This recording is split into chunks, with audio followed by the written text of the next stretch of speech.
devil, watch me, watch me,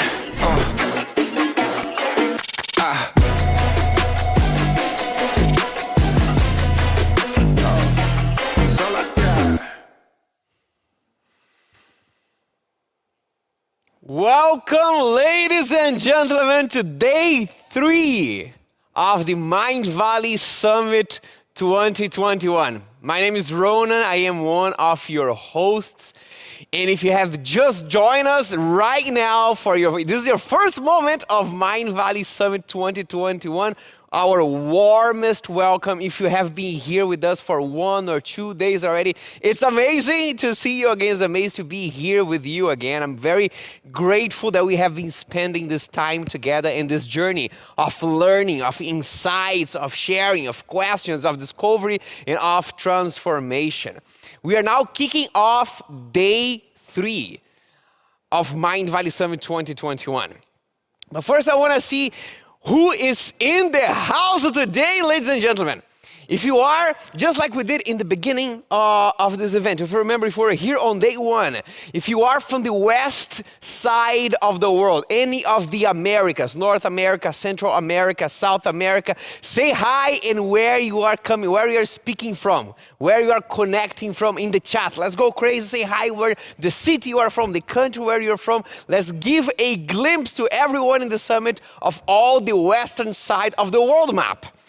And now let's move a little bit more to the center of the world map. If you are in any of the regions of Africa or Europe, say hi, say what time it is for you right now, and say where you are connecting from. Let's fill up the chat with the energy from the center, the axis of the world map. And if you're coming from the east side, and I'm talking about Asia, all regions of Asia, Australia, New Zealand, people all in this side of the world map, say hi, say where you are coming from, what time it is for you right now, because for you it's going to be a little bit later. Right now we're here in Estonia. It's exactly 5 p.m. And if you are a Mindvalley member, post in the chat member, let's give it a warm welcome to all the Mindvalley members who are online with us right now. And if you are a Mindvalley member pro, or you just made this choice yesterday and you upgraded to Mindvalley Pro right now, put pro on the chat. Let's see how many pro students we have with us right now in the beginning of Mindvalley Summit Day 3. Let's take a look at what are we going to have today. Let's get ready and get ourselves set up to make the most out of the day today. Today is a very important day for us at Mindvalley, because we are about to announce to all of you the Mindvalley Health certifications. So this is when you are able to learn everything that you learn on the health aspect through Mindvalley and be able to certify yourself as a coach. If you are curious to know more know that throughout the day, you're going to learn much more about the Mindvalley Health Certification Program. It's going to be fantastic, and it's a very important day for all of us, part of the same movement. Here is our agenda for today in terms of time. On the slide you see different time zones. And so if you are in Los Angeles, the agenda is going to be from 7 a.m. to 2 p.m. If you are in London, 3 p.m. to 10 p.m. If you are in India or any other countries under the Indian Standard Time, is 7:30 p.m. to 2:30 a.m. And from this you can extrapolate and convert to where you are. So here is the different time zones so you can locate yourself. This is when the agenda is going to happen. Now, if you are looking for your favorite speaker for the session that you want to attend, and you want to be ready for the link where it's going to happen, this is where you find it. You probably have already bookmarked this, because I've been, beating on the same key for 3 days. But if you just joined us, here is the main URL that you need to know of all the agenda, all the sessions, and the Zoom link where they are going to happen. Mindvalley.com/summit/agenda. There are other ways as well for you to get the information about the sessions that you want. Another one is through the Mindvalley app that you can download for Apple and Android devices. There's a tab at the bottom called Live. When you go there, you can RSVP to the sessions that you want to attend and get all the information you need from there as well. And you can also pair all these things and sync all the sessions with your Google Calendar. Super easy. You go to bit.ly/Mindvalley Summit 2021, and then you see the magic happens. All the sessions, they just pop on your Google Calendar. You can choose the one you want to attend and get the link straight from there. Most practical tip we can give you today. And all these links that I just showed you and more information for you to make the most out of this event is in your attendee guide. For you to access your attendee guide, just go to bit.ly/Summit Guide 21. This is the mother of all links. There is where you find all the links. If you're lost, there are too many things, just go to this attendee guide that you find all the information that I just gave you there in one place. There's also a Telegram group if you want to connect with other students by going at t.me/Mindvalley. And the recordings for day 1, day 2, and day 3, they are going to be available for Mindvalley members, or if you're not a Mindvalley member yet, but you get your membership up until Friday, up until this coming Friday, then you have the recordings available in your Mindvalley app.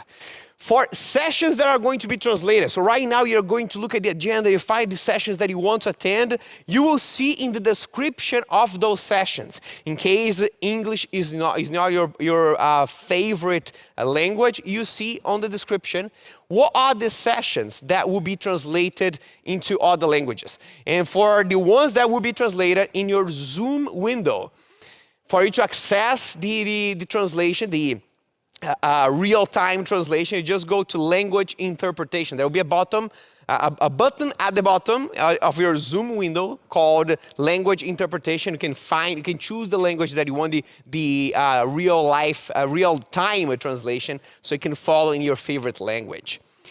Throughout the day today, you can follow and tag Mindvalley Vision or any of the authors that you'll be learning from on Instagram. It'll be super cool to see a selfie, a little video of you doing an exercise or watching the sessions on your own computer or on your phone or taking some notes. You feel free to post all the pictures. We go crazy when we see them. You can tag Mindvalley Vision and any of the authors that you are learning from. And if you are now at the same time, if you're coming from yesterday, and overnight, your main dreams are, my goodness, what will my life be if I update my membership to Mindvalley Pro? How do I do this thing? Maybe I should try, maybe should I not? Where I find more information? I want to take that step. Where do I go? This is the link, there you go. Mindvalley.com/pro to get Mindvalley Pro membership, or if you already have a Mindvalley membership, you can upgrade your membership to Pro under this link. And for health certifications, if you're already interested, because maybe you already heard from Whole Body Seminar or from other channels about Mindvalley health certifications, and you want to know where the link is, we are going to give it to you at the right time today in a couple of sessions that we are presenting to you the health certifications.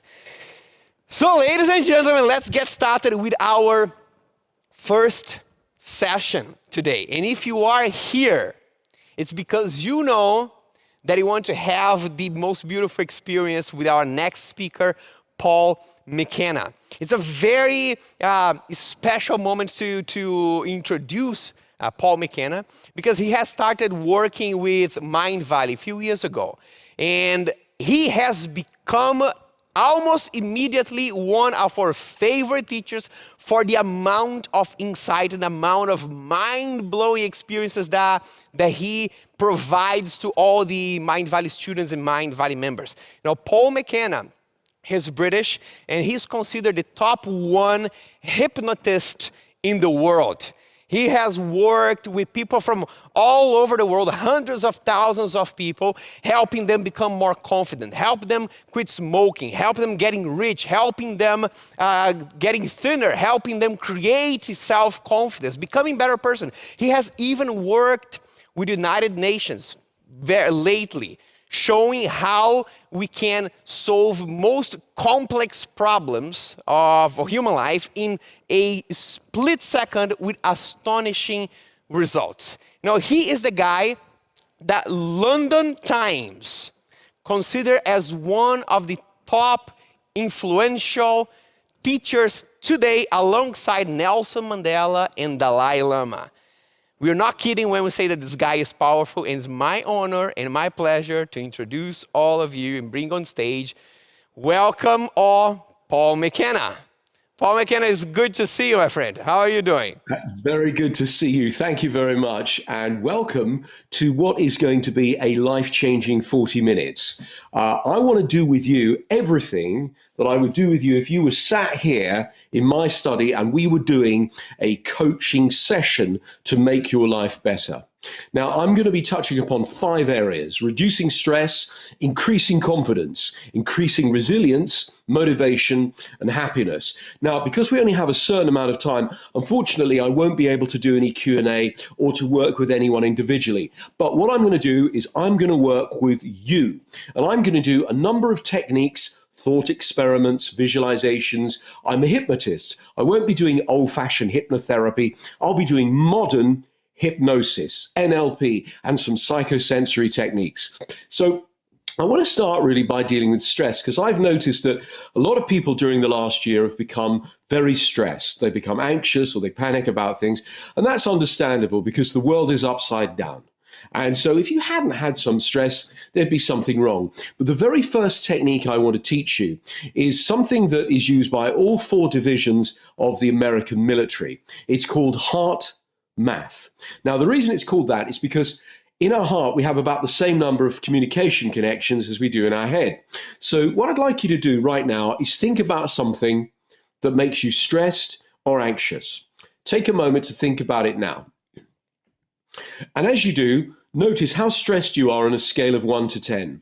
1's the lowest, 10's the most. And then what I want you to do is put your hand on your heart and take 3 slow, deep breaths. Breathe in with me. Because people, when they're stressed, they forget to breathe properly. Let it go. And then breathe in again. And gently let it go. And then breathe in again. And this time, as you let it go, close your eyes. And I'd like you to remember a time that you felt really good. Maybe you were laughing with friends, or it was a beautiful day. Maybe you'd fallen in love, or something wonderful had happened, and return to that time like you're back there again. Now, see what you saw, hear what you heard, feel how good you felt. And there you go. In less than 60 seconds, you will have changed the number that you had, for your stress, usually dramatically. So as I say, all 4 divisions of the American military use this when they find themselves in overwhelm. Hand on your heart, draws your attention to your heart, reduces cortisol, stress hormone, and then 3 slow, deep breaths, and remember a time you felt good. There's another technique I want to share with you as well, because I want to get everybody calm before we get everybody confident and motivated. Because if you are worrying, and a lot of people have got into this habit, thinking, am I going to get sick? Am my family going to get sick? Is the economy going to crash? Is the world going to be different? And they literally train themselves. They get into a habit of worrying, which is overprotecting. Well, there's a fantastic technique from the world of psychosensory therapy. Psychosensory, you may have seen people tap on various parts of their body, TFT, this fantastic technique created by my dear friend, the late Professor Callahan. Well, the new kid on the block, the hottest technique in psychosensory therapies is something called havening. Just try this for a moment. Just put your left hand here and your right hand here and stroke the side of your arms. Now, when you do that, that feels nice, doesn't it? Because when you were a little baby, your mother did this. You are hardwired to feel good. Now, when you go through a traumatic or a stressful time, a 100 hertz wave travels from the thalamus in your brain and phosphorates what's called the AMPA receptors. I mean, I could go on and on about the science, but you don't need to know that. All you need to know is that your brain goes into a state of super alertness. When you touch here like this, and you move your eyes laterally, not up, but laterally from side to side, it creates a delta wave and calms you. So, once again, I'd like you to think about something that stresses you, worries you, panics you, causes you anxiety. Put your hands here, think about that thing, and notice on a scale of 1 to 10 how strong it is, and begin stroking the side of your arms. And then close your eyes, think about the stress, and then clear your mind. Completely clear your mind. Keep stroking the side of your arms like this. And I want you to imagine that we're walking on a beach. And with each footstep that you take in the sand as you stroke your arms now, I'm going to count out loud from 1 to 20. 1, keep stroking your arms. 2, 3, 4, 5, keep stroking your arms. 6, 7, 8, 9, 10, 11, 12, 13, 14, 15, 16, 17, 18, 19, 20. Keep stroking the side of your arms. That's it, good. And with your eyes closed, move your eyes laterally to the left. And then laterally to the right. Your eyes to the left. Your eyes to the right. Eyes to the left. Eyes to the right. Eyes to the left. Eyes to the right. Still stroking the side of your arms, I want you to remember a time you felt good. Maybe you were laughing with friends, maybe you were on vacation, or something else, and just return to that time like you're back there again now. See what you saw, hear what you heard, and feel how good you felt. That's right. And notice where you feel that good feeling in your body. Is it in your chest or your heart? Is it in your head? And I'd like you to give that feeling a color. Maybe it's gold. Maybe it's red. Maybe it's blue. Maybe it's green. Whatever color you choose it to be, imagine moving that color all the way to the top of your head as you stroke the side of your arms, and all the way down to the tips of your toes, and then double the brightness. Double it again and double it again. That's right. And then move your eyes to the left and your eyes to the right. Eyes to the left, eyes to the right.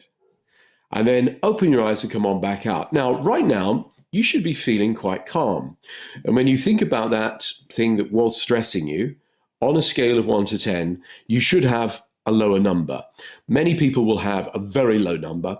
Other people, it'll be a bit lower, so you just need to practice this again and again. I've placed a video of this on my YouTube channel, which you can use for free. In fact, you can use pretty much all my techniques on my YouTube channel for free right now, whilst the world is going through this particularly challenging time. But if you're interested in this technique, it's called havening, as in a safe haven. Now, we've lots to do, and we've only got half an hour to do it. So let's talk about confidence. Years ago, when I was writing a book about confidence, like nearly 20 years ago, I suppose, a couple of people said to me, "Confidence? You're writing a book about confidence? What do you mean, a training manual to make more arrogant people?" I said, no. Those people are in your face. They're very unconfident. They're overcompensating. Real confidence is when you feel natural, when you feel authentic, when you are comfortable in your own skin. And athletes do a thing called mental rehearsal. They rehearse winning a race or beating an opponent or taking part in a tournament over and over again. They basically, through the power of visualization, train their mind and body to feel and act in a particular way. So very often when I'm, as it were, teaching or training somebody to be more confident, I do it like this. And I'd like you once again to use the power of your imagination, because I'm going to demonstrate to you a simple principle. I'd like you to remember a time that you felt very good. Just a time from the past, any time. And return to it now like you're back there again. See what you saw, hear what you heard, and feel how good you felt. Make the colors richer, brighter, bolder. Make the sounds loud and the feeling strong, and really enjoy that feeling. Yeah, there you go. That's right. Like you're back there again now. And then I'd like you to open your eyes and come on back up. Now we're going to try a different thought experiment. I want you to remember a time that you didn't feel so good. You felt mildly uncomfortable. Maybe you'd had an argument, or somebody was mean to you, or you failed at something you wanted to achieve, or something like that, right? And I want you to remember it now, just for a few moments. You're going to feel uncomfortable. Remember that uncomfortable time. And now I want you to float out of your body and see the back of your head as you send the movie of that memory further and further away. That's right, looking at the back of your head as you see it moving further and further away from you. 5, 10, 20, 30, 40 feet away, way off into the distance. So you can see you over there in that upsetting time, far, far away. Next, I'd like you to drain all the color out of this movie, this memory, until it becomes like an old black and white movie. And then imagine it's on tissue paper, and then it's gone. Now, the principle I want to demonstrate to you here is that when we're inside a memory, and the colors are rich and bright and bold, it has greater emotional intensity than when we are outside and we're further away. Now, the important thing about this is if you give a person a fish, they eat for a day. If you teach a person to fish, they eat for life. So this principle I've just shown you, which is inside the good times, outside the bad times, is going to be very important for what we do next. So once again, I'd like you to close your eyes, because the only way to feel good or bad is to either remember something bad that happened to you, or to imagine something good that could happen to you, right? That's it. That's the only way to feel good or bad, right? So let's do something now to increase your confidence, natural confidence, get you feeling authentic, at ease, in a state of peak performance, just the way I do it with athletes, with professional speakers, with business achievers, with all kinds of different people, even the most challenged people, people who have no confidence whatsoever, really shy people. What I'd like you to do is I'd like you to close your eyes and imagine you're looking at a cinema screen, just a small one, but you can see you on that screen. And I'd like you to take your time now to imagine a you that's slightly more confident, a you that, is more at ease in themselves, a you that stands, breathes, smiles in a confident way. Look at the way that you gesture, hear the tone of your voice, the way that you're comfortable in yourself, the way that you interact with other people. Confidently, you're in control of yourself. You feel good. You feel in control in this situation because you're confident. And now, when that movie looks pretty good, in fact, when it looks really good, float over and step in to that more confident you. See through the eyes of your more confident self, hear through the ears of your more confident self, and feel this greater sense of confidence. And then from this place, I'd like you to imagine you're looking at another screen. And on this screen, I want you to make a movie of an even more confident you.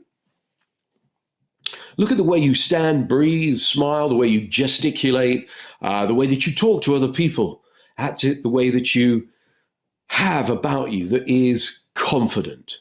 You radiate confidence. Look at the light behind your eyes, that confident you. And then look at you handling all sorts of different situations. Maybe you're giving a presentation, or you're dealing with a difficult person, or you're just going about your everyday life.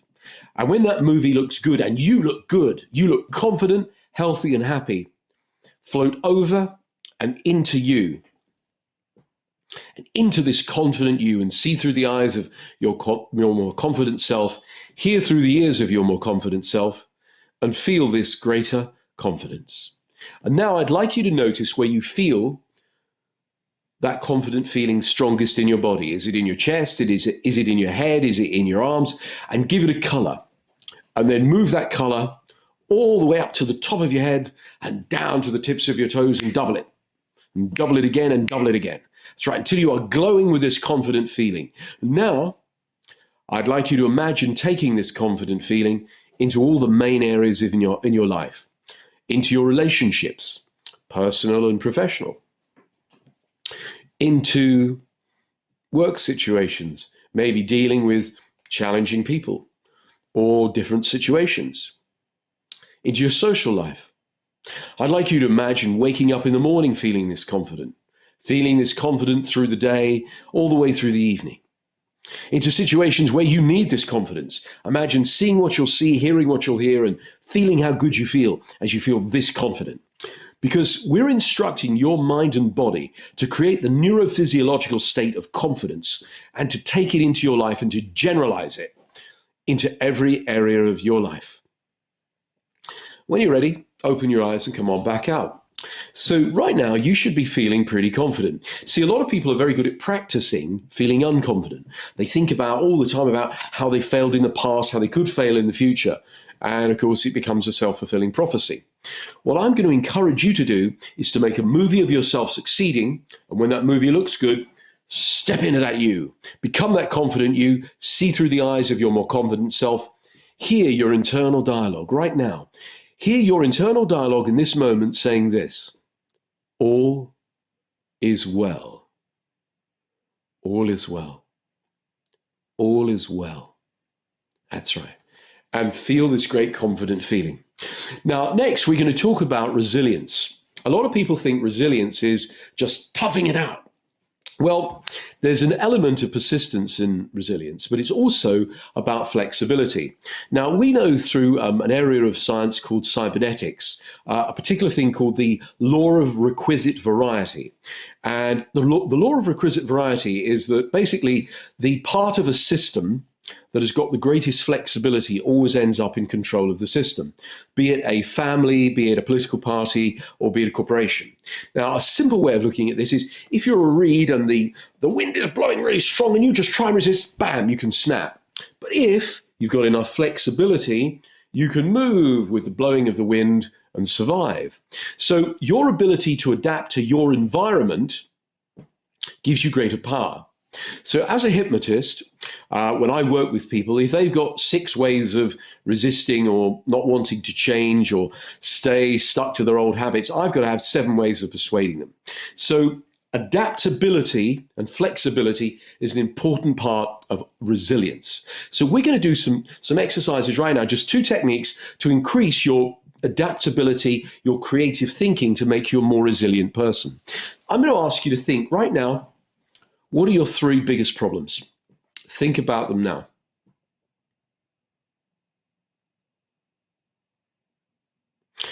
Now, there'll be one problem in particular that you want to work on. And I don't know if we're going to solve it right this moment or not, but I'm going to help to get you thinking about it differently. Because I want you to think about what is something positive about this problem. Now, when I do this with people, sometimes they go, there is nothing positive about this problem. So say, for example, your problem is you're overweight. And I say, what's something positive? You might go, nothing. No, if we're thinking out the box, we're thinking differently, because I'm going to ask you some questions from an area of science called decision theory, right? Something positive about being overweight is you're not undernourished. I mean, I was working with somebody recently who'd just been diagnosed with cancer. I said, tell me something positive about this. He went, there's nothing positive about this. I said, hang on, think about it. He said, oh, I've been diagnosed. I'm getting treatment. Okay. So just shifting in thinking. Right. When you think about your problem, I want you to think about next, what's not yet the way you want it? Take time to think about that now.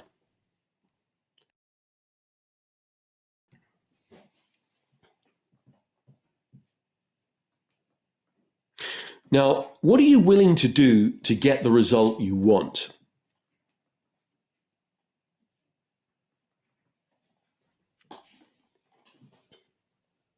What are you willing to stop doing to get the result you want?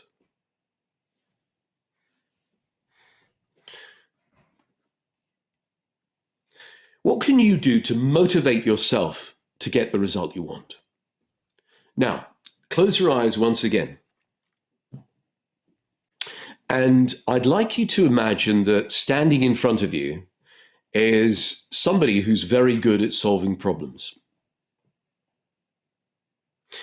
And I'd like you to float out of your body and into theirs.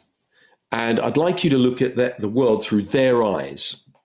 I'd like you to see your problem through their eyes. You don't have to solve it straight away. But I'd like you to look at the problem you were considering a moment ago from the perspective of somebody who's highly creative at solving problems.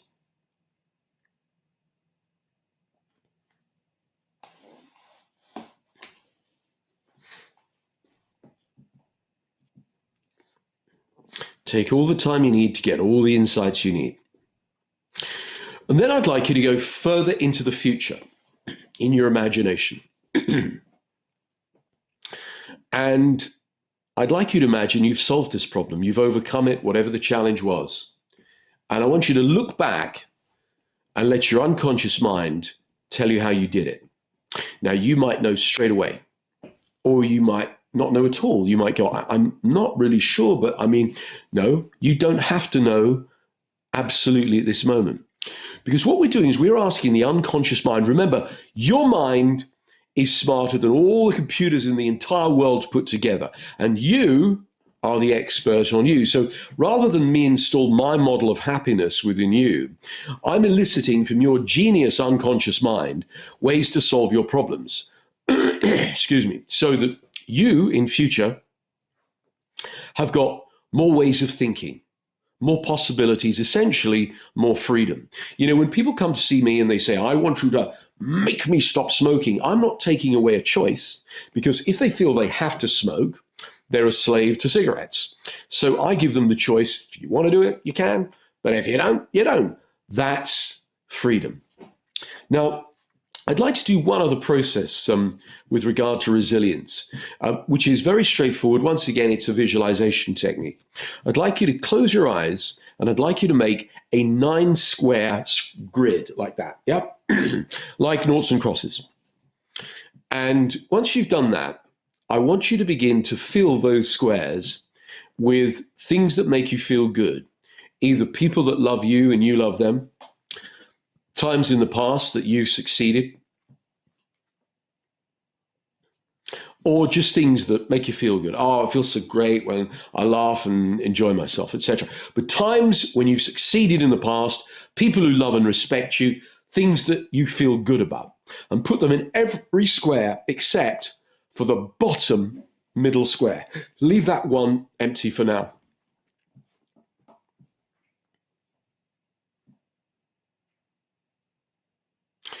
And then I want you to make this grid huge. Make it like a big cinema screen.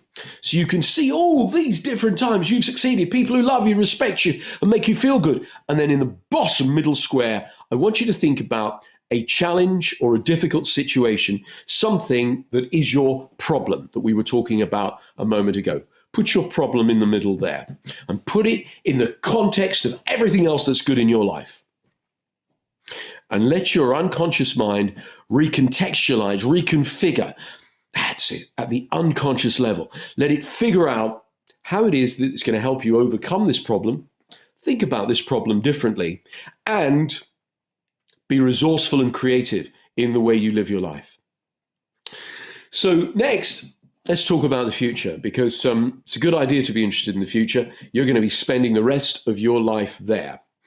And often when I talk about the future with people, they say, yeah, I sort of know what it is I want. Now, understandably, because of what's been going on over the last 18 months, a lot of people have not been able to make plans because there hasn't been a clear endpoint to the end of the pandemic, whatever that is, or that very often things have had to be put off or put aside. Now, human beings do not like uncertainty. We know this from the studies into uncertainty. When people are asked, what is it you most fear? Uncertainty is always in the top 10. Very often it's higher than death. So I understand that a lot of people have lost their sense of motivation and direction simply because they weren't able to make plans because there were so many variables going on in the world. But you can't lock down the human imagination. And so we are going to be using the power of our imaginations right now to imagine good things and things to look forward to. It's very important that people have things to look forward to. Very important human beings have contact. Yes. I think that even if we can't see people in person, if we just make contact with them through things like this, through a video link, it helps for our mental health immensely. Yes. And so what we're going to do in a moment is we're going to begin to design a compelling future for you. Now, what I'd like you to do, though, is to design that out of your values. You see, I used to be a goal setter. I would decide, by this time, I'm going to have this, I'm going to achieve that, and et cetera, et cetera. And I was great at getting stuff done. But see, the problem was my life was all about goals. So I never really got to enjoy it, right? I would achieve something, I'd be, bam, then on to the next. Yeah. So dynamic and exciting as it sounds, it's not entirely filled with happiness. It's filled with lots of moments of pleasure. So the difference between happiness and pleasure is very simple. Pleasure is things like a glass of champagne or a bubble bath. Happiness is when you are living life in direct connection with your values. Now, when I talk about values, I mean those things that are most important to you. So, for example, for me, health. If you don't have your health, you don't have anything. Also, for me, it's things like love, feeling loved, being loving to those people that I love. My other values would be making a positive difference to the world, being creative, loyalty, freedom, etc. For some people, it's family. Sometimes people have said to me, oh, I just want money. That's what I want. And I say, well, what will that get for you, do for you? And they say, it'll give me a feeling of security. So the underlying value is security. And who wouldn't want to feel secure? I get it. But just having bits of paper, money, isn't really as important as the feeling of security. Sure, money can get you lots of stuff, but I would rather wake up in the morning and feel good in myself rather than have a good number in my bank balance. So the happiness all starts from here. Happiness is an inside job, essentially. A lot of people think, no, when I've got a boat, when I've got a car, when I've got a house, when I've got fame, when I've got power, then I'll allow myself to be happy. Literally put off happiness until they've achieved certain things. That's an outside-in model. And my experience is that it all comes from here, from within. Yeah, there was an interesting study done a few years ago into people that were happy, and the researchers found that the majority of them were married. So they went, marriage makes you happy. Well, actually, because it's a longitudinal study, they found over time that actually when people were happy in themselves, it was then that they were able to find a happy marriage. So happiness starts from within, and of course, it's important to get in touch with our values. So I'd like you to take just a moment right now to think about what is really important to you. Is it, of course, health? Is it relationships? Is it friendships? Is it your job? By the way, purpose doesn't have to be a job. Viktor Frankl, the legendary psychiatrist who wrote Man's Search for Meaning, said, purpose is the cornerstone of good mental health. Now, what I'd like you to do is think about what's really, really important to you, most important values. Take a few moments to do that before we do our next and final technique. So when you think about what's most important to you, hey, maybe it's family. Maybe it's achievement. There'll be a word for it, and that word will mean something specific to you. It's your label, yeah? And then when you think about that particular label, freedom's one that often comes up. For some people, that means being able to do the things they want to do in their work. For others, it means having the financial independence to be able to do things or not do things. So think about, what are your most important values? Because before we design a single goal, I'm going to suggest you get in touch with your values. And then rather than just have an endless list of goals, have a direction. Because my life right now is really a direction-driven life. Even though I do have some goals, they are part of a direction for me. And then what I'm going to ask you to do is I'm going to ask you to close your eyes in just a moment and get very comfortable.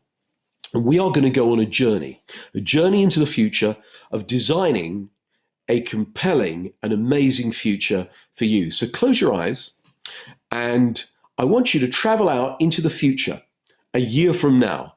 And I'd like you to imagine that you've had one of the best years of your entire life.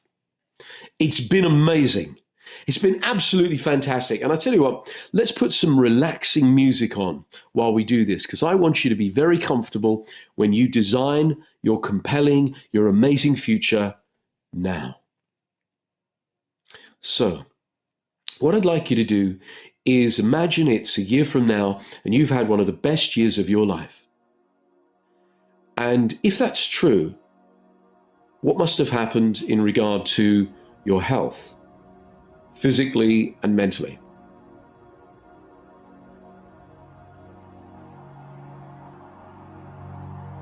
If you've had one of the best years of your life, what must have happened in regard to your relationships, personal and professional?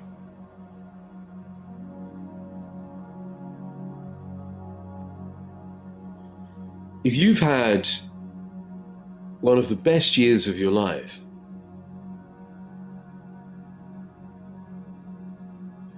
what must have happened in regard to your career?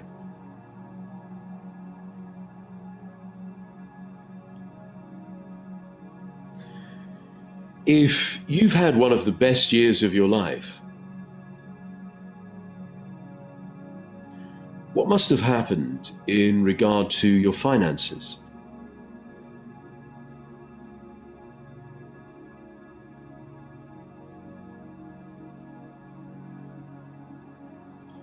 If you've had one of the best years ever, what must have happened in regard to your general levels of happiness?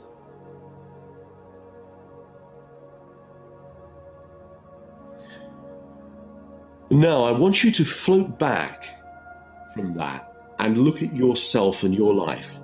And I want you to make a big, bright, bold picture that represents everything we've just talked about. So see yourself looking healthy and happy in this picture a year from now. And maybe with symbols that let you know that you're successful. Maybe you're celebrating something. Maybe you just know that you are in a financially great place, or you've achieved something in your career, or that your relationships are amazing. And as you look at that picture of you and whatever it is that symbolizes success and happiness, really super success, I'd like you to float 3 months back from that. And then I'd like you to ask yourself, in order for that to have happened, what must have occurred 3 months before that?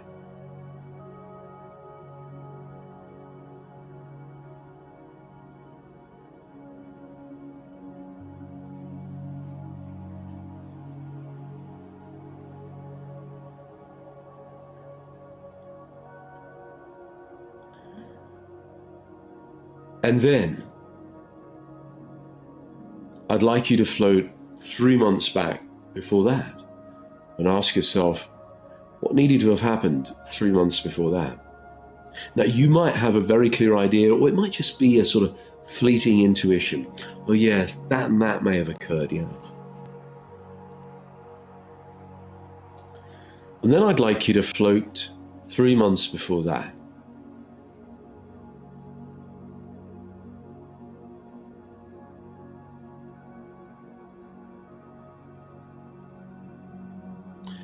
And then I'd like you to float 3 months before that, right back to this moment here and now.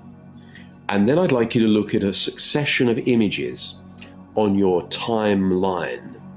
So you can see things occurring, you looking healthy and happy, 3 months, 6 months, 9 months, and then the big, bold, cinema-sized screen picture of you healthy and happy a year from now. And then add 2 years and 5 years and 10 years and 20 years and 30 years, all the way off into the future. And you can see you looking amazing. And your life looks good because you can see a genuinely positive direction as you look at your future now. And then, from this place, I'd like you to imagine how you would look if you were twice as relaxed as you are right now. And float into that more relaxed you. And see through the eyes of your more relaxed self.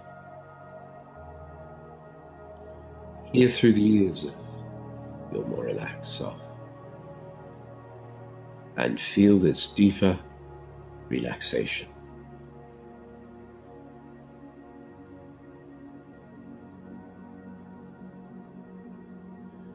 And from this place, I'd like you to ask yourself how you would look if you were twice as relaxed as you are right now. And float into that more relaxed you. See through the eyes of your more relaxed self. Hear through the ears of your more relaxed self. And feel this deeper relaxation. My voice will go with you as you notice my words. Noticing my words. Noticing your body has relaxed.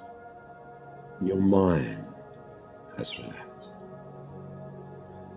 And I want to talk to that part of you we'll refer to as the controller. The part of you that likes to be in control. And I want to thank it for doing all the good things that it does for you. But I'd like it to do it for now, from the background of your experience. Next, I'd like to talk to that part of you we'll refer to as the protector, part of you that keeps you safe. And I'd like it to continue to do all the good things it does for you from the background of your experience.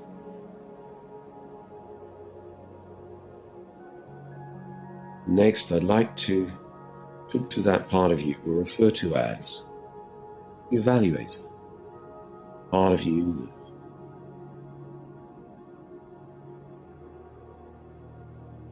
critiques, analyzes, and judges. And I'd like it to continue to do all the good things that it does for you, but for now, from the background of your experience.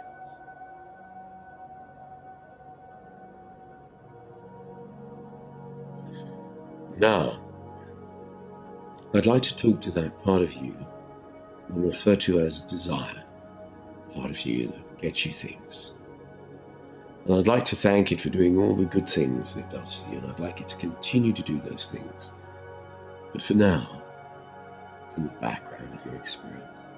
So you let go of all desire in this moment.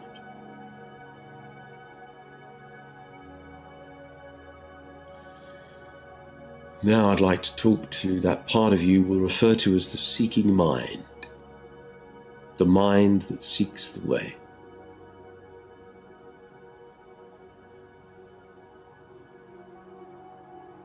I'd like to thank you for doing all the good things that it does for you, but for now, from the background of your experience. And now I'd like to talk to non-seeking, contented mind. Right now, there's nowhere else to be, nothing to be done. Everything is perfectly as it is.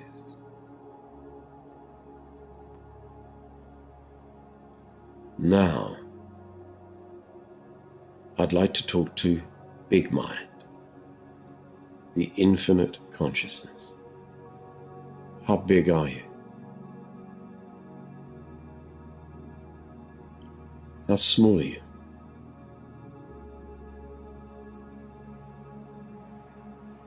When are you? Is there anything you're not?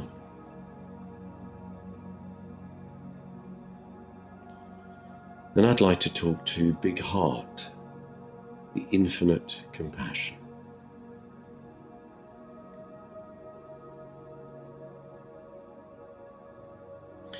And I'd like you to take any problems or challenges, anxieties, worries, fears, and drop them into this expanded consciousness and allow them to transform. Now.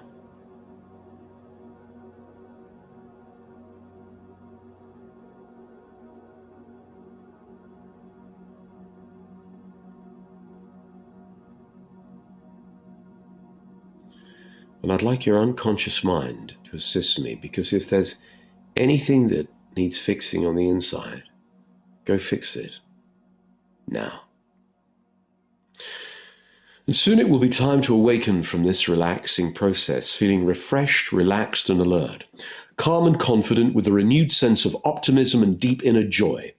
I'd like you to keep in mind and think about regularly 3, 6, 9, 12 months and off into the future, seeing you looking healthy and happy. So get ready to awaken. 10, 9, 8, 7, 6, coming back now. 5, 4, 3, and you might want to stretch and a yawn as you awaken. 2, 1, wide awake, feeling good. Thank you very much. I hope you enjoyed our session together.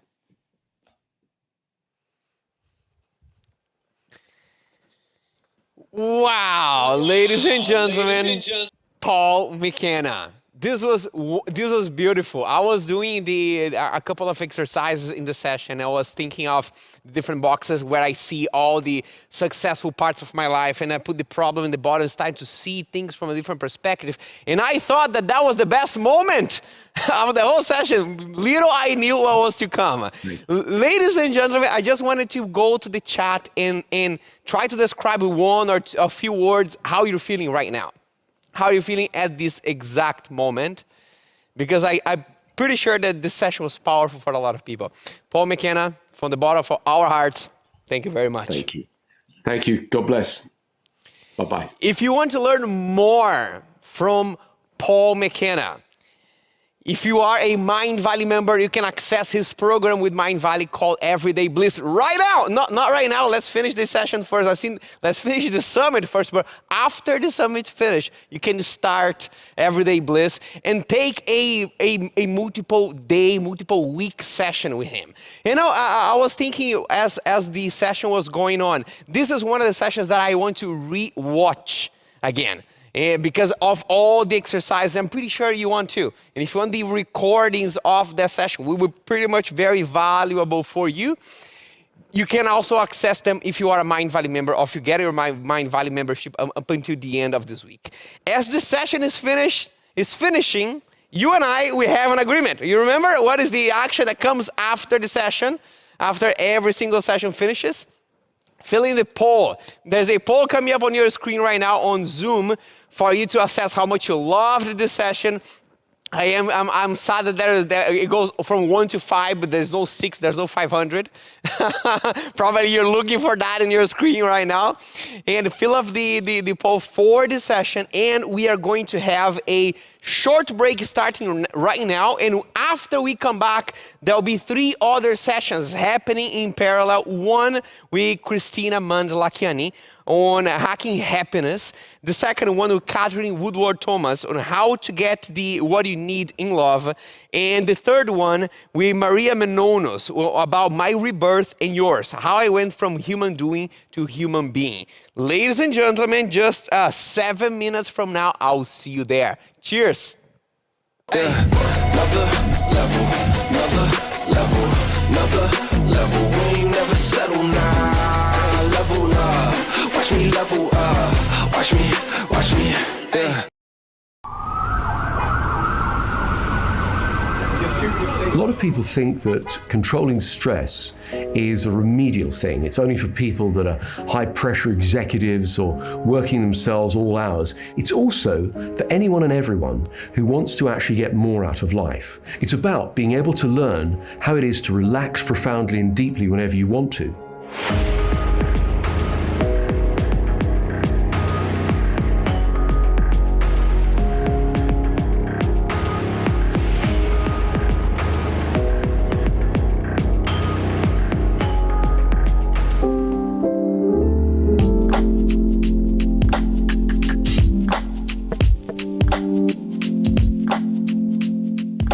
Hello, I'm Paul McKenna.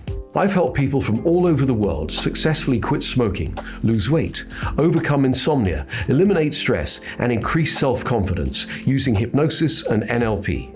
I've had the opportunity to work with some of the world's most successful people from the arts, business, and sports. I work a lot with people who have been labeled incurable. Everyone's given up on them. That's not to say it's easy when I work with somebody who has depression, who's suicidal, who's getting panic attacks, who's got PTSD.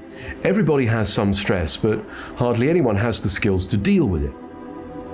An astonishing 50% of the reasons why people go to the doctor are stress-related. And one recent study showed that in the current economic climate, more people are missing work from stress-related problems than ever before. I strongly believe that one of the major problems facing the world today is too much stress, anxiety, and worry. So my belief is that if we could all just relax a bit more as a planet, then many of our problems would clear up. When there's a boxing match on television, the murder rate goes up as much as 12.4%. The experiment has been done a number of times where you get a group of people in a major city to meditate over 2 weeks. And what happens is, during those 2 weeks, the violent crime rate goes down significantly. This peace field effect is created by the collective consciousness of the people. And so the more people that feel angry and frightened, the more that's going to contaminate the world. The more people that feel calm, peaceful, relaxed, and happy, the more that's going to make the world a better place. Even though you can't control everything that happens to you, you have a big say in how you think and how you feel.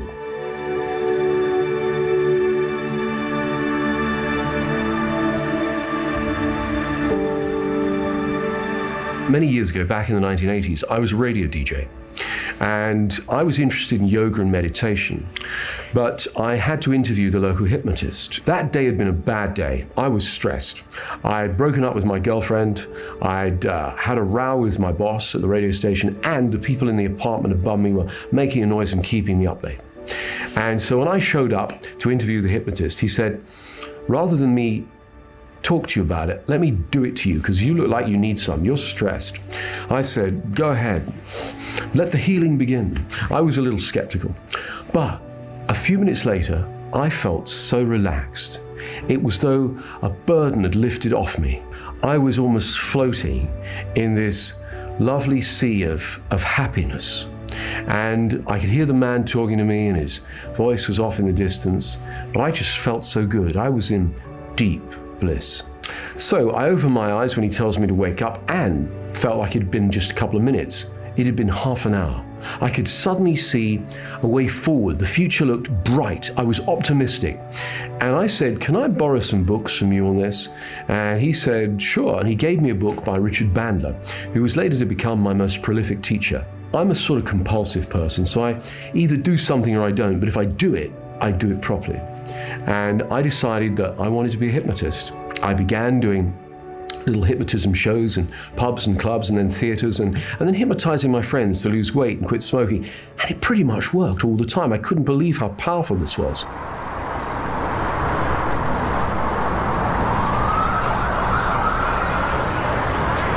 And at the time, it was a little bit controversial. People said, oh, hypnosis, is it like voodoo? No, it's actually a scientific set of techniques used by doctors, psychologists, psychiatrists the world over. In the last few decades, I've had the opportunity to use hypnosis to help many, many people all over the world improve their lives for the better. Now, I want to help you. You know, I've very often taken on a challenge that's pushed me outside my comfort zone, and sometimes it hasn't worked as the way I thought it would, and sometimes it has. It's been even better. You know, I never expected to be a multi-million book-selling author. You know, I wrote a book because I thought, I think I can do better than some of the other stuff that's out there. I think I've got something to say. And before I knew it, I'm published in over 35 countries around the world. And some of the things I do are not necessarily financial ventures, they're not commercial ventures. They're just because life's been good to me, so I like to give something back. So I sit with people every week now, people that have been severely traumatized, war veterans, rape victims, bereavement cases, you know, people are in a bad way. And I use the skill set that I've learned over the last few decades to turn their life around and to get them functional, to get them stop being suicidal, to get them happy. And the feeling of helping somebody else who is in total despair is one of the greatest feelings in the world. If that's my addiction, it's a positive one.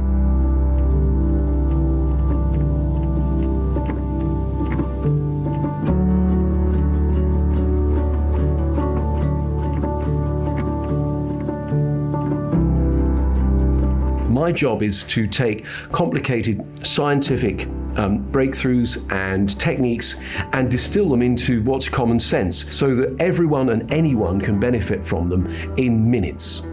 Part of what I do is help people to retrain their mind and their thinking so that they're more capable, they're more creative, they're more resilient. By the end of a quest, you will have done 21 days of hypnosis, of NLP, of psychosensory techniques, so you're going to be different. You're going to feel happier, you're going to feel more confident, you're going to be sleeping better, you're going to look younger, you're going to be more creative in solving problems. In fact, your whole life is going to be transformed. So I'm excited to be working with Mindvalley so I can help you transform the way you deal with stress.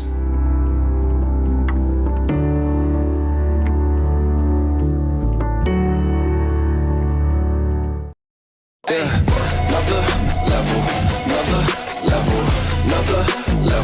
ain't never settle now. Level up, watch me level up. Watch me, yeah. Hello, ladies and gentlemen. Welcome back to Mindvalley Summit 2021. This session, to me, has a special place in my heart. Not only because I am about to introduce you one of our most powerful teachers, and a very wise teacher that has been awarded as one of the top 10 people online, one of the top 10 most important people generating transformation online today in the world. Not only because it's someone very wise and powerful, but because it's also someone who's so close to me that it feels like I am introducing you someone, a sister of mine, a member of my own family. I'm talking about Christina Mindvalley. She's the co-founder of Mindvalley, the author of a transformational program called Live by Your Own Rules in Mindvalley. And she's someone who is an entrepreneur, she is a philanthropist, she's an artist, she's a mom of two, and she navigates all these things with such a grace because she's always in the seek of happiness. You know, Christina to me is someone that you can be with her and she at some point is throwing a joke. The other moment, she is going very deep into a philosophical conversation. At some point, she is hanging out and spending time with you and just showing how beautiful life is to me. Being close, spending time with Christina is witnessing force of nature. And is someone very dear to my heart that I'm very pleased and honored to welcome on the stage of Mindvalley Summit 2021. Ladies and gentlemen, Christina Mindvalley, my dear. Hello, my dear. Welcome to the stage. Thank you, Ronan. And oh my God, I'm so grateful for you and for your presence here because, you know, the world has changed so much. I have never been on such a serious stage completely alone, in dead silence. So thank you so much for being here, for giving this feeling of actually, you know, life connection. And aren't we all humans? We so need, you know, someone there just to touch and just to feel that you're not alone in the cosmos, in the universe. So thank you so much. We are together, my dear. Thank you so much. Take it away, please. Thank you. Hello, my dear friends. And as I said, everything has changed. The whole world has changed. So it's such an interesting experience to be here talking to thousands of people at once, yet seeing nothing except a camera. But I think we're going to do great, and I'm going to look forward to your feedback and to your comments and to your questions, which will happen in the end of the session. So I want to start this session with a question. What is the one desire that every human being has in common? And even if we don't accept it for ourselves, this one desire we actually have for the people that we love the most. Every parent wants that for their child. We want it for our loved ones. We want it for our parents, for hopefully our love partners. This desire is actually to be happy. And even if very often we don't acknowledge that we want to be happy, or let's say we don't consider it important, the desire is there. And no matter what goals you set, if you go deep enough and you ask yourself, why do I have this goal? Why do I want to do this thing? It all comes down to this. I want to feel happy. So my session today is about happiness, hacking happiness, but probably the most important message is actually that happiness is important. So while all of us have this desire in common, we want to be happy, we want our loved ones to be happy, somehow happiness doesn't seem to be a serious goal. Think of all the friends in your life, or the people that you know, especially people who are perfectionists and, well, perfectionists like me, or very ambitious people. Ask them, how many of them, or do you actually have happiness as one of the goals for the year 2021? You see, the thing is that public discourse, especially now, in the beginning of the 21st century, has turned a little bit against happiness. So if you listen to what people are saying, what people, speakers, authors are talking about, or let's say even research, there's a lot of opinion that actually happiness is secondary. We hear such things as, don't pursue happiness for the sake of happiness. The moment you are in the pursuit of happiness, you're not going to have it. In fact, that thought is not even new. It's a few hundred years old. But more recently, there are people who would come on stage and tell you that, don't try to be happy. Look for meaning in life. If you have meaning, happiness will come. Or let's say, do something for the people. Help others, and then you'll feel happy. Or my personal favorite, actually a myth which is very, very common. Do the right thing, and you'll be happy. Achieve success, and you'll be happy. Well, I want to tell you that doing the right thing is not going to make you happy. If that was the case, we wouldn't have people who are burnt out. We wouldn't have people who feel stuck without even knowing what's the answer. How do I get out of this situation? You do all the right things, and then you wake up one morning and you're wondering, how did I end up here? Something is just not right. And I'm saying that from my own experience because I'm a perfectionist by birth and by upbringing.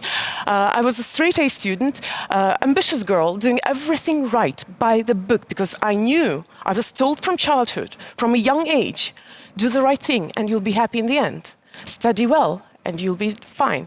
Get a good job, you'll be happy. Earn a lot of money, you'll be happy. This idea that success brings us happiness, somewhere we understand that it is actually wrong. It's not true, it doesn't work this way. Yet, this is the path that we all choose. And while we choose this path for success, so that in the end we end up being happy, we also say that happiness is secondary, that it's unimportant, that meaning, helping others, contribution is more important. Well, there is actually a lot of research about happiness. People might say that it is such a fluffy topic, but, well, to be honest, there is a lot of research about happiness. There's one study which was going through 200 research papers on happiness, and it was trying to figure out the connection between success and happiness. And this idea that you reach success and as the prize at the end of your race, you will be happy is actually not true. There is a correlation between success and happiness, but this correlation, surprisingly, is going in the other direction. Your level of success is not any predictor of your level of happiness. Yet, how happy you are is very important in how capable you are going to be in reaching success.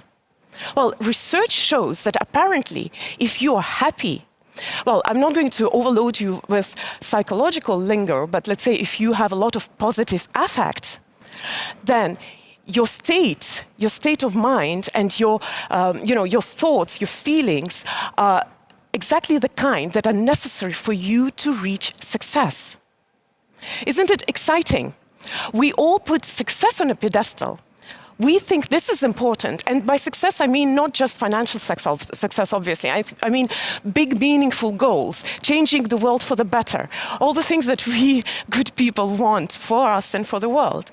So we go for success, hoping that happiness maybe is going to be the prize at the end of the journey. But the research shows that you have to be happy so that you have more likelihood to reach your goals and to be successful. So my mission lately has become to help people to acknowledge that happiness is an important goal. It's not secondary. It's not a byproduct. In fact, happiness is a prerequisite for you to be in that state of mind that your life has meaning, that it has impact, and that you actually reach success. So, if happiness is actually important, can we pursue it? Or the philosophers of the past were actually right when they said that, pursuing happiness is going to make you less happy. I find it a very, very interesting question. Because, you see, when we want to reach any success in any area of our life, we put effort into that. Let's take some examples. If you want to have a happy, loving relationship, you need to work on your relationship, right? If you want to create financial abundance, you need to work on your financial mindset. If you want to be healthy, you need to work on your health. Yet somehow we believe that if you want to be happy, and we all, well, I started my speech with the idea that we all actually intrinsically want to be happy, then somehow we believe that happiness just happens. We do the right things and happiness happens. Research shows it doesn't work. So what I want to say is that if you want to actually be happy, and if you understand that happiness is not a prize, it's not a byproduct, it is not secondary, it is important, then you need to figure out what it is. You need to figure out how to be happy, what it is, how it works, and how can you get there. So I would say that happiness doesn't just happen. Doing right things doesn't bring you happiness. Practicing happiness brings you happiness. So if we want to achieve something, we need a map. But when we need a map, we also need to know where we are going. And with happiness, that's an interesting thing. I've been talking about happiness actually for quite a lot of years. Now I've researched happiness quite a bit. And I've noticed that we as a society don't have any consensus about what is happiness. How do you define it for yourself? A lot of people can't even agree on the essence of happiness. Is it a state? Is it an emotion? Is it a joy? Is it, elation? What is it? What is happiness for you? So if we've established that happiness is important and necessary for you to have a meaningful, successful life, then the next question is, but what is it? So here I want to explain why is it so hard to explain what is happiness. Well, on one side, yes, we have a lot of research which actually researches happiness, and usually what do researchers do? They ask, are you happy? It's a subjective measure, yes. It's a little bit messy because different people, their scale of happiness from 0 to 10 may be very different. What is 10 for me? Maybe 5 for someone else. What is 2 for someone else? Maybe, 8 for you.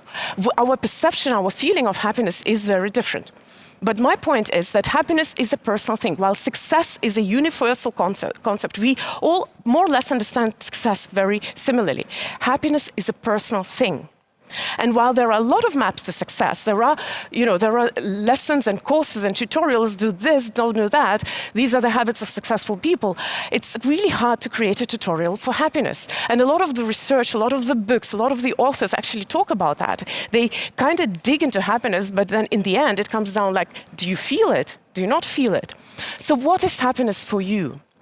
The thing is that we as a society don't have this agreement for one simple reason. I'll just illustrate the story. I have 2 children. I'm a mother.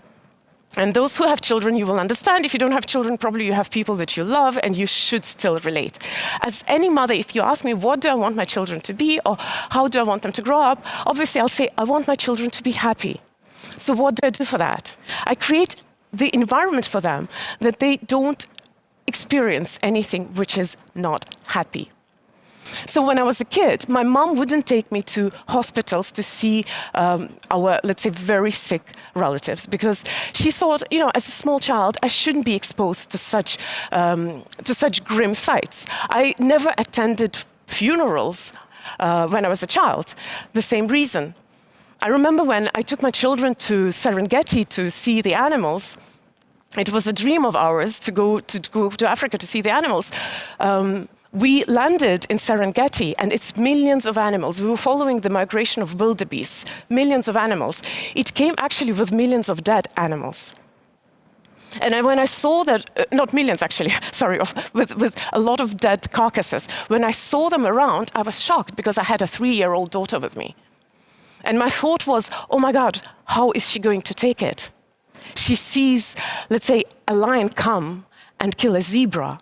How is she going to take it? Is she going to be shocked? Is it going to traumatize her? So our natural desire to make people that we love happy leads us to try to prevent them from any painful experience. Another experience from my personal life that a lot of parents probably will relate. When my son was a little younger, I came into his room at night and he was crying. And I asked Hayden, why are you crying? He said, we were traveling and tomorrow I have to go to school. And because we were traveling, I didn't have an opportunity to do the homework and my classmates depend on me. And I feel scared and ashamed for not having done my homework. And my first reaction was, Hayden, it was my fault. I took you out on a trip. Let me go and talk to the teacher. I'll explain to the teacher. But then I said to myself, no, I'm not going to do that. My child, because what am I doing? I'm trying to create an environment which is happy environment for my child, prevent him from getting a painful experience so that he grows up happy. And by that, I'm depriving him of developing necessary skills to deal with adversity in the safety and comfort of me being still in his life, of being there for him, of holding his hand if he needs. So I stopped myself and I asked, Hayden, I feel really sorry for you. And I also have experiences when I'm scared, when I'm ashamed. What do you think will happen? We chatted about fear, we chatted about shame, we chatted about what he thinks, what he feels. I shared whatever I thought was appropriate. In the next morning, he went to school, he came back from school, and it was totally gone for him. Why am I telling you this story? The thing is that we all grow up with parent figures or figures of people who love us, or most of us, hopefully. And they try to create an environment of happiness for us because every parent wants their child to be happy.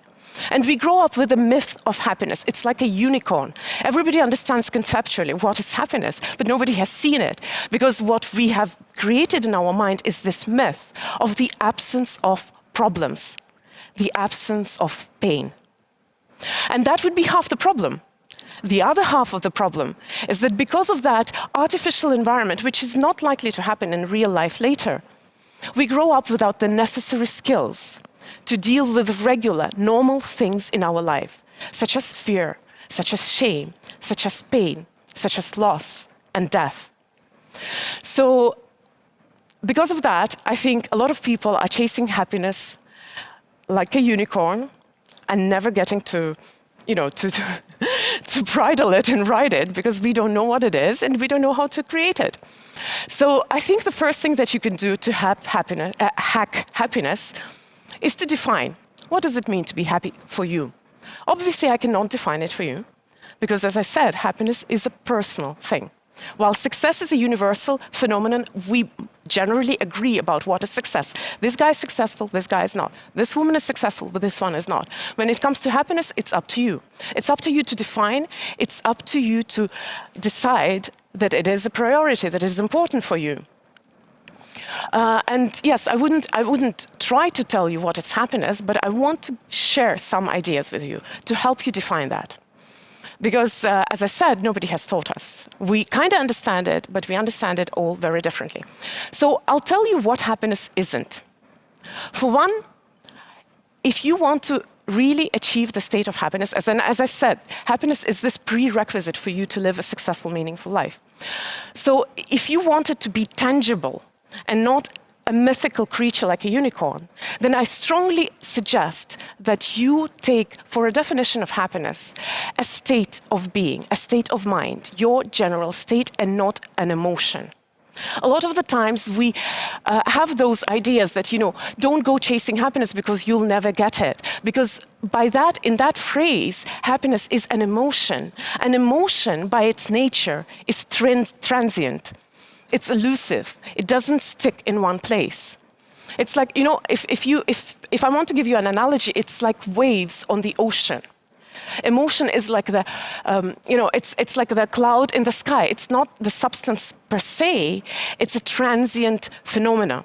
For example, if you think what you feel right now, and I can't imagine what you feel right now because I'm talking into complete void, but you could share actually in the comments what you feel right now. But it's not necessary. But let's say, think of what do you feel right now? I think we are a little bit, there is emotional scarcity in society. We are very often defining our feelings with like good, bad, stressed, like very generic terms, umbrella terms. But if you try to ask yourself, what do I feel right now? Do I feel curious? Do I feel excited? Do I feel, thoughtful? And put a slightly more specific term to what you feel. So while you are doing that and trying to put a more specific term to what you feel, that feeling evolves and shows a slightly different facet to you. And if I were to ask you right now to share what you feel in a few words with someone who is next to you, as you share that, the emotion starts changing again. And that's the interesting thing about emotions. If I were to come on stage and start telling you how I felt, as I tell, my feeling changes, because that's what emotions do. They change. So if you define happiness as anything, as an emotion, be it joy, bliss, enlightenment. Well, enlightenment is not an emotion, it's a state, but let's say bliss or joy. If you define it as an emotion, then obviously it's going to be elusive, because while you define it, it changes. So my suggestion to you that your definition of your personal happiness is a state, something much more substantial, something where you can get back to no matter what your emotions are, which change. Another thing which happiness is not, it's not perfection. And I know that Sri Kumar Rao, one of my favorite teachers and actually a personal teacher in terms of happiness, he has this beautiful idea. I'm not sure if he shared it with you, but he says, and I'm paraphrasing him, Sri Kumar Rao, that everything, you're not happy because everything is perfect. Everything is perfect because you're happy. So if you're like me, I'm a perfectionist, if you think that you need things to fall to places perfectly, and then you'll be happy, then you are obviously set for failure, because perfection doesn't happen. But when you are happy, suddenly everything seems perfect. When lockdown started, I saw this beautiful quote on Instagram, probably, or maybe Facebook. But internet, social media is the source of ultimate wisdom. It's an anonymous quote, but I think it brilliantly describes happiness for me. I love this quote. It says, happiness is when you're on a detour, but you can still enjoy the scenery. We as a society, as a world, have been on a really long detour. Have you been able to enjoy the scenery? And we get on those detours all the time. Things change in life and we're on a detour. Can you enjoy the scenery while you're on a detour?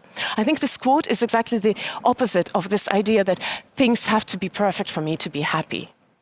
Because perfection doesn't happen in life. Well, it happens once you're happy, so it's the reverse. And the third thing that happiness is not secondary. It is important. And today, if it is the only thing that you remember from my speech, I want you to carry out this. Happiness is important. It's not secondary. It's not a prize at the end of a race. Let me share another story with you. It was about 10, 12 years ago, I don't remember exactly. Me and Vishen was speaking on a great stage with Dalai Lama, and we had a chance to actually talk to Dalai Lama. At that time, I was a co-founder of Mindvalley. I was taking Mindvalley to Russian market, explaining to Russian people how to live happy, fulfilled, extraordinary, meaningful lives. But on the other hand, I had the legacy work. I was working with refugees. I was working in UN with refugees in Asia, in Malaysia. I used to live in Malaysia. And it is a very interesting environment because a lot of people who come as refugees to Malaysia, they would have lost everything. Everything they owned, people that they loved, everything literally. And so on one side, we were building the company to help people to live more fulfilled, extraordinary lives, essentially to be happy. On the other hand, I saw a lot of misery and a lot of tragedy. So obviously, like every compassionate, or maybe not compassionate, maybe just empathetic person, I couldn't reconcile those two worlds. How can I be happy if there is misery in the life, in the world around us? I wonder if it sounds familiar to you. Have you ever thought, how can I be happy if there is misery in the world? If there are people who are unhappy? If there are problems to solve? You see, that's another thing. We are told, do things for others, help others, and you'll feel happy. And it is proven by research because, altruism or doing something for someone actually creates the chemicals in our body, the feel-good hormones, serotonin, and, it does literally make us feel better. Emotion, it gives us a good emotion. But on the other hand, if that was the truth, we wouldn't see so much misery among the people who actually work with, let's say, in non-profit sector, who work with societies who need help. Like I came out of NGO world. I came out of UN, out of working with actually the most miserable, with HIV positive people, with refugees, with the kids who were, orphans. So I get it, and I know how much people suffer. I had a colleague in Malaysia. She would go to every disaster area to help people. Where there was a tsunami in Indonesia in 2004, she went to help. And every time she was helping, she was full of energy. She was there full on. But when she came back to Malaysia, she'd always get a heart attack. Always. And eventually, unfortunately, she died because she just spent herself for a really good cause. And I asked that question of Dalai Lama, not in so many words, of course. I asked him, what do I do? Happy? Misery? He said, Christina, you can't help anyone if you're not happy. You can't help anyone if you're not happy. And that's why I'm saying that one thing that happiness is not, it's not secondary. It is important. And I'm not going to go into cliches that, you have to put your own mask on yourself before you help others, but it is true. So, to recap what I've been saying, number one, give yourself permission to prioritize your happiness this year. And actually get the courage to tell people, I'm going to make this social experiment. I promise you, guys Mindvalley crowd, if you see me at the next live event, I'm going to try this. Because people come to you and they ask, so what are you passionate about? And my experiment is going to be, I'm going to tell people, I'm passionate about my own happiness. I just want to see how people react to that. I'll share it with you at some other speech, probably. But so it is important because, as research shows, it is not a consequence or a prize of your good life, of your good deeds, of meaning in your life. It's actually a prerequisite for you to be able to do that, to reach success.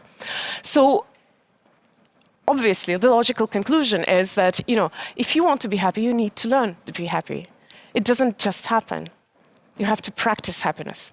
And of course, I have a lot of techniques and practices over years. I have collected a lot of different ideas how to help you to be happy. And I'm going to share just a few of them with you right now, very briefly, just to mention so that you actually can jot it down. In fact, I'm going to give you a homework after the summit is done today. I want you to first define happiness for yourself. Well, first, give yourself permission to be happy. Define happiness for yourself. And then here are a few practices which you can try. So the most famous, obviously, is being in the present moment.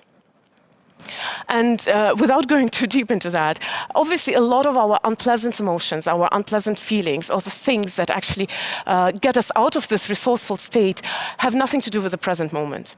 I was worried about this speech the whole day. While I was out with the kids walking in the nature, I was thinking about that speech, and that made me a little bit uneasy while I was in the beautiful spot.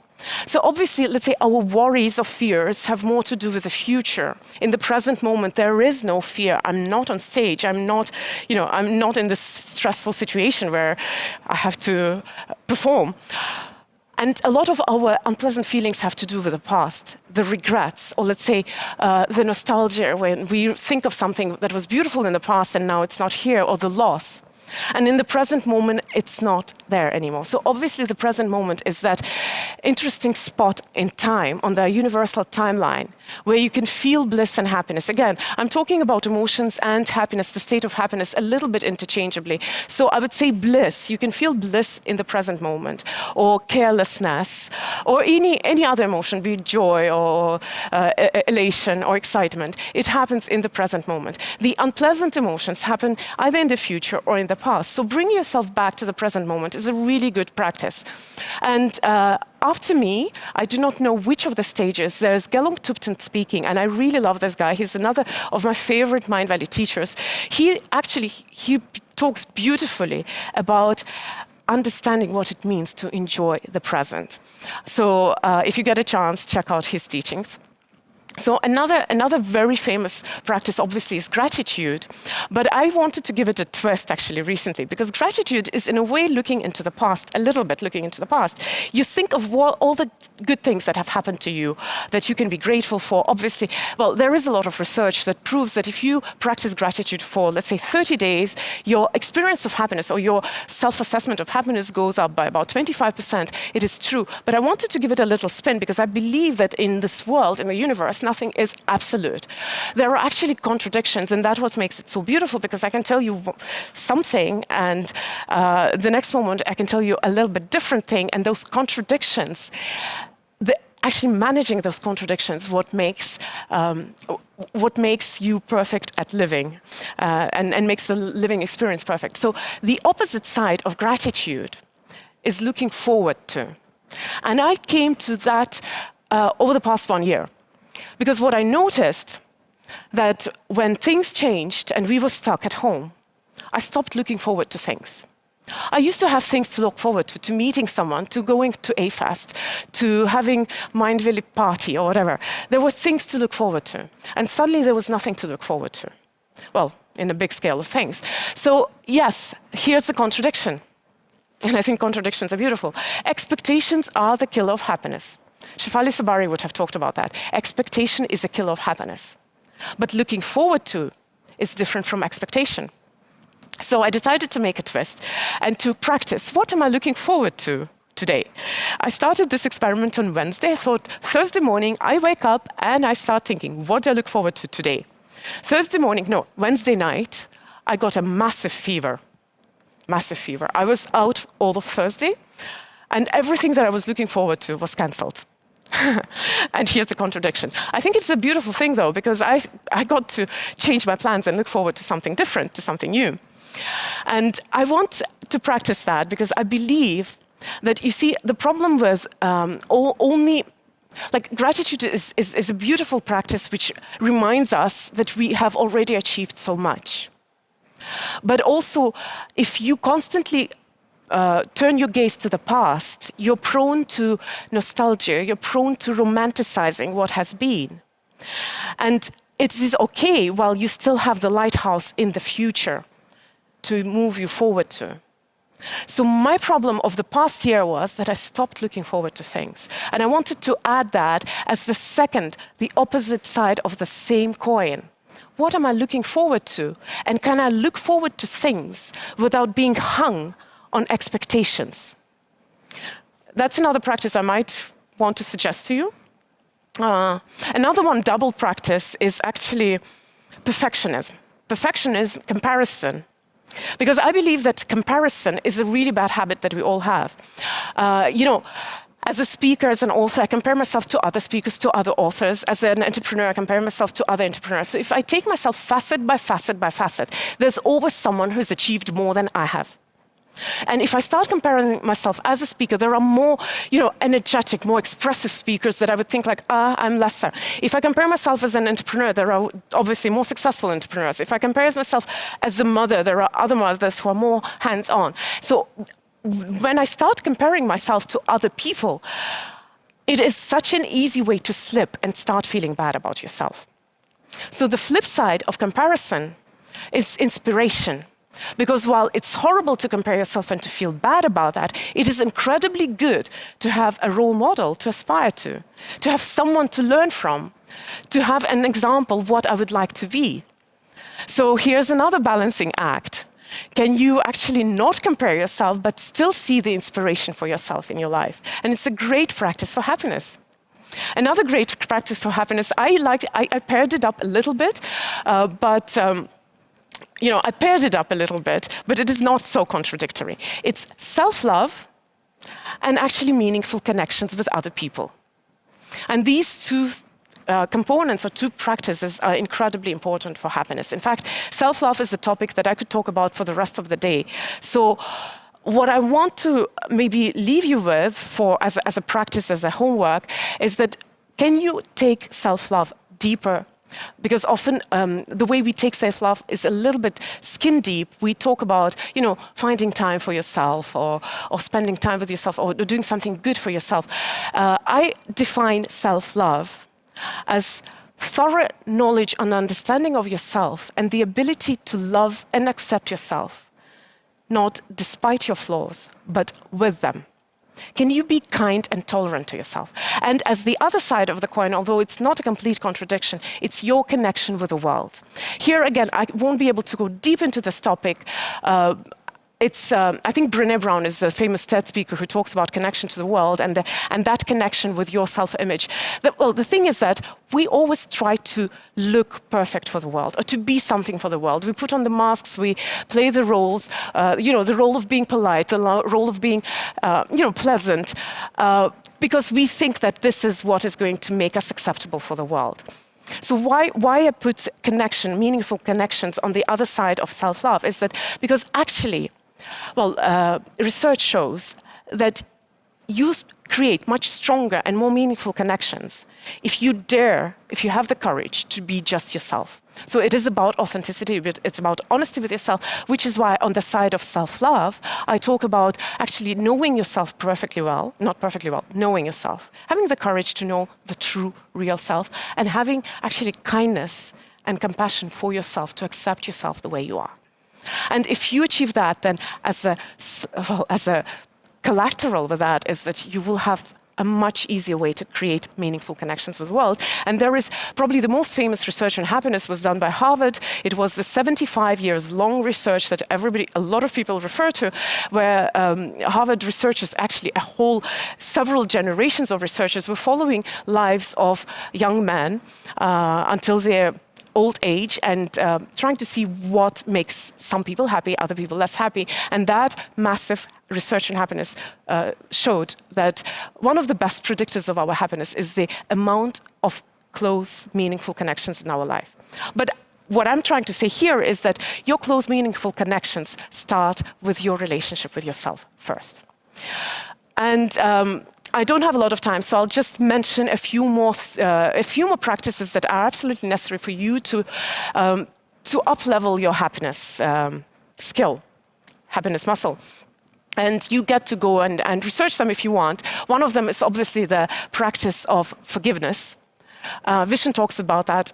He has beautiful exercise about that. I have an exercise on forgiveness as well. So you can research that topic. It is an imperative skill for happiness. And my favorite is actually, knowing how to deal with the pain in life. I'm going back to that story that I told you about, how we grow up without the skills, how to deal with adversity, how to deal with fear, with shame, with loss. Because our good-meaning peers and parents, they try to solve our problems for us. So we don't know how to deal with that. I was 40 when I suddenly discovered there is so much information on how to deal with painful situations in life. My favorite teacher here that I will strongly recommend to you is Susan David. She's also a TED speaker and a psychologist, a PhD in psychology. She has a beautiful book, Emotional Agility. So I just want to quote her. She says that pain is the price of admission to meaningful life. So happiness is not a magical unicorn. It is not something elusive. It's not the wave on the ocean. It's not the cloud in the sky. Because if we take happiness as that, we're never going to achieve it. It doesn't just happen. Nothing just happens in life. We have to work for the things that we want. Yet, it is a prerequisite for you to live a meaningful, successful life and to have an impact, to give back to the world. It is a prerequisite. So if Dalai Lama gave me the permission to be happy, I want to pass this permission to you guys. Please prioritize happiness, figure it out for yourself, and learn it. There is so much about it. Thank you. And now Ronan is coming on stage, and I'll try to play Ronan. Welcome, my dear. So good to see you. Great impersonation. Impersonation, yeah, my English. I got mesmerized with the ideas, and my English got off track a little bit. You know, Christina, I was having a couple of thoughts during the session that was mirrored by the comments that we had in the Zoom, and I was watching that, and I saw that is, I think you play a role, at least for me, on understanding happiness that shifts the perspective.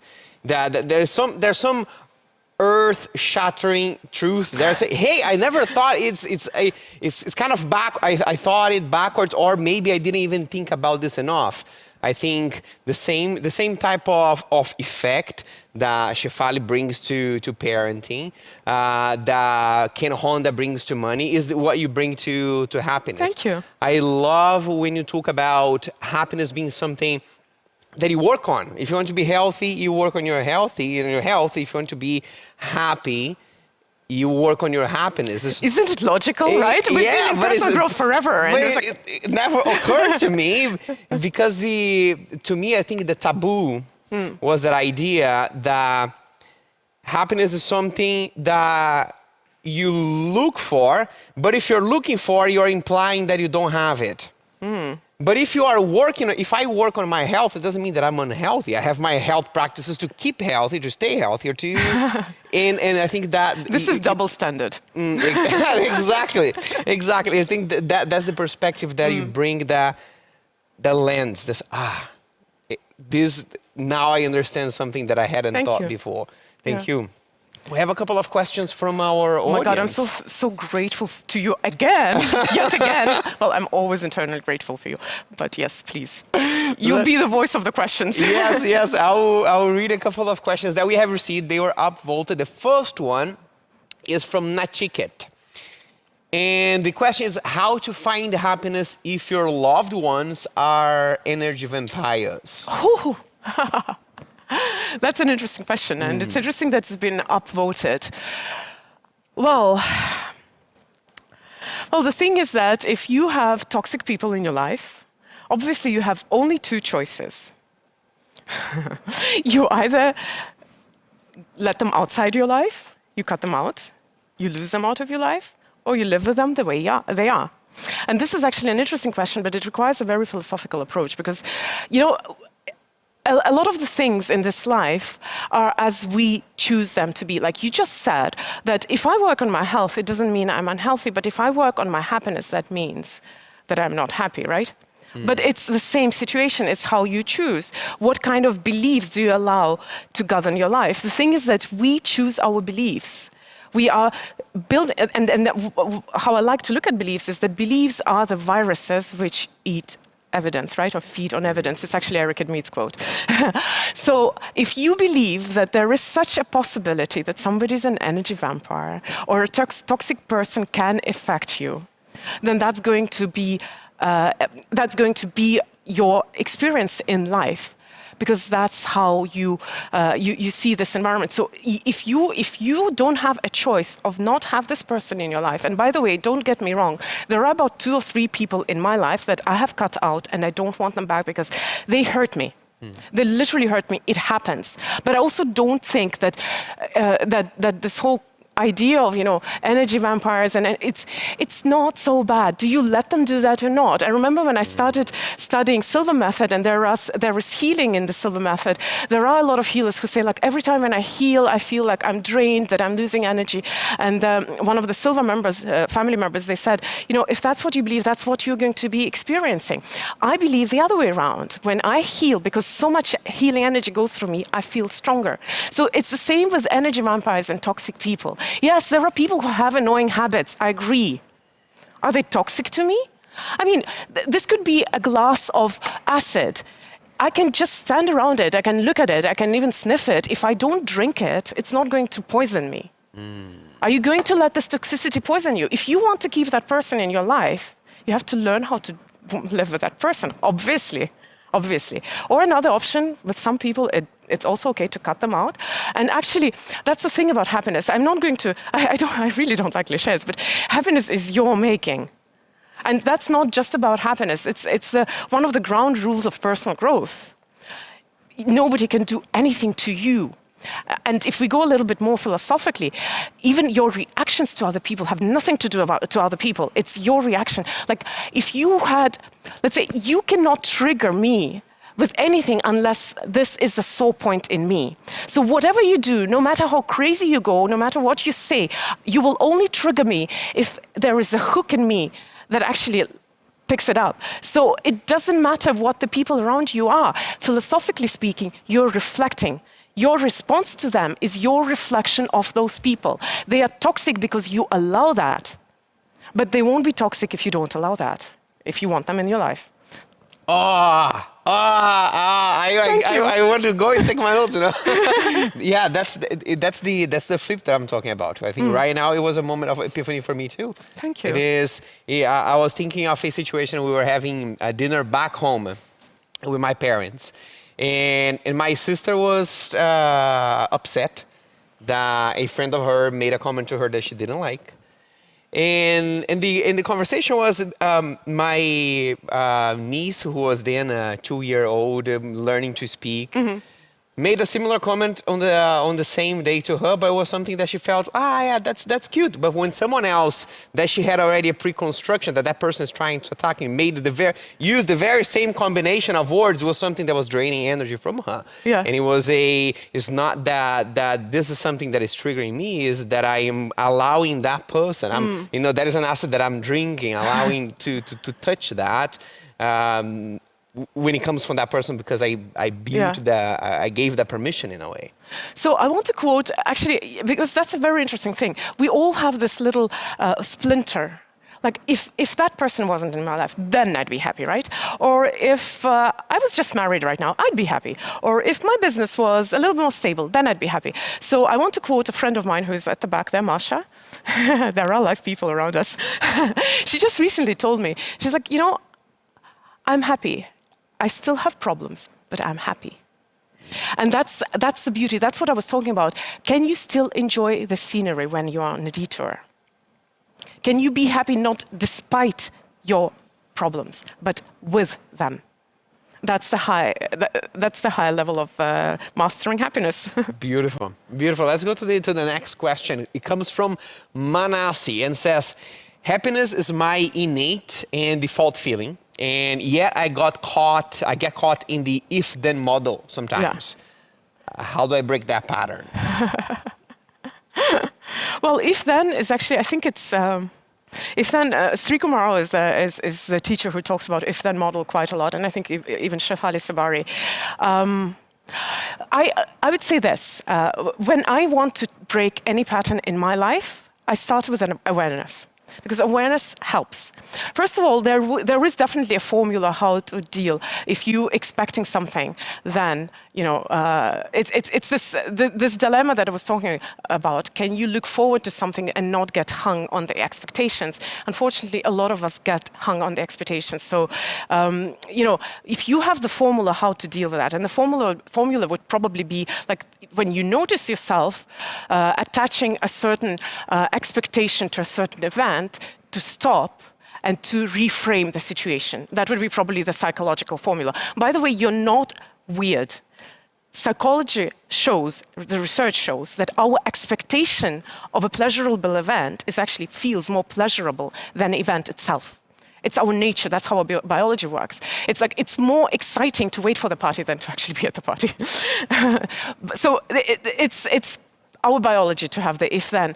But any kind of patterns, they're broken usually with a formula. So if you have the formula, let's say you catch yourself in that pattern, you say, okay, that's the pattern. Now I need to reframe the situation. I'm not looking forward, or I'm looking forward to that event, but I understand that it can go this, and this, and many other ways. And what I'm actually looking forward to is that whatever happens, I'm going to get the best experience, the greatest time. You can actually research what are the different options to break this pattern? But it starts with awareness. And awareness is the most important habit of all in personal growth and transformation.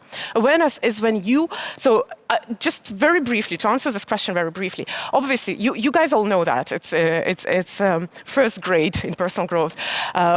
We first create habits, and habits later create us. Our life is not formed out of big decisions, it's formed out of like little things, little decisions that we take every day.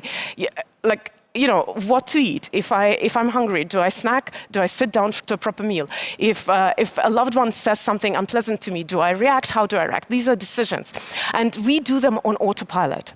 Again, it's our natural biology because we need to save energy, and there is such a thing as decision fatigue. So because we get fatigued with our decisions, we tend to fall into patterns, create traditions, habits, rituals, and then those traditions, habits, rituals actually shape our life. So any change starts with awareness. If you can go through the motions of your everyday life with awareness, you will have a chance to stop. Like when I'm too stressed and scared, I know that happiness is in the now, my fear is in the future. If I have an awareness, I will catch myself in that pattern. And I can say for a moment, like, okay, something that I'm afraid of is in the future. I'm in the now. How can I at least physically, biologically feel better? I just take some time to focus on what's in the present moment. Close my eyes, count the sounds, look at the lines on my hands. Put my focus on something in the present moment. The same thing with any pattern. Awareness, when you know the formula, awareness helps you to break the pattern and start a new formula. I do not know if I answered the question. I think yes and more. And I wanted to expand on a point that you just brought now. That you mentioned the fact that the happiness sometimes is in the anticipation of the events. There's the whole dopamine release, and then bringing the biology side to it. There's some conversation about the chemistry. A cocktail of happiness and dopamine, serotonin, oxytocin, and because men and women have different bodies, what I am wondering is, have you found anything about differences in experiencing happiness between men and women? Well, I think that when we talk about all sorts of chemical reactions in our body, we are probably talking about emotions. And what I wanted to translate is that please don't define happiness as an emotion, as a joy, elation, or excitement.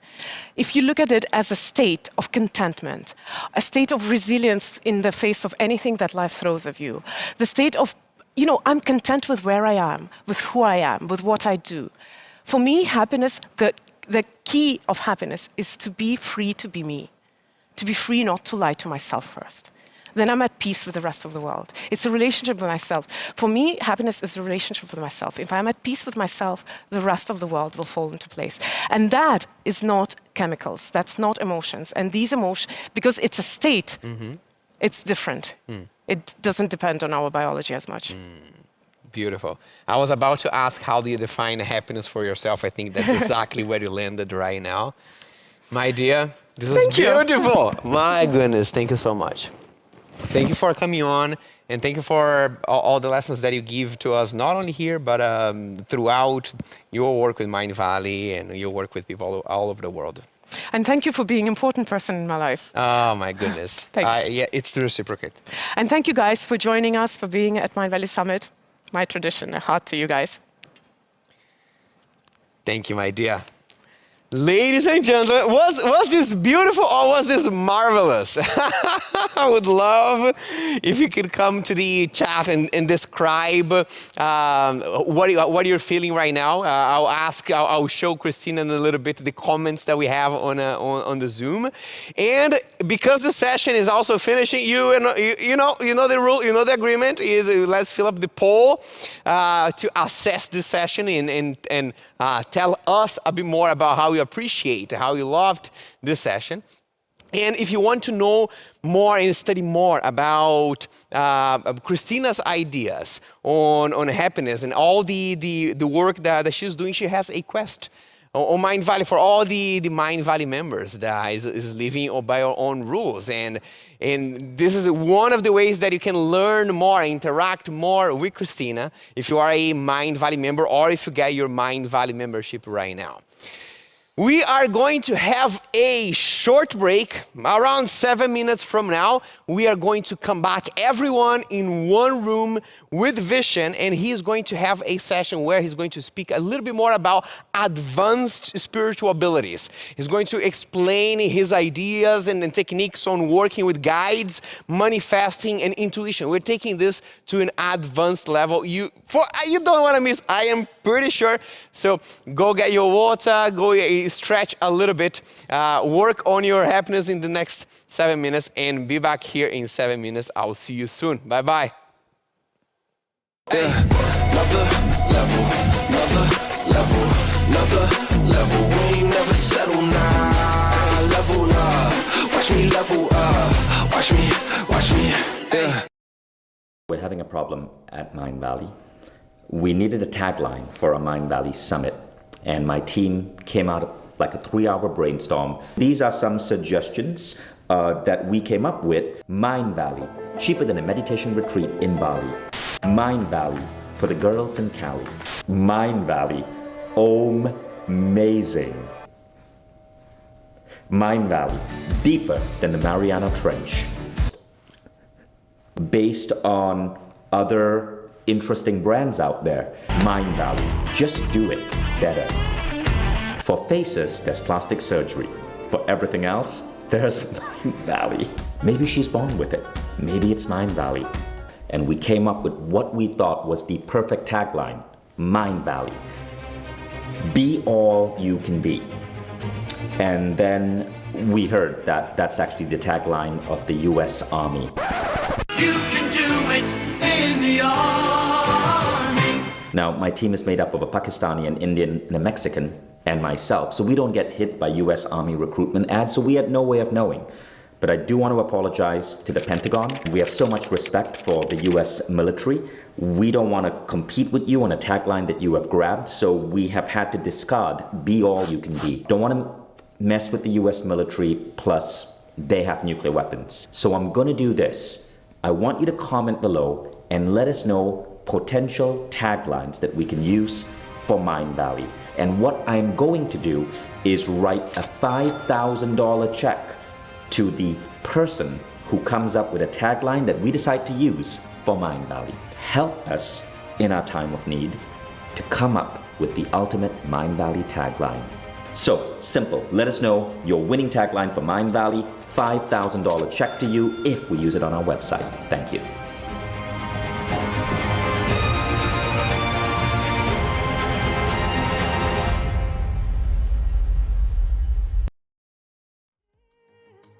With everything that you needed, dry your tears. I could get your heart treated, cause what you know in love, no it ain't. If I don't fix the problem, then you gotta wait for somebody else. Can't let you get away, cause you've been through a lot that I ain't never found. So bad, the way they broke you down, close you off, and all you gotta do is say goodbye. I'll make sure that it's your choice. We both got our voice. I'ma leave the rest to you if you want it. I know you've been hurt before and I'm sorry. Won't walk easy tonight. Be there in your hard times. You're what I'm missing and I'm what your heart needs. If you need me, I'll be there in a heartbeat. It's your choice. It's your choice, baby. It's your choice. It's your choice, baby.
out of breath. Don't make me forget it. Don't make me forget all the reasons I gave. Stuck in your bed, high as the ceiling. Love how you taste. Yeah, it's easy, yeah, to walk out the door and then never look back. There's no reason now to keep screwing over the feelings we have. So I keep coming over, breathing your cigarette smoke. Keep coming over. You make me feel something real. Make me feel lucky.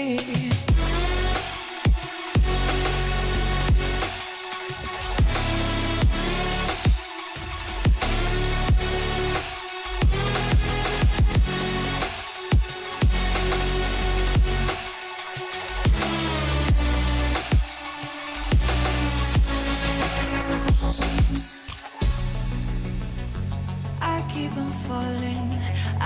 on falling the further I get.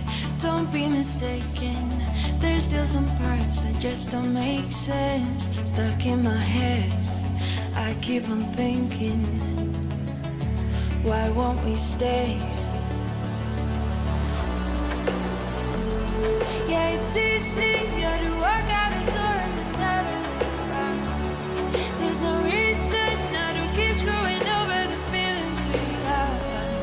So I keep coming over, breathing your cigarette smoke. Keep coming over. You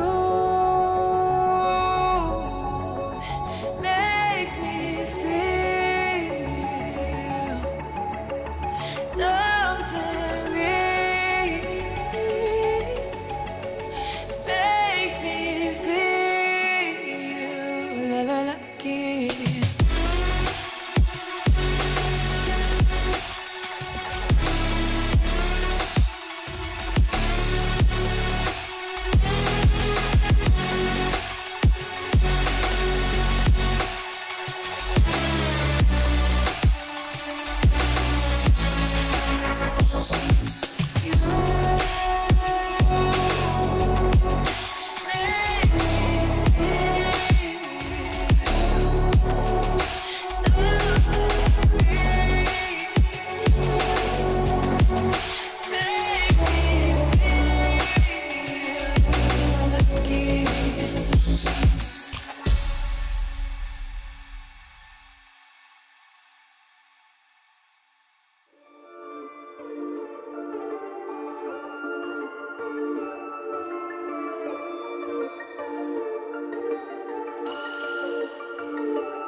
Another level, another level, another level. We ain't never settle now. Level up, watch me level up.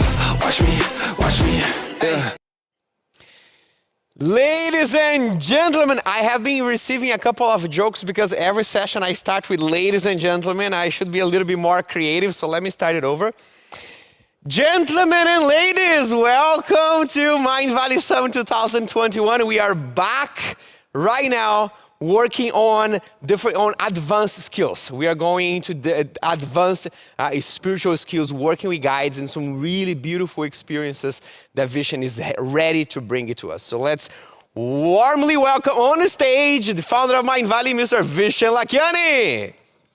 Yeah. Fireworks. Hello, Ronan. Hello, Vishen. How are you doing? I'm proud of you for today not wearing the exact same T-shirt that I am wearing.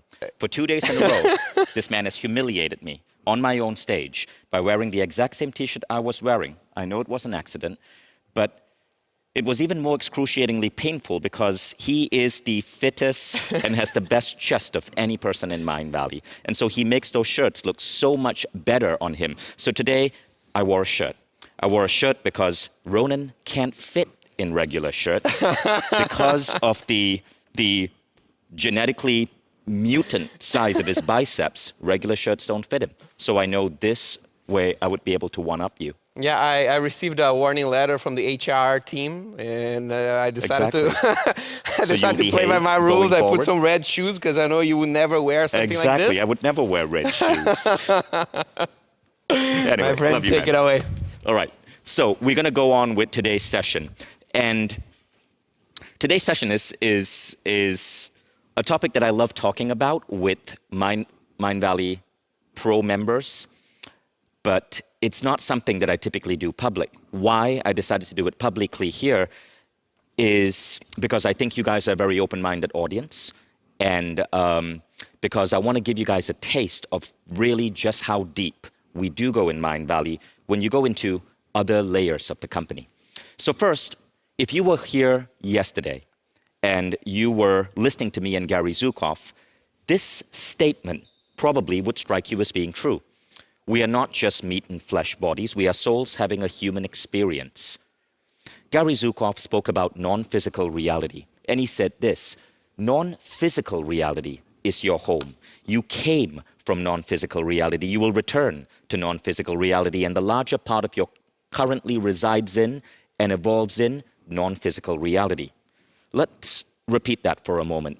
The larger part of you currently resides in and evolves in non-physical reality. The same is true for each of the billions of human beings upon this planet.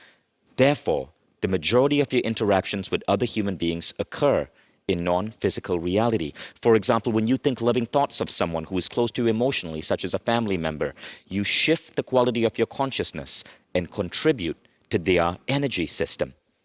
We spoke yesterday of forgiveness, and I shared with you that story of that guy Tom, whose brother forgave him at the exact same moment he was forgiving his brother using a forgiveness protocol, and they hadn't spoken in 2 years.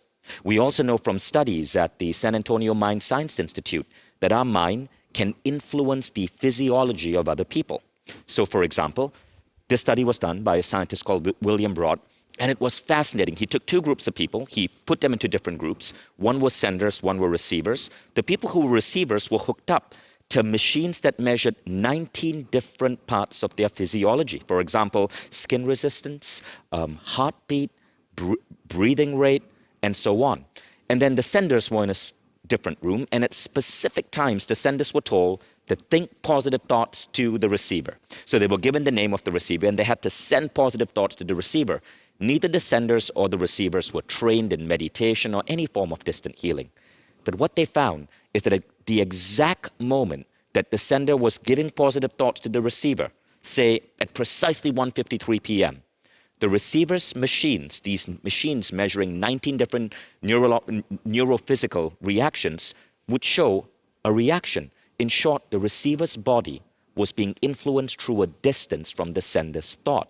Now, if that's just a body, and the larger part of ourself is non-physical, imagine what your thoughts are doing and influencing and dancing and playing with someone else's energy system or soul. So these ideas fascinate me. And this is why I'm a big believer in energy healing and other methods of energy work to influence not just our physiology, but other people's bodies in a good way, in a healthy, healing way, and also reality as a whole. Now, there's another part.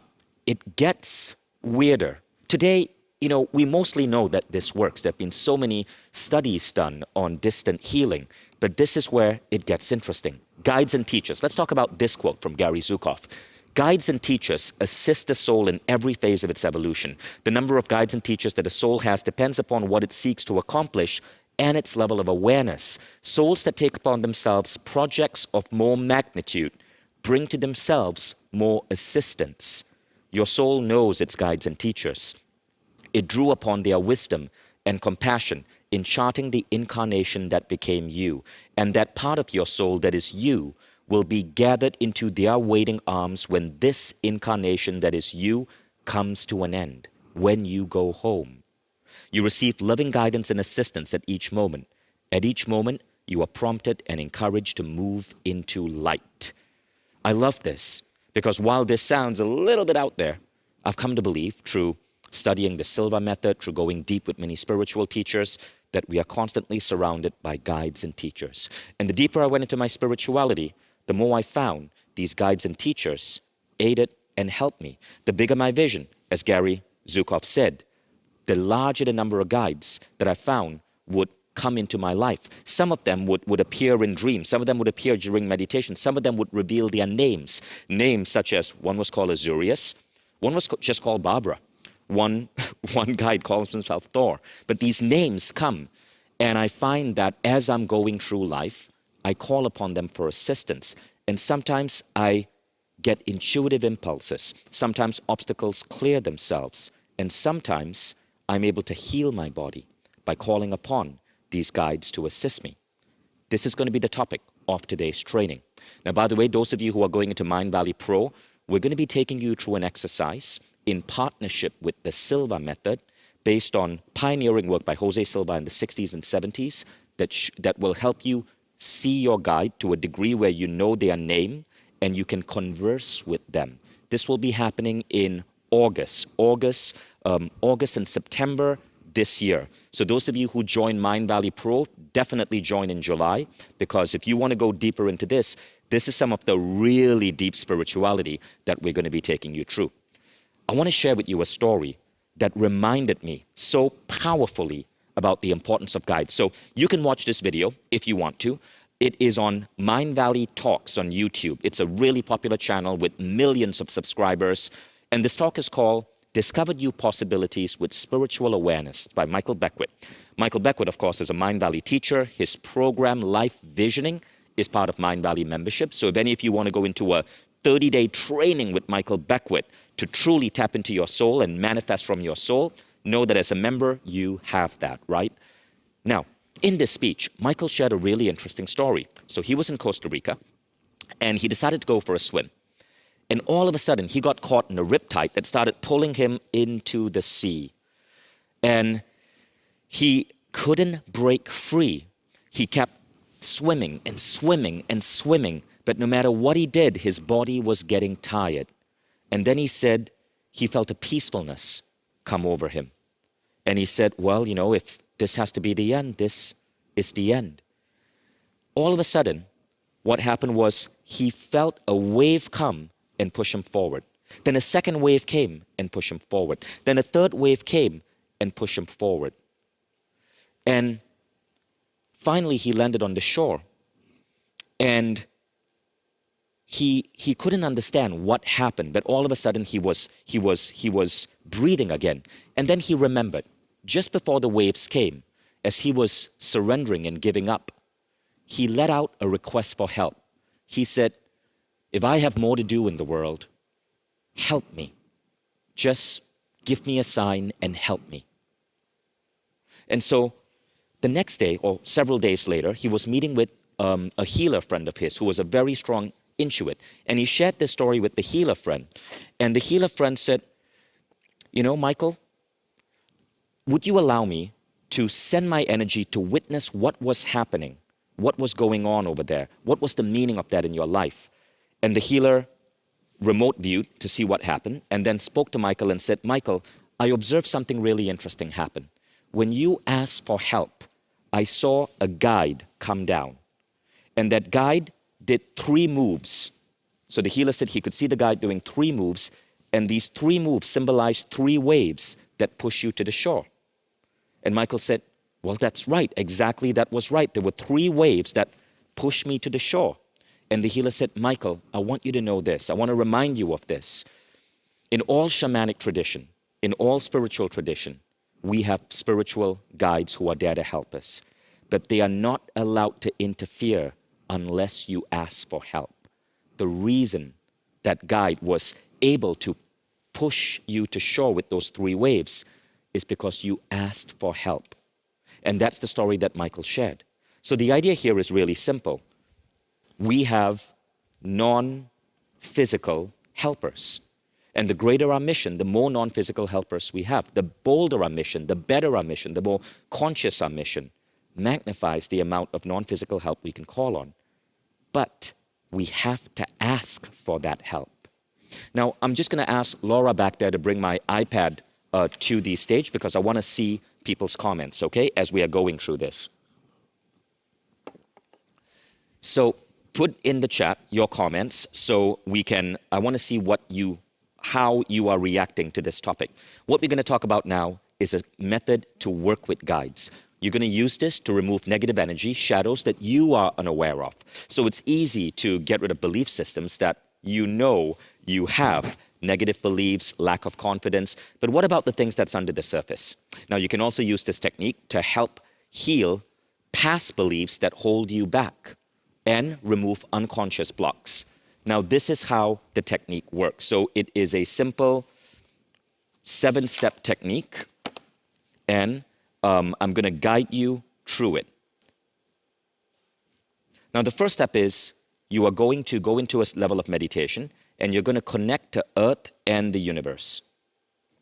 The next step is you're going to call upon your guides. I'm going to guide you through all of these steps so you don't have to worry about it. Then you are going to do a quick measure to understand where in your life you need to ask for help from your guides. This is a scoring system. You are going to basically look at health, at relationships, at career, at money, and then you're going to ask an intuitive question to see where you need the most amount of help. The next thing you're going to do, Laura, could you help me actually connect? The next thing you're going to do is you're going to use a technique to detect the block in your field. You're going to detect the exact position and location of this energy block that's holding you back from successful relationships, that's holding you back from attracting money, that's holding you back from healing your body. You're going to see and uncreate the block using a specific mantra from another Mindvalley teacher whose work is also going to be in Mindvalley membership. I'll give you the mantra shortly. And then you're going to give thanks. That's it. The whole process here is going to take about 10 minutes. Now, if you feel this isn't something you're comfortable doing, it's okay. You don't have to participate, and you can turn off your Zoom right now. What I ask is that you do not record this, you do not film this, you do not put it on Instagram. This video, by the way, is going to be on YouTube. I'm going to be sharing this not this video, not this exercise. Elements of this video will be on YouTube. But because this is so high-level spirituality, I prefer to keep this behind, at higher levels of Mindvalley. Because people who are just getting into this work will come here, look at this and go, oh, this feels like religion. And then it immediately turns them off. I'm not a religious person, and I'm here in Estonia, which is the most atheist country in the world.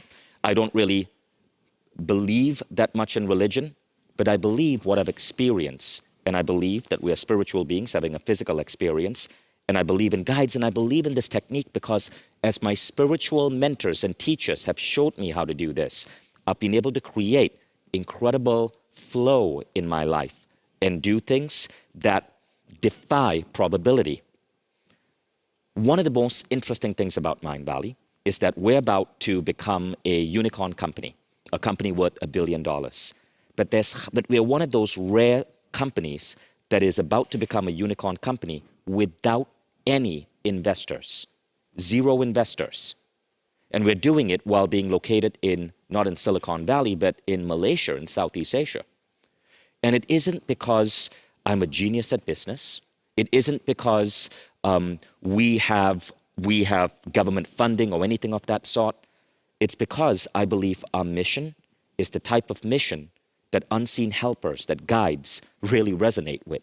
And I find that there were so many times when I was about to go bankrupt, when something would happen and reality would shift. There were so many times when I was stuck and the right idea and the right product would just come to me. And that's why I believe in this. So as I started going deeper and deeper into this particular tool, what I found is that I could use it to heal my body. I could use it to generate energy. I could use it to remove sadness or sorrow. If there was anything in life that made me uncomfortable because of a past memory or a past trigger, I could heal that. And I want to teach you how to do this as well. So here are some applications. Maybe you just keep meeting the wrong person in your relationship. You can use this technique. Maybe there's something about your spouse. There's something about your coworker. There's something about your boss that just triggers you. You feel a sense of insecurity or you feel a negative emotion in that person's presence. This could be a form of projection. It could be a childhood belief that's influencing that. You learn to remove that block. Maybe you have difficulty holding on to money or attracting money.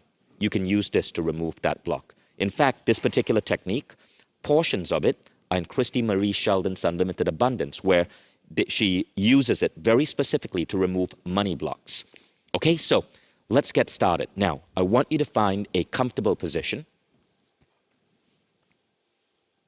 I want you to find a comfortable position, and I'm going to guide you into a level of meditation.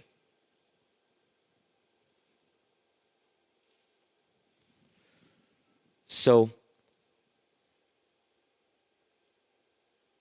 get into a comfortable position. Get relaxed. And in this meditation, you are allowed to move your hands. At certain points, I'm going to tell you to move your hands. So don't feel like you need to be really still. You need to scratch an itch. You need to move your hands. You need to adjust your hair. It's all fine, okay? In fact, in many healing traditions, you actually move your objective hands. We're going to be using your hands in this. I want you to feel your scalp relax. Feel a feeling of relaxation on your scalp. Feel that feeling of relaxation move gently downward to your forehead, to your eyes. Feel your eyelids relax. Feel this feeling of relaxation move gently downward to your nose, to your mouth, to your jaw. Feel this feeling of relaxation move to your neck, your shoulders, your upper arms, your lower arms, your hands, your fingers. Feel this feeling of relaxation move to your chest, your abdomen, your hips, your legs, your knees, your lower legs, your feet, all the way down to your toes. You're now in a deeply relaxed state of mind. I'm now going to count from 10 to 1, and on each descending number, you will get deeper and deeper into this relaxed state. 10, 9, 8, 7, going deeper and deeper. 6, 5, 4, 3, 2, 1. You're now in a deep, relaxed state of mind. I want you to now imagine a light coming down all the way from the universe, from heaven, going all the way down to the top of your head and flowing through your spine. Keep your spine straight. Now imagine this light emerging from the base of your spine and going deep down into the earth. Within this channel of light, I now want you to imagine love flowing from the universe into your body, and love flowing from the earth or Gaia all the way up into your spine. See your body being filled with this love flowing from up and coming from down.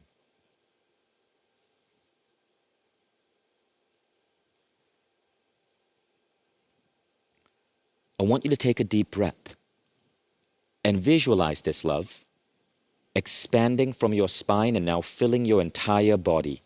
Feel this love.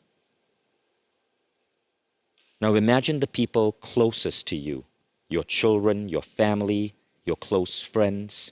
Take a deep breath, and as you exhale, Imagine this love radiating to them.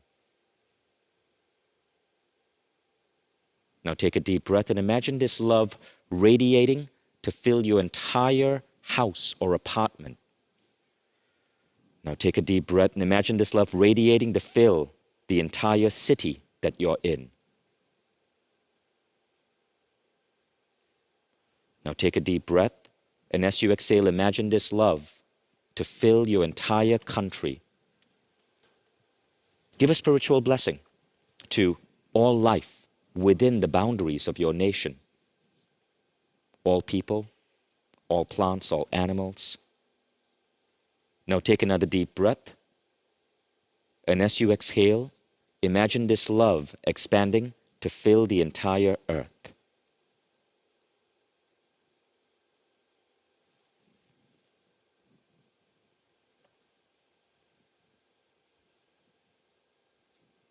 In your mind, see the earth covered in the light of your love.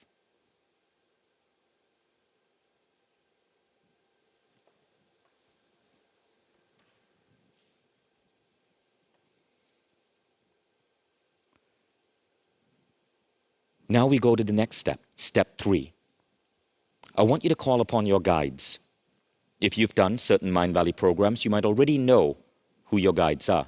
If not, just think of any spiritual being that you think of for support and protection. It could be a religious entity. It could be a deceased grandparent. It could be an angel you believe in or pray to. It could be the Archangel Michael. It could be a higher level or higher version of yourself. It doesn't matter. And if you don't know what it is, just ask, guides, if you're here, help me in this clearing.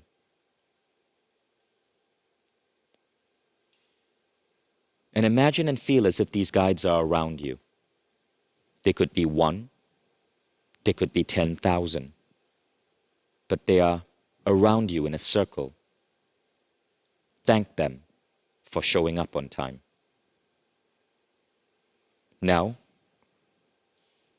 you're going to do a mental scoring system to look at a few dimensions of your life and see where you have the biggest blocks. We're going to rate different areas of your life: health, relationship, career, money, spirituality.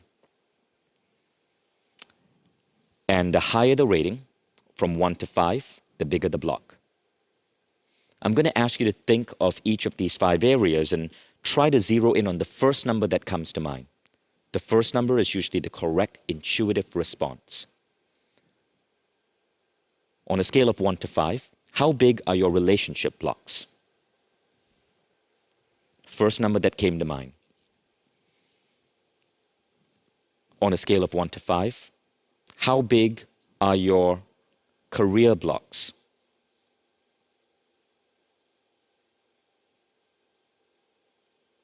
Scale of 1 to 5.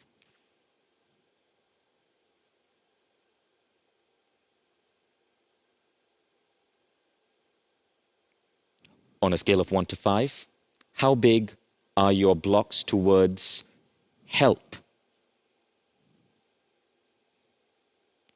Radiant health and vitality. Scale of 1 to 5. On a scale of 1 to 5, how big are any blocks you have that prevent you from realizing your full spirituality?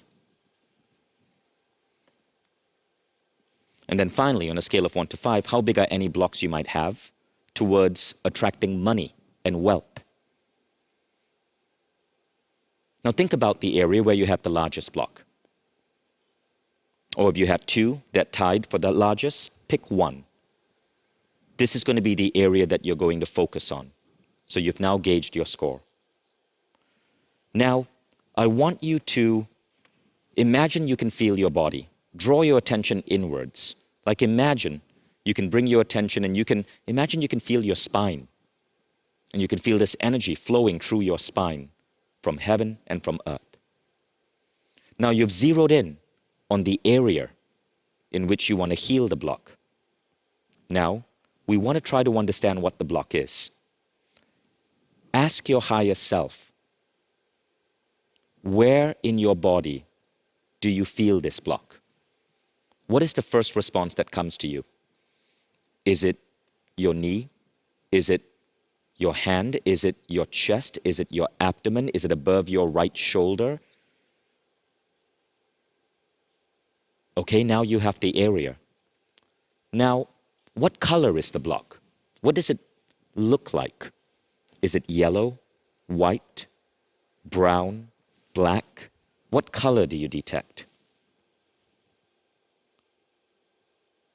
Now, what texture is the block? Is it sticky? Is it mushy like plasticine? Is it hard like a rock? Is it metallic? So you have position, color, texture. Now I want you to raise your hand, hold up your objective hand, and imagine this block coming from your field and sitting in your hand. You're holding it gently.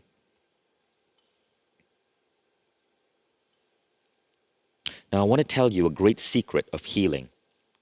You heal through love. So you remove blocks, not by destroying them, but by loving them away. This block, whatever it is, whether it's a block on your relationships or abundance or a block on your career or a block on your health, isn't a bad thing. It could be a childhood interpretation of something that happened in your life. It could be your child's meaning-making machine. It could be a defensive belief that you took on to protect yourself at a time when you didn't have as much wisdom as you have right now. So you're not going to be angry with this block because it is part of you. I want you to give love to this block. Love it. Thank it for being a part of you. Thank it for protecting you. Thank it for being there.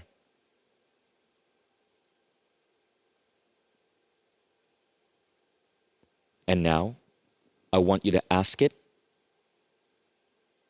to tell it that it is time to part ways. Tell it goodbye. And we're going to repeat a specific mantra to help this block dissolve. This mantra is from Christy Marie Sheldon's Unlimited Abundance program in Mindvalley. And the mantra goes like this. We're going to repeat this 7 times. And each time you repeat this mantra, and I want you to repeat it in your head with your hand in front of you, with the block in your hand. You're going to imagine the block gets smaller and smaller until it completely disappears. If it disappears after the first repetition, great. Or it may take 7. And the mantra goes like this. For those of you who are comfortable opening your eyes to look at the screen, I've put it on the screen. I now uncreate, delete, destory this block across all time, dimension, space, and reality. I now uncreate, delete, and destory this block across all time, dimension, space, and reality. We've now repeated it twice. 5 more times to go. And each time you repeat it, you're going to see this block lovingly disappear. I now uncreate, delete, destory this block across all time, dimension, space, and reality. I now uncreate, delete, destory this block across all time, dimension, space, and reality. I now uncreate, delete, and destory this block across all time, dimension, space, and reality. I now uncreate, delete, and destory this block across all time, dimension, space, and reality. And the final time, I now uncreate, delete, and destory this block across all time, dimension, space, and reality. See the block completely disappear. Now think of your guides, the guides who are surrounding you. Ask them to help, heal, and remove this block permanently from your energy. Thank them for doing so. Imagine it already done. And now we'll open our eyes.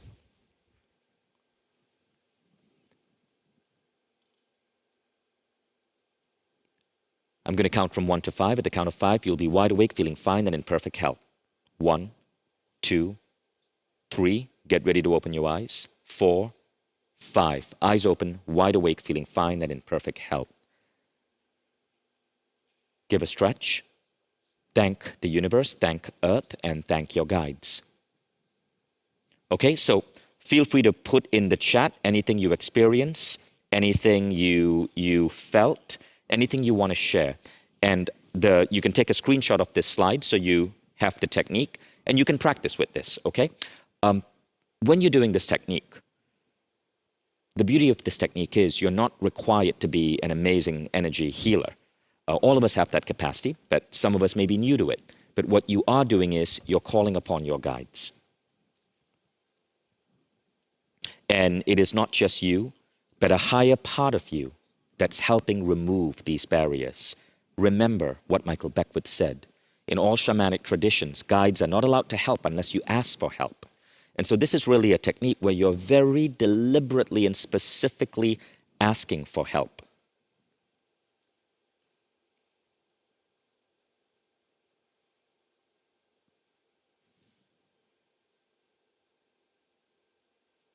I'm reading the comments. Yes, so people are mentioning on the fact that key idea, you remove your blocks by loving them away. You cannot not love a part of you. You remove it by loving it away, by understanding why it came there in the first place. It's almost as if you're forgiving your block, right? The energy of love is the energy of healing. It's a very similar thing. Okay, so that is the technique. Now, I want to bring you guys back to physical reality, and we're going to go on with the next section. We have 11 minutes left. Okay, this is the, there's a typo there. It's I now, not I know. This is the mantra you want to use. Feel free to screenshot it. Okay, now, let's come back. I'm super excited that yesterday we were able to announce Mindvalley Pro, and we had hundreds of you guys sign up. For those of you who like this technique, who like this higher level spiritual work, this is a tiny fraction of like what we do in Mindvalley Pro. We just go really, really, really deep in this, going into abundance blocks and relationship blocks and teaching people how to heal themselves and bringing in whole mind, whole body, and whole spiritual principles. And often guest teachers, shamans, spiritual healers, energy healers that I work with. So the first class of Mindvalley Pro kicks off. Those of you who don't know, just go to mindvalley.com/pro. This is a coaching program where I work directly with you to take you through a complete transformation and to teach you all of these tools. So that's available for you. We released that yesterday, okay? You can check it out. But now, today, there is a theme for today. Today, we're announcing the next big program in Mindvalley, and this is basically Mindvalley Certified Health Coach. So health is something really, really, really interesting. We just established philosophically, that we are souls having a spiritual experience. And if we are souls, then our vehicle is this body. So many of us forget that. They think the vehicle is the car they drive, and so you're obsessed with driving the best car. You're obsessed with the quality of your home. But ultimately, your soul, your vehicle is your body. I was talking to a friend earlier today, and she was saying she had to move her apartment, and she was saying she was kind of like feeling so off because she no longer had an apartment and had to find a new apartment. And then she mentioned that she had this spiritual realization that, wait a minute, like she's a soul and the apartment isn't the layer. Her body is really her home. And many of us forget that. But when we start making our body, we start treating our body the way we treat our luxury condo, life starts shifting in a really remarkable way. Yet we don't. If you look at rising obesity rates, you look at the health of the human species right now, it doesn't seem to be getting any better. And so what we're going to do next in Mindvalley is develop programs to radically transform the health of people. Now, that tool I just taught you, you can use it to create any type of change you want in your life. Health is no difference. Now, what if gaining optimal health became effortless, right? What if this meant that I know many of you have tried diets before and have probably failed. Diets have a 5% chance of success. I know many of you have tried exercise but don't see the results. Much of the way we do modern exercise doesn't really benefit the body. And later on today, you're going to hear some shocking facts. Jogging, according to some modern exercise theories, is bad for you. Aerobics, which 87% of women in America think is the answer, is so freaking suboptimal. And so even the way we've been trained to exercise is horribly wrong, but it isn't your fault. Ideas like jogging emerged from companies like Nike so they could sell you more shoes. Many of the exercise programs and infomercials that you see in late night don't really work. Companies like Coca-Cola tell you to drink their crap products and then go for a jog. Again, not the optimal way. Having a remarkable body is actually a much more interesting process. And we're actually going to show you some really remarkable charts based on science. This is going to be in the next session with Ronan. That's going to blow your mind. Okay? But first, I want to address this popular block. I've tried to gain my health many times. I always struggle, always suffered, couldn't stay consistent.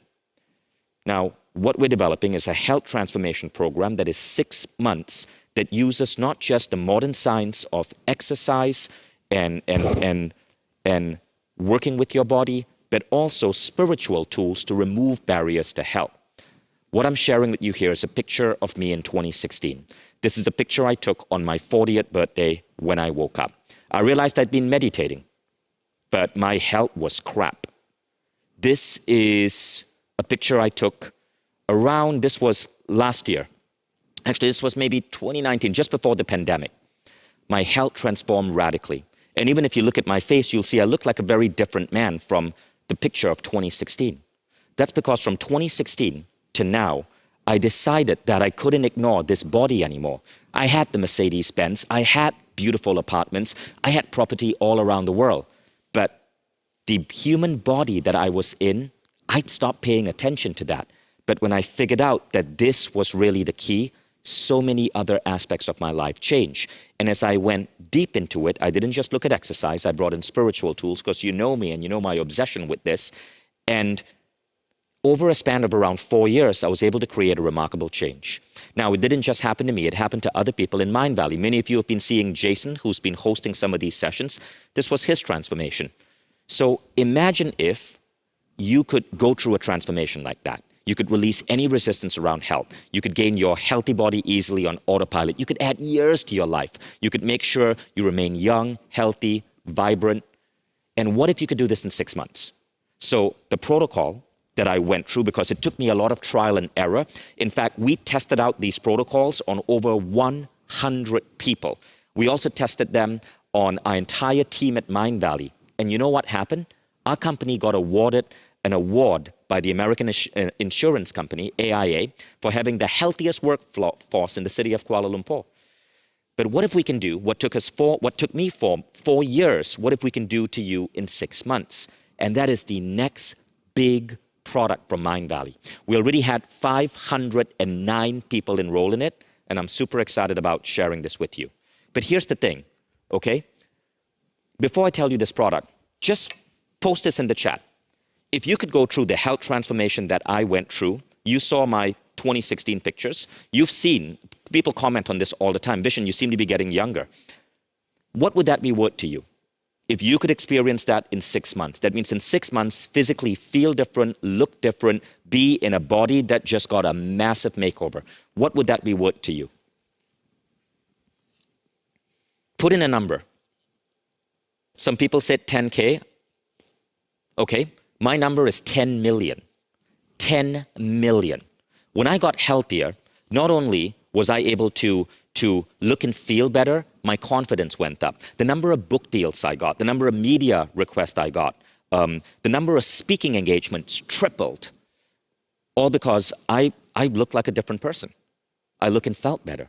My cognition changed because today we know, according to studies by Dr. Daniel Amen, that every little bit of extra fat you have around your belly or your thighs actually slows down your cognition. It's affecting your brain. And it actually slows down your ideation, your thinking, which means you're less productive at work. If you're an entrepreneur, if you're a scientist, if you're an engineer, your brain needs to be at a top level. So put down that number. How much would it be worth to you? For me, I've probably made $100 million extra in net worth because of my body transformation. Because as my body reached its higher levels of health, so did my brain, so did my energy level, so did my confidence, so did my ability to walk into a room and command respect.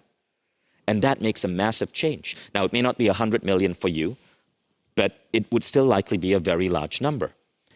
We are able to do this now in 6 months, thanks to Mindvalley methodologies, Mindvalley trainers, and the framework that we put together, but it took us 4 years of trial and error to get this done. Okay, so if you answer yes to this, would you like us to help you achieve an extraordinary health transformation for yourself? Then, I'm not going to talk about, I'm just going to give you a really quick summary now, but we're going to go deep into this later today. You're going to go into a session with Lorenzo, where he's going to show you the 10X methodology. That's how I gained muscle. And that's how thousands of people are gaining muscle using really optimized workouts. And he's going to show you the great myths, the massive myths and the problem with modern exercise, which is why so many people, especially women, get stuck. The majority of people who do 10X are actually women. Then we're going to go into Hollow Body, which is a holistic body transformation model that we've been developing with Ronan. Ronan, you guys may think him as the funny Brazilian guy with the biceps, but the guy is actually one of the smartest and most genius health optimization experts I've ever seen. And yes, there are many scientists who are specialists in this field, but they can't teach like Ronan. And you're going to witness that today. So that's about 2 hours. And then when we're done, we're going to show you Mindvalley Health Certification for those of you who want to go through that 6-month transformation. But here's the key thing, guys, and this is what you're going to love. We're not just transforming your health in 6 months. You're then getting a license, a certification to go out and teach this to other people. You can teach this to your kids. You can teach this to your family. You can teach this in your company. You can go and charge people to learn from you. It is Mindvalley's first big foray into certified coaching. You become a Mindvalley certified coach. So you don't just transform your health, you get to transform other people. As you know, I've been a health warrior for the last couple of years. I launched campaigns against Nestle, against Coca-Cola. My campaigns against Nestle, some of those videos got 50 million views and caused trouble for Nestle, which I'm proud of because Nestle deserves a big frickin' kick in the butt. Companies like Coke and Nestle are horrible to the planet and to our human biology. And what we want to do at Mindvalley is train people to be warriors for health. But first, you got to go through a transformation. And then you get certified to go and bring this transformation to your city, your gym, and so on. Okay, so we call this Certified Mindvalley Hollow Body Coach. Now, really quickly, it's a dual certification. The first 4 months, you become Hollow Body certified. This is where you learn how to bring in mind, body, and soul together so you can remove all barriers to your health. The technique that you just went through, that spiritual technique working with your guides, you actually learn that. You go through that. I take you through 12 different variations of that to remove 12 unique blocks. And then you get license to teach that to other people and use that to other people and charge for it, right? If you want to, because you're a certified coach. And if you can help people transform and remove their body, you deserve to be paid for your time. So what I just shared with you is actually part of this. I wanted to show you this because I want to make a really, really, really big point here.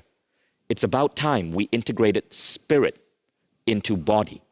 That's what we're doing here. You're learning to transform the body by interacting with the power of our spirituality. That's what makes Hollow Body unique. And that's why it's called Hollow Body, holistic body. You look at your gut microbiome, we look at imagery therapy, we look at spiritual healing, we look at energy work, all of it integrated. That's 4 months. But then the next thing is that you are able to go into another 3 months of 10X. And 10X, that's what's causing all of these transformations. So the all health model is, it's not about mindset, it's about working out and eating well. The new model is about rewiring your mind. It's about creating lasting change. It's about teaching you coaching skills so you understand how your mind works, but you can coach other people. It's about teaching you fitness routines, teaching you the science of the gut microbiome, the science of imagery therapy, so that you can bring all of these modalities together. And there are two ways to do it. One is you become a certified Mindvalley hollow body coach. So again, the first month, it's 4 months. The first month you learn coaching. That happens in July. And then August, September, October, you learn hollow body. And by November, you're able to go out there and coach other people. Or you can do option 2. You do hollow body, and then you do the next level, which is 10x. You go through a 3-month transformation with Lorenzo, where you get absolutely ripped, if that's what you want. For most people, it's not about getting ripped. For most people, it's about losing weight. It's about changing their body shape. And you experience that in 3 months. You'll be shocked at how fast this is. But then, so that is November, December, January. And then in February, you can go out and you have your second certification. So the cool part about 10x is that not only do you go through a transformation, but you then get reseller rights where you can sell 10x to gyms, to local gyms, and you get a cut. You get 40% of every sale. So you basically get your own version of the 10x program. You can put people into these classes, and you can charge for it. So this way, we multiply our impact on the world. I want to touch 1 billion lives, but I can't touch 1 billion lives with just the current team I have. We want to touch 1 billion lives by having 10,000 Mindvalley certified coaches around the world. And that's how we believe we can make the greatest impact. So this is what this is for. Now, that's what the schedule looks like. Classes kick off in July. Starts with foundations, where you learn the foundations of coaching and transformation. Then 3 months hollow body certification. By November, you're certified. And then 3 months 10x certification. And by February, you actually have a dual certification. So those of you who don't care about 10x and just want to do hollow body, you can do that. And some of you may want to go further and do 10x. It's a flexible, adaptable training timeline, perfect for even the busiest schedules. And I'll show you what this means, okay? You learn straight from home. You don't even need a gym, because we designed this before, when the pandemic was there. And option 1, hollow body, is $5,000. Option 2 is $10,000. That means you got hollow body and 10x. And reseller rights. Reseller rights are really, really, really valuable, because you can literally go to your local gym and say, okay, I can bring 10x to this gym, and I can sign up 100 people at the same time. See regular fitness instructors one-on-one. With this, you can put 100 people into the 10x app, and you can run them through the protocol, coaching them using Telegram. All of this is going to be, the technology is going to be ready by then. But what we want to do today, because we want a group of you guys to be part of our pioneers, is we're giving like a really big discount, 50% off. So for those of you who enroll in the next few days for around $5,000, you can get both hollow body certified and 10x certified. And there are payment plans available all the way to like $199 a month, right? So you can already start charging for this and having coaching clients before you finish the payments, before you're even halfway through the payments, right? Because we want to make this really, really, really easy for you. So stay tuned. We're going to go really deep into this later on. Time and seats are limited. We already have 509 people signed up. You can join now. You can make a decision later. And to join, all you got to do is go to mindvalley.com/help and turn in an application. The application is $500. It takes you 10 minutes to fill out the form. And then if you get accepted, we will get back to you, and then we'll bring you into our class in July. Thanks, guys.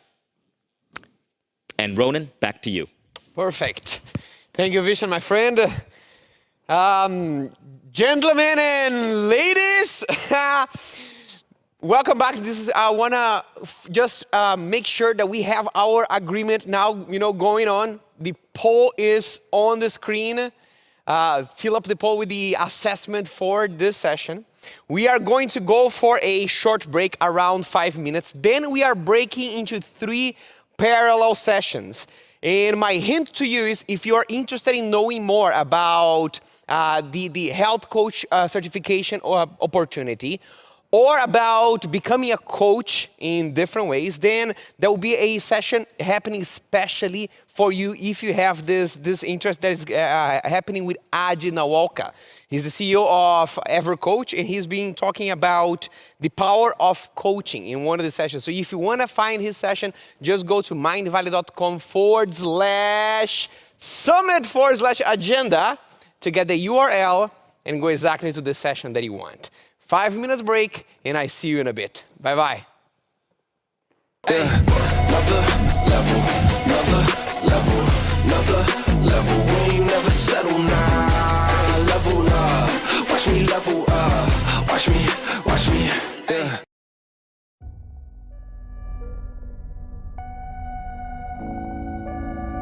I was once on the board of the X Prize Foundation, and we got to go to SpaceX. We got to actually sit down with Musk, ask him a couple of questions, and it is amazing how big this guy thinks. Now, this is what I noticed about Musk, right?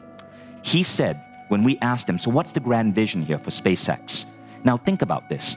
SpaceX is nothing more than a vertical trucking company. Horizontal trucks move goods this way, SpaceX moves goods this way. It's basically taking parts to the International Space Station. There are 19 other companies at least that do the same thing. But in a survey of employees in Silicon Valley, the #1 place for engineers to work is SpaceX, because Elon Musk doesn't talk about it like it's a trucking company. He talks about it 10 years in the future. I remember that day right here meeting Musk. This was around 5 years ago. He described how all his companies connected, from SpaceX to Tesla to Solar City. And he spoke about this. He said, look, at SpaceX, we're looking to back up the human race. Because think about it. When you have important things on your hard drive, you back up your hard drive. The human species is important, but a single asteroid could wipe us out. There's a 1 in 30,000 chance we will be wiped out in our lifetime. 1 in 30,000 isn't big, but that chance still exists. And what Elon said he wants to do is, within 10 years, colonize Mars. He has no idea how to get there, but it doesn't matter. He said, look, I don't know how I'm going to get there, and I'm aiming, and I think 10 years is about right, but I'm known to be over-optimistic on these targets. And so, when he speaks about the vision, about the role he's playing in the world, he's not a guy who runs a vertical trucking company. That's for the other 19 space companies to describe themselves. He's saving the human race. And that's the first key idea about vision. And I noticed this when I spoke to many great minds in Silicon Valley. They would not describe what their companies do now. They always think 10 years ahead and speak as if it's happening now. When I started speaking about Mindvalley in the same way, we started growing. We started being able to attract great talent. Now, I was listening to this guy, Naveen Jain. He's the founder of another big Silicon Valley company, Viome. Naveen had a really interesting quote that I want to read out to you. When you do something audacious, it actually becomes easier because you get the best people to join you. The problem you're solving is worth solving. You have the magnets now. And you get the money because the investors call, and then you tell them you don't need the money. Now, like a bull, they charge. So sell the benefit to humanity. Notice, that's what Elon was doing. Cult leaders say loyalty lies with me. Entrepreneurs say loyalty lies with the cause. What Naveen was saying was essentially this. When you dream big, your problems become small. When you talk about your vision as if it's 10 years ahead, it almost becomes a self-fulfilling prophecy. The investors want to start talking to you. Talent wants to work with you because smart people don't want to waste their lives on jobs. They want to make an impact. So bold missions are actually the ultimate business advantage, but so many of us play small. So many of us think that we have to be realistic, that in our business plans, we have to write down what is practical, what is real, what's executable. Realism is nothing more than a socially acceptable form of pessimism. The people with the most consistent track records of success don't think in terms of what is. They think in terms of what could be. Fuck realism.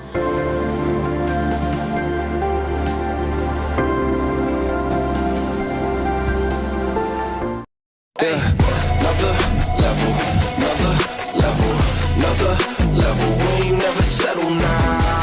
Level up, watch me level up. Watch me, yeah. Welcome back, ladies and gentlemen. We are ready to start a new session. I want to give you a quick reminder. I know that some of you are looking for the links for the sessions that you want to attend. I got a couple of questions. If you are looking for the session about coaching, the session that you want to attend now is with Ajit Nawalka. You can just go to mindvalley.com/summit/agenda. He's talking about the power of coaching. So if you're looking for that, this is the session that you want to go. Right here, right now, we are receiving on the stage Gelong Tupten. Gelong Tupten is a dear teacher for all the Mindvalley members. He's a Buddhist monk, and I have learned with him in his presence in Mindvalley events, a couple of lessons that changed, that caused a beautiful impact in my own life. Gelong is a monk for many years. He has been done long meditations, retreats to understand and to communicate the power of the art of meditation. He has done meditation retreats longer than 4 years, non-stop, to understand and to really bring to all of us here living our everyday lives, all the wisdom and all the depth of that practice. He has worked with companies, has lectured at Oxford University. He has even trained Hollywood actors, the protagonists of the Marvel Doctor Strange on set about meditation. And during Mindvalley events, I remember this one day we were having a big festival in Bali, and there were people playing music, and we're having a dinner with everyone together. And in the middle of all that music and all that noise, Gelong guided a session of mindful eating. Everyone was there with their food, but there are people talking, people laughing, people playing music, and he was guiding a mindful eating practice. That even when the environment was so distracting, he brought us to a state of mind to experience food in a way that I never experienced before. And from that day, in 2019 or 18 or 19, I brought that practice to every single meal that I have in my daily practice. And not only that, from his teachings on compassion and forgiveness is what he's bringing us today for meditation, kindness, compassion, and forgiveness. I learned more about loving kindness and the type of meditation called loving kindness meditation, where you nurture that quality. That is a practice that I do every day before going to bed today. And so not only me, but Mindvalley members all over the world have learned a lot with him. So it's my honor to welcome on our stage of Mindvalley Summit, welcome Gelong Tupten. Thank you. Welcome, Gelong. It's a pleasure and an honor to have you here. Yes, it's so good to be back with all of you, my friends at Mindvalley. So I'm very happy to be part of this event. And I'm going to be talking about forgiveness and compassion and meditation. So I'm talking about training skills. I see forgiveness and compassion as skills of the mind that we can train and develop through things like meditation. So why is forgiveness important? Well, we all have a challenge or difficulty with the topic of forgiveness because we all have people in our lives who we wish we could forgive, or there are sort of large resentments, but also the daily, just day-to-day irritation, the way we relate to others, the way they relate to us. There's always this need for compassion and forgiveness because we get angry so easily.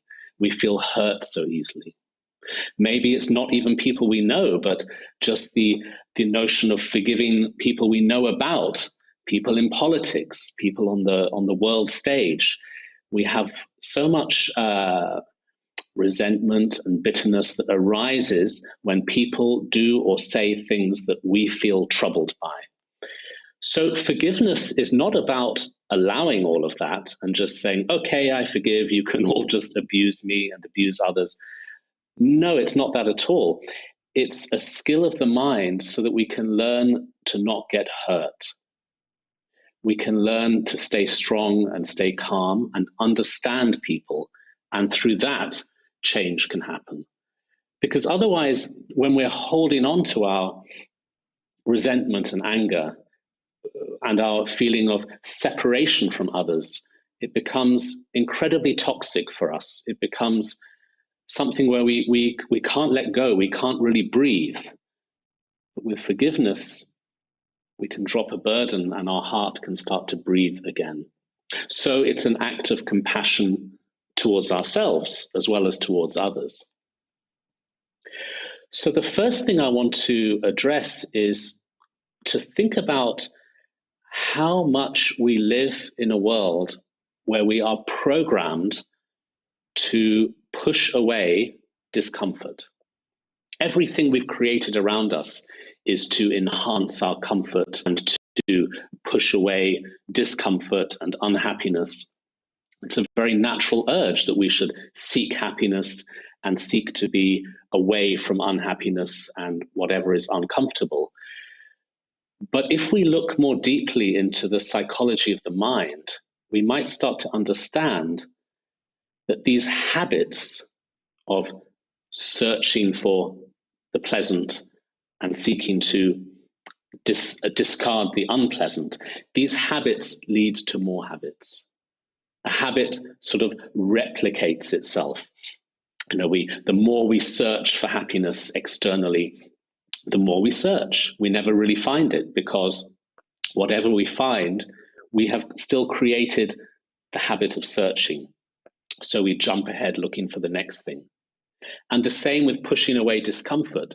The more we try to evade or avoid discomfort, the more discomfort comes, because our resistance is a habit that we take with us everywhere. So this happens in our relationships. The more we experience resentment towards others and a feeling of lack of forgiveness, the more we find in our lives people we can't forgive.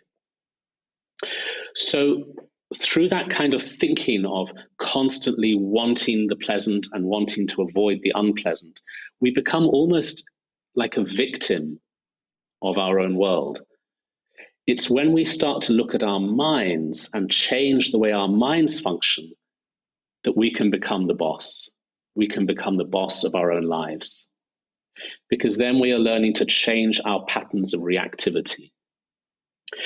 Now, firstly, when many people first approach things like meditation, mindfulness, things like that, I think there's often an urge to still be on that treadmill of looking for comfort and looking to avoid discomfort. So within the meditation, it can become like that. So then we're back to square one. It's almost as if we are seeing meditation as a kind of spa treatment or something pleasant, which will just make us feel good. So we're back into that searching and needing and wanting feelings of something pleasant. Actually, meditation is a path. It's a path of moving through the discomfort and learning how to transform it. So we often hear this phrase, leaning into the pain, leaning into the discomfort. And at first we think, I don't want to do that. Why should I lean into the discomfort? Surely it will get worse. But the irony is, the more we remove our resistance, the more free we can become. So when we look at our meditation journey as a path, I think it's very helpful to reflect upon what is the meaning of a path. Any kind of path is only a path because you are moving through something. The path involves moving through the difficulties. For example, just if you think about a forest and there's a path in the forest, why is there a path in the forest? There's a path in the forest because we need to get through the trees. Because of the trees, we have a path to get through them. Similarly, because of life's difficulties, because of our troublesome relationships, we have a path of meditation. So the whole point is to bring all of that onto the journey and work with it, instead of trying to switch off and find some kind of spa holiday in our meditation. So it really is about learning to handle the difficulties. So what that means is that our difficult relationships become the food or the fuel for our spiritual growth. So now to talk more directly about the technique. So with forgiveness, as I said, it's a trainable skill of the mind. And I think there are two main approaches, and I think it's useful to apply them both. One approach is through meditation, and the other approach is through smart thinking. So meditating and smart thinking, intelligent thinking, skillful thinking. So the first one, meditation. So we all know about meditation practice, but I think sometimes when people are new to meditation, we have some kind of idea that meditation is about clearing the mind and removing all the thoughts and just going blank. And actually, that's not true. And the more we try to meditate like that, the more stressful our meditation session will become, because you're sitting there trying to go blank. And the more you try to push the thoughts down, the louder they shout. So that kind of approach to meditation is quite aggressive, because one is almost putting on the armor and going into war with our own minds. But true compassion arises in the meditation when we learn to completely accept ourselves, completely accept our own minds. So this is very much about our relationship with our thoughts. So this is actually the source of forgiveness, because if we can forgive our own thoughts and emotions, then we can forgive people. So when I'm talking about forgiving our thoughts, what I mean is, as you sit there meditating, for example, you might be focusing on your breathing or doing any meditation technique, and then you feel disturbed by your thoughts. I mean, that's the classic issue, isn't it? You're trying to do your meditation, and then the mind just starts going into plans, memories, worries, random thoughts, distraction. And then you start to feel frustrated, and you feel like those thoughts sort of came in and ruined the practice. So a different approach is to just leave the thought alone, leave it be.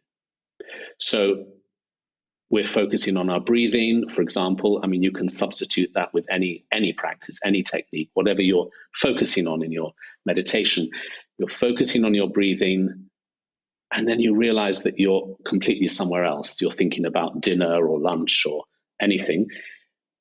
And instead of feeling that kind of angst or aggression towards this thought, like, go away, I want you to leave, instead of that, you just notice and return to the breath. So what you're doing is you are giving up the battle with your thoughts, and you're just leaving the thought alone. If you leave the thought there, it's not going to stay on a shelf waiting for you. It's not going to sort of just hang there. If you take your attention back to your breathing, the thought will dissolve. Thoughts are only there when we pay attention to them. They don't wait in the corridor, wait in the wings.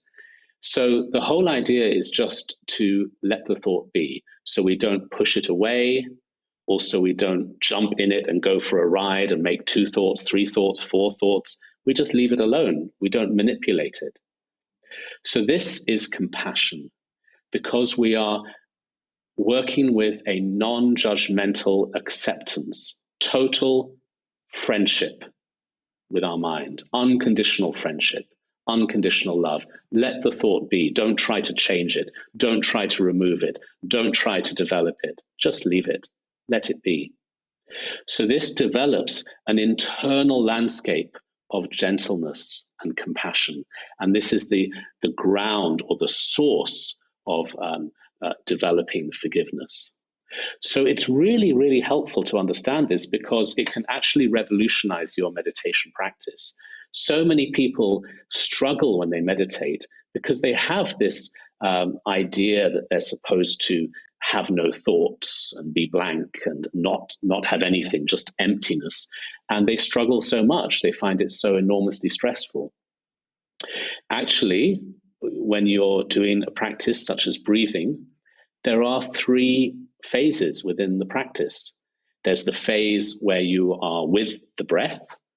You are really there with the breath, or mantra or visualization or whatever your practice is, you're with it. That's one phase. But the second phase is where you notice that you got lost. So you kind of go underground, you get lost, you're lost in the thoughts, you're kind of wandering through the forest of your own mind. And then suddenly you realize, oh, where am I? I'm supposed to be meditating. That's phase two. You've noticed. Your awareness is back.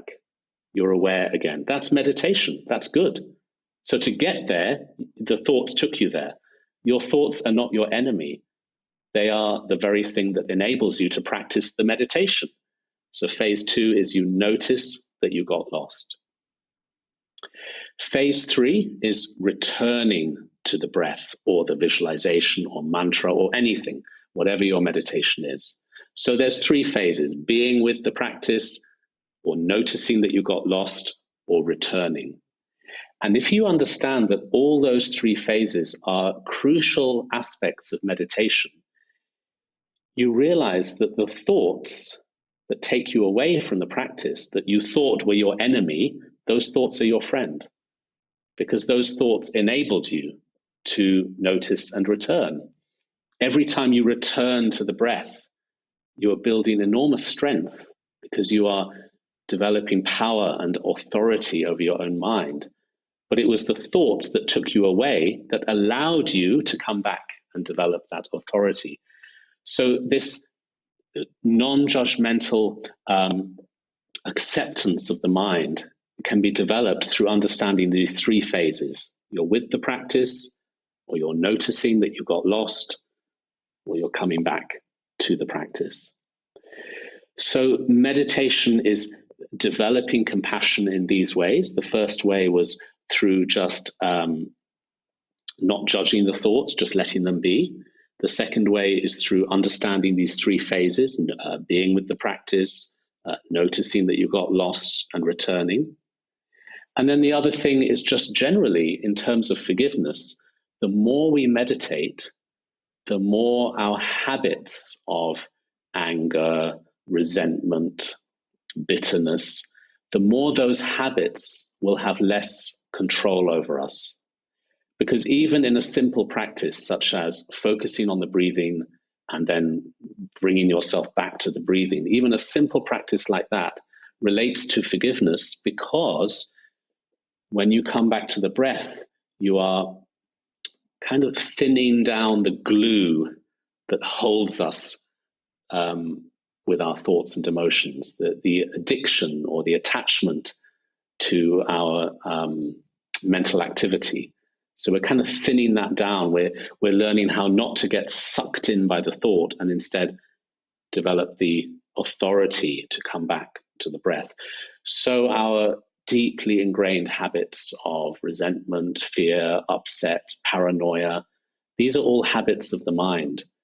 And basically our mind is unconsciously addicted to those habits. And meditation is the best way to reduce addiction. So this is a very simple approach, such as, coming back to the breath, but a very profound meaning. So as well as meditating, you might do a session each day of whatever your practice is, 10 minutes, 15 minutes, longer, shorter, whatever. As well as meditating, I think it's really important to practice mindful moments throughout the day, even when you're busy. So these are, I call them micro moments. I know that term means many things, but in terms of meditation, I mean micro moments of mindfulness. So you're standing somewhere and you're feeling the ground under your feet. You're standing at the sink and you're washing your hands mindfully. That's a highly topical example these days. We're all washing our hands all the time. And so you can make that into a mindfulness exercise. You're washing your hands in the same usual way, but you're being aware, you're feeling the soap, the water, the movement of the hands. Or you're standing in line somewhere and you're feeling the ground under your feet. These tiny moments of awareness, sitting behind your desk, feeling the chair under your body, just for a few seconds. These can be, throughout the day, little moments of mindfulness. That's the way of bringing your meditation into daily life. The reason this relates to forgiveness is because when you practice these micro moments in difficult situations, you start to change your relationship with discomfort.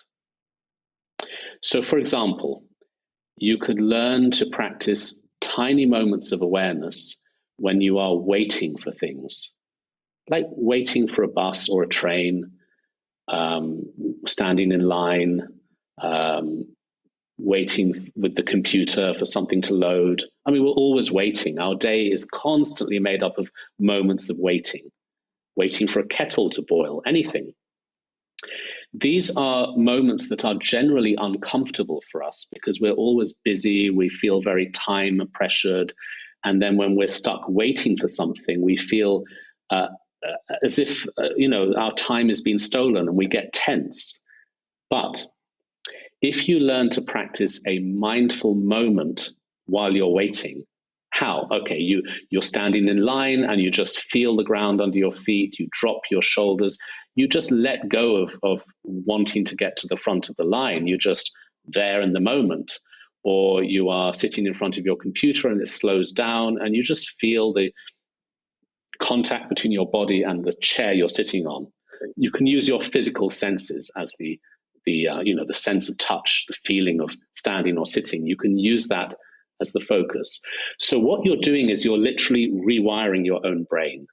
You are reprogramming yourself because we have an automatic programming around when I'm waiting, when I'm stuck in traffic, I get tense, I feel uncomfortable. Well, instead, you're learning to meet discomfort with calmness, peace, serenity. It doesn't mean you become like lazy and switched off and you just kind of let everything happen. It means when you're stuck somewhere and there's nothing you can do about it, practice mindfulness.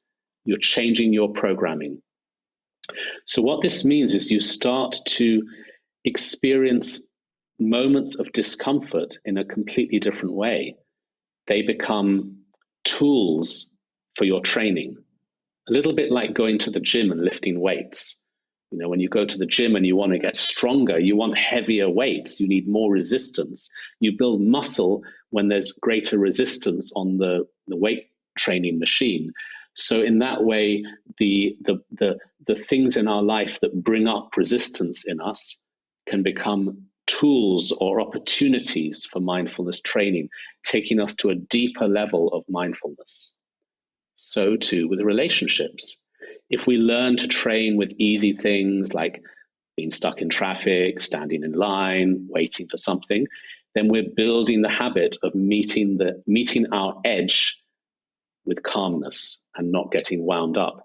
So then our relationships can start to change because as we think about or meet that person who we feel hurt by, we can't forgive, now we're reframing the situation. We're seeing them as another mindfulness tool because our discomfort arises, our feeling of aggression or hurt.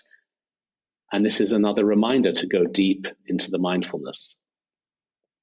I want to emphasize again, I'm not suggesting this should make us into a passive victim who just allows people to abuse us. I don't mean that at all. I mean, we don't have to feel hurt. We don't have to allow these things to make us tense or unhappy. We're learning how to free ourselves. So we're working with resistance. And through working with changing our patterns of resistance, we can start to find greater freedom. So I mentioned that there are two major approaches. One is meditation, and I've explained that a little bit about sitting and meditating, working with the breath, for example, and learning how to have that different relationship with your thoughts.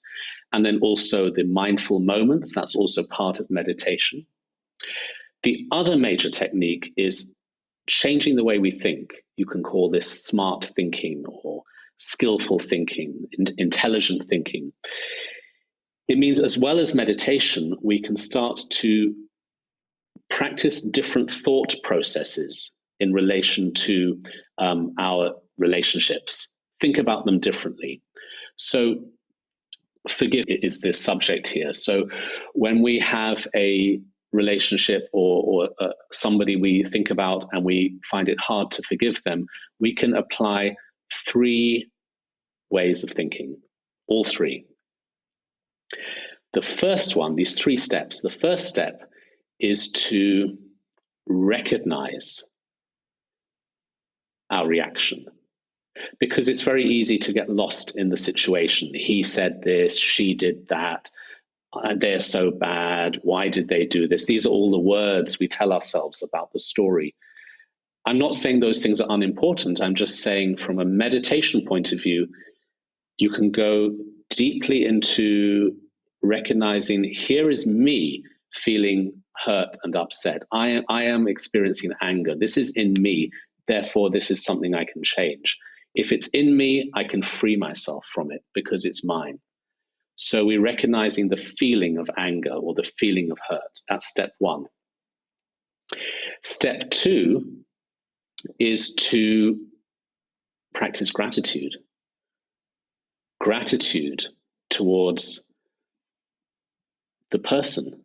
I don't mean you have to go and tell them, I'm so grateful to you. I mean internally to think about how this person is so precious to us, for us. That this person who normally we feel hurt by, maybe it's in the past, we think about them, we feel hurt. That is giving us a profound opportunity for transformation. Normally when we think of gratitude, when we think of gratitude practice, we tend to focus on the good things. Be grateful for all the great, wonderful things in your life. That's important. It's really important to practice gratitude for all the good things. But gratitude for the challenges, that's going deeper. That's a much more radical kind of gratitude, where you think, okay, these so-called enemies, these people who I don't like or who don't like me, I am grateful to them because they are giving me the opportunity to develop the profound skill of forgiveness. Compassion and forgiveness are powerful skills of the mind. And if we develop them, we become strong, we become free. But the only way we can develop them is if people push our buttons. If everybody is nice to us, we don't have anybody to forgive. So I'm not suggesting we should go out into the streets and ask people to become our enemies. It's going to happen anyway. Even the most peaceful, loving person has relationships in their life where there is a kind of enmity or feeling of resentment. It happens anyway. And the whole idea here is to feel grateful that this person has come into our lives to give us the opportunity to develop forgiveness. Okay, so 3 steps. The first is recognition of our hurt. So instead of going into the storyline of the event or the problem, instead just recognize the feeling. The second is gratitude. Think about that person and think about how helpful and useful this is, this conflict is for us, because it helps us to develop forgiveness. The third phase is understanding. This is where the real forgiveness happens. Understanding means to really understand the human condition. If you really understand the human condition, if you really understand the mind, I mean, just not even at a very deep level, but just to understand that the human mind is something very complex, something very often unstable. The mind is unstable. People feel emotions and think thoughts that they don't want to be thinking. People do things because they are somehow propelled by their own negative emotions. If we think about the human condition in that way, a kind of forgiveness arises because you start to realize that people aren't really out to get you. They're just caught up in their own drama, and you happen to be standing there. So this level of understanding is developed the more you meditate. Because when you meditate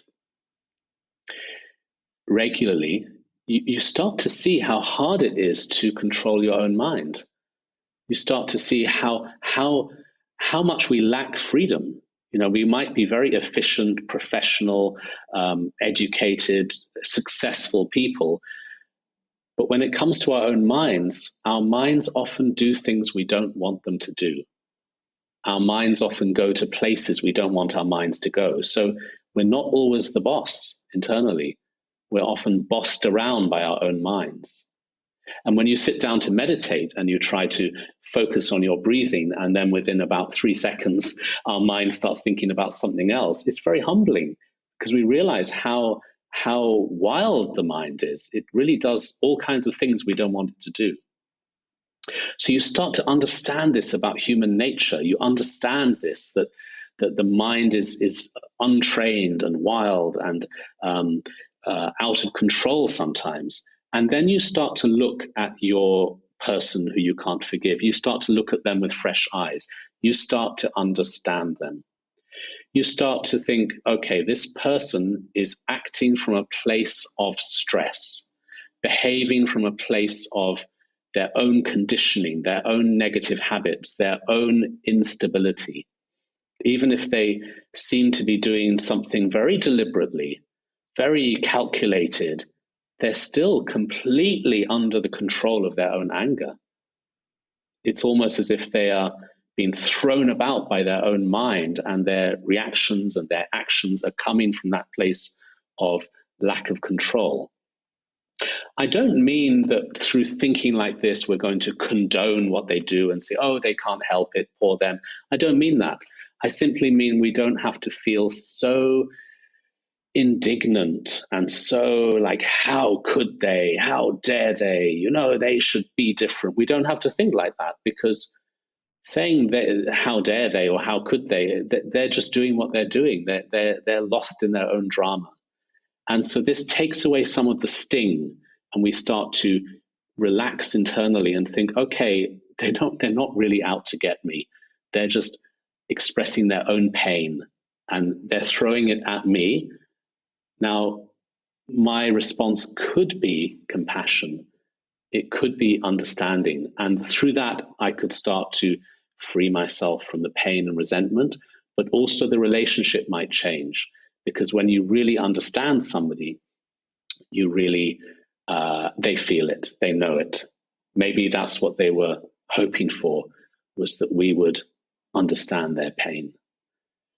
So I think this whole topic of forgiveness is something always important, but especially now. Nowadays, we live in such a disconnected, fractured society where people are constantly blaming and judging. And sometimes, of course, there are things that need to be talked about and addressed and changed. Of course, I'm not suggesting being passive, but I think we're very divided culturally, socially, as a race. And I think to develop compassion, love, and forgiveness as skills is needed more than ever. I think this is the time, the powerful time to practice these methods. So that's pretty much all I wanted to say, but now I want to guide you in a short meditation practice, and then maybe there's some time for questions if you have any. So let's meditate together. Let's do a compassion, loving kindness meditation. So I invite you to just sit on your chair or however you're sitting, but to sit with a comfortable posture, a good posture, sitting up straight. Your eyes can be open or closed, whichever is more comfortable for you. First of all, generate the motivation that you're going to meditate, not only for your benefit, but also the benefit of others. Spend a moment setting this intention of kindness. You're meditating in order to develop more love for yourself and love for others. And may this benefit the world.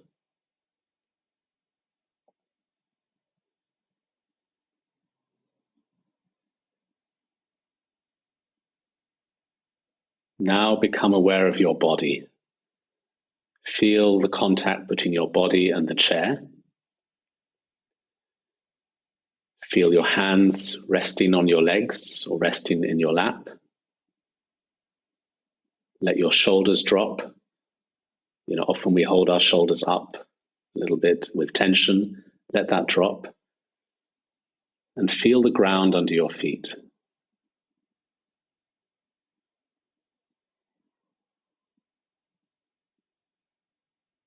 Now we're going to be using visualization, which means imagination.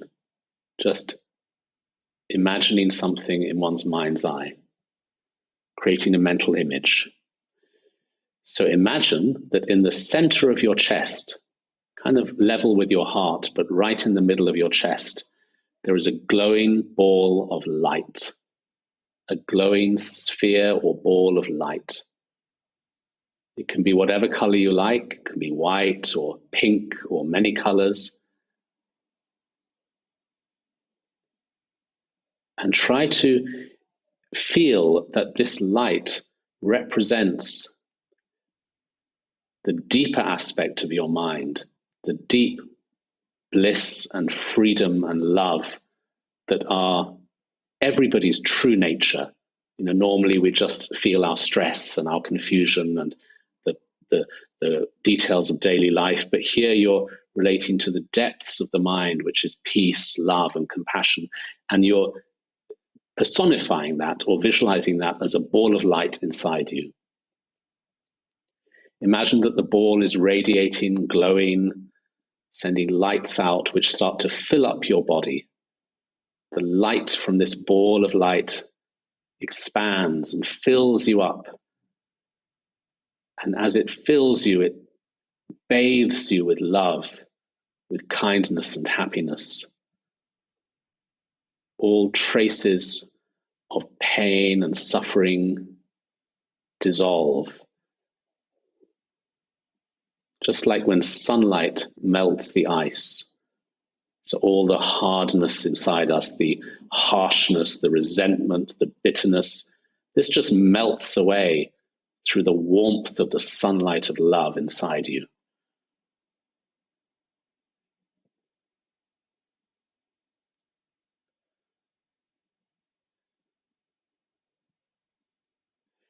Then the light radiates out of your body, filling up the room that you're in, filling up the house.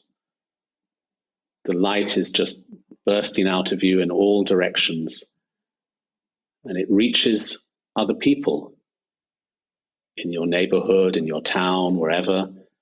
And as this light reaches them, you generate a deep wish that everybody may find freedom and happiness. So you can especially think of people you're close to. Maybe think of somebody who you really love. Maybe it's somebody like a friend or a child or even an animal, somebody you really care for, and you would do anything to just take away their pain and give them all the love in your heart. Imagine that the light radiates towards them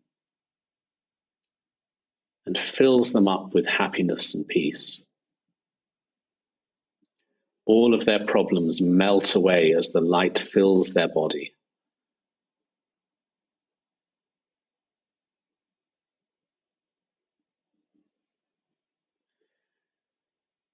Now expand this light so it goes to all your family and friends, all the people you feel close to. You have a natural love towards these people, and your heart is sending this from this ball of light inside you, sending light to all of them, filling them up with happiness and peace.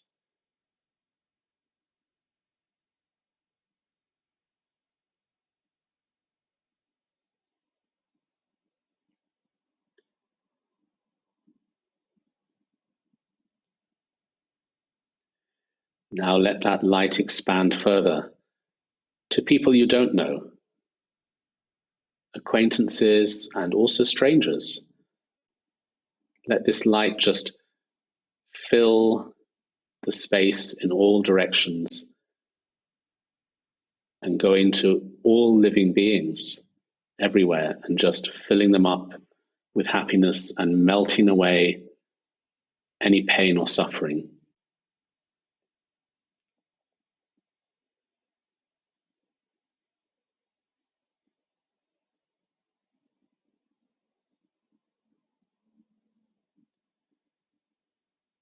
And now you can especially think about somebody you find it hard to forgive. And you can send the light to them if you feel comfortable doing it. If it's something you're just not ready to go there, then don't. Take it gently. But if you feel okay doing this, send the light to your person or your people who you have difficult feelings about. And imagine that the light fills them up and it dissolves all of their cruelty, all of their negativity. It dissolves the conflict. The light chases away the darkness.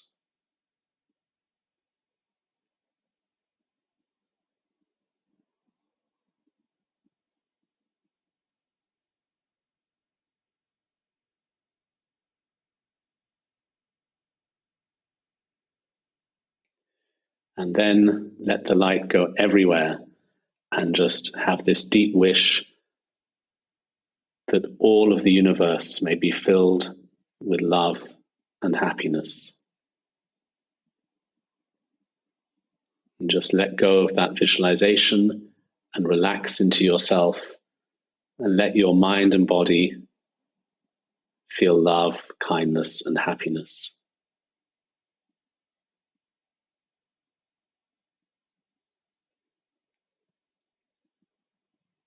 And stop there. So that's a short meditation. And I think we have a little bit of time now for any questions.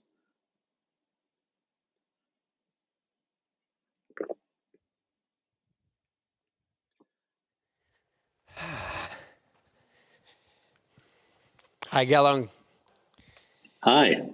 I was following the comments just now, and the amount of people talking about the power that they feel in the session, how powerful it is, how present that they feel. And ladies and gentlemen, this is a moment to also go in the comments and put a little bit more about how you're feeling and at this moment, and then 1-2 words to describe. And we do have a couple of questions that from our audience that I would love to read to you. Let me come to this way.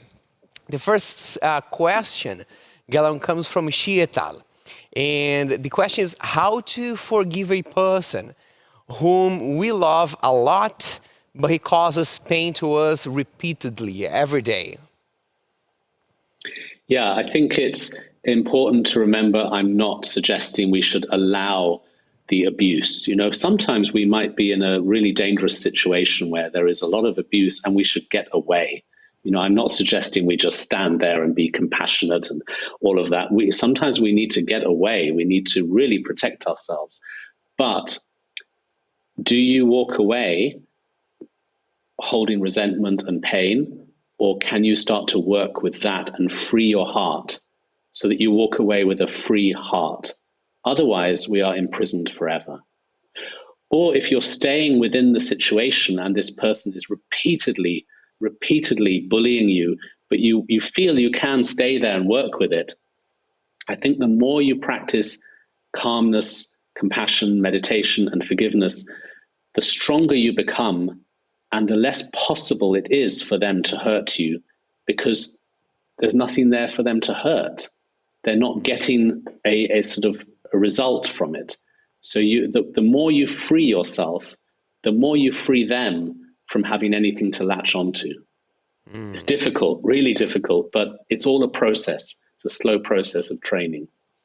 Yeah, and what the thought that comes to me is how do you practice compassion towards yourself throughout the process? Because if it is someone that I cannot cut out from my life at the moment, and I'm still not getting there, throughout the process, I'll need to be compassionate towards myself because I'm still taking the hit, right? Yeah. And that's really important, compassion and forgiveness towards yourself. And I think a really effective way of doing that is to feel the feelings. There's a feeling of hurt or fear or whatever that feeling is. Feel the feeling in your body and give that feeling compassion. So the way to do that is to not get caught up in the story, the information, he said this, she said that. Instead, feel the feeling in you, in your heart or your belly, wherever you feel the pain, and send kindness into that feeling, because then you are learning to no longer resist and push away the pain, but lean into it and move into it, and the pain will stop being pain. Beautiful. Thank you. Now, our second question is how to do compassion and forgiveness when you are in severe personal pain and negativity. Yeah, I think a similar answer actually is that, when we're so, caught up in pain and negativity, it's like a storm inside, send compassion to that storm. Really, the feeling, it's much easier if you can locate it in your body. And we all feel our emotions physically. You feel a sinking in your heart or a tightness in your belly or your face. There's a kind of tightness in the body. That's the pain. The emotional pain is manifesting physically. Use that as meditation. Literally meditate on it, which means you sit down, you feel the pain, and you just observe it. And of course, the mind will get lost in thoughts. Oh, why am I in pain? Why did she do that? Why did he do that? Just bring yourself back to the pain. And through meditating on the pain, you start to change your relationship with it, because when something is a meditation object, you are no longer fighting it. You're curious, you're interested, you're working with it. And always remember one thing, which is when you are observing pain, the part of you that is observing, that part is not in pain. If you can feel pain, the feeler is not in pain. So there is a freedom behind the pain. I think that's a beautiful flip. I think what is crossing my mind now, Galong, is there's a certain threshold that, for example, I myself can step into the position of the observer when I'm being triggered and when I'm feeling negative, for example. But sometimes that intensity of feeling goes to an overwhelming point that is hard even for me to sit and observe. Is it a good idea to have maybe a pattern interruption, or just to postpone it, or to use, if things are really on fire, to really practice when things are on fire, even when they feel overwhelming? Well, the bigger the fire, the better, because the big fire gives you more to work with. So you can really work with that. But I appreciate that there are times when the fire is burning so fiercely that we just feel we can't even practice. That's when you should do some exercise. Sometimes really get up and go for a walk, go for a run, just do something physical, because maybe the energy is too strong. And if you're not a very experienced meditator, maybe just shake it out somehow physically. I think that's okay. Okay, perfect. Thank you. Let's go for our next question. Can we scroll down the questions a little bit? Laura, I can see, yes, number 3 is coming on. Yes, this is from Simona. The question is, when I meditate, I use this tool of forgiveness all the time, but sometimes feel like it's a fake forgiveness, that after the meditation ends, I can always go back to my feelings. How can I move past that and fully approach forgiveness? Yeah, it feels fake, doesn't it? In fact, the whole thing feels artificial at first, but through doing something again and again and going deeper, the artificial can eventually become natural. And we start to judge ourselves. Oh, it's fake, it's not real, it's just pretending. But you know this phrase, fake it till you make it. I think it's true. I think if we practice this again and again, it can feel mechanical and artificial, but doing it again and again and again, slowly it starts to kind of enter our bloodstream and enter our bones just through the repetition. So the answer to your question is keep going. In fact, that's the answer to every question. Keep going. My goodness, wonderful! What a beautiful way to close this conversation, Gelung Tupten. It's an honor, it's a pleasure to have you here. We are all in awe with the powerful of the wisdom that you offer to us, and in eternal gratitude. Thank you for coming and sharing these moments with us at Mindvalley Summit, Gelung. Thank you very much. Thank you. Thank you. Lots of love to all of you. Thank you. Thank you.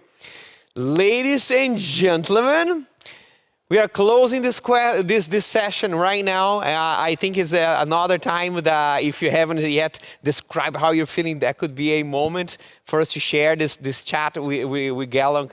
You know, what is the words that describe your state right now.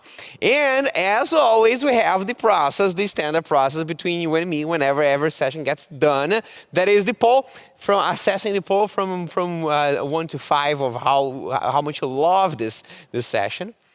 And going forward, we're going to have a short break of around 8 minutes and a couple of sessions happening in parallel. But let me give you a hint for the people who are looking into learning more about the health certification process. Then there's a session that will be very insightful for you coming next, happening with Vishen and Lorenzo Delano on the 10X methodology for fitness. So if you're looking into learning more about the health certification and the health program that Mindvalley is announcing today, this is one of the sessions that for sure you don't want to miss.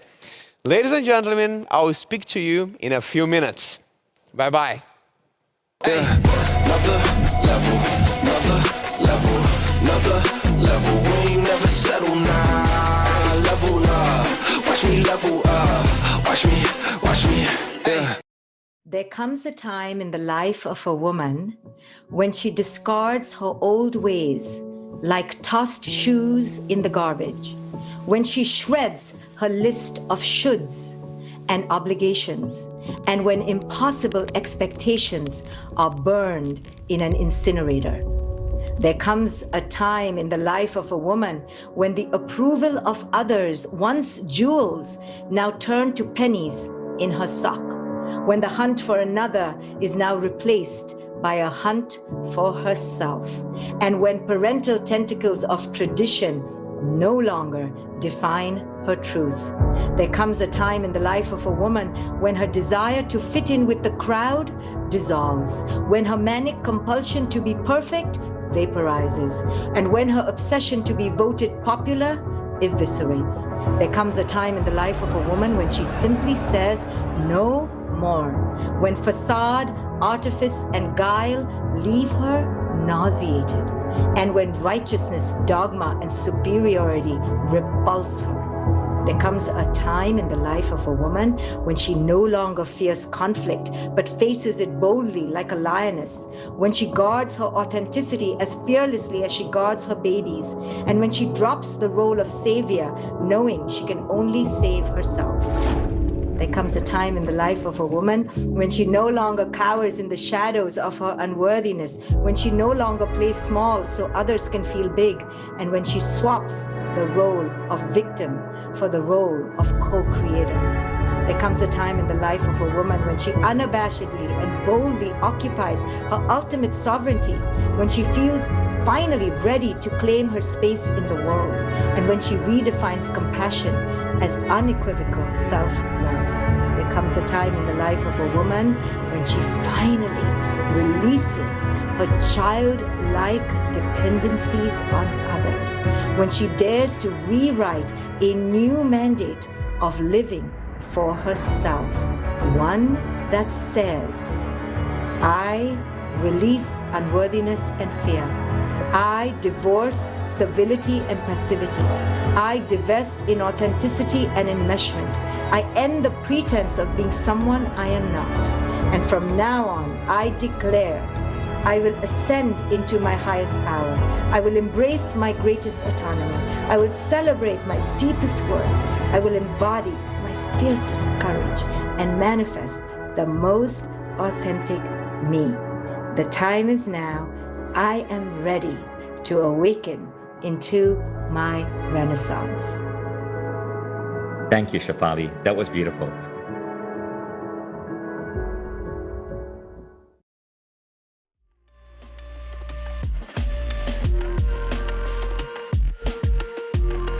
How to breathe in this drowning love.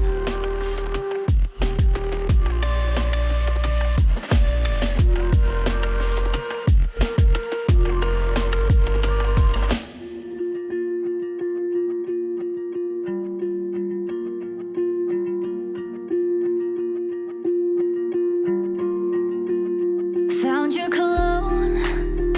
Reminds me of Greece when you loved me the most. It's too hard to cope. Remember the nights that we spent on the coast. I held on to hope, 'cause I didn't know you would leave me alone. You're watching me go. You're watching me go. I stay awake every night 'cause it hurts how I miss you. But I stay when you treat me rough. Hold my breath, but it's not enough. I've been so anchored in loving you, I forgot how to leave when you treat me rough. How to breathe in this drowning love.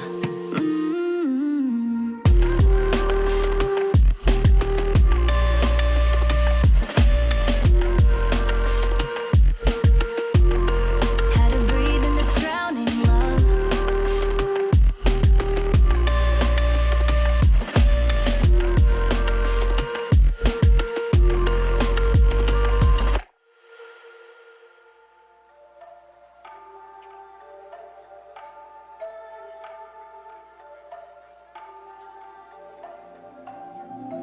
Tell me why I try.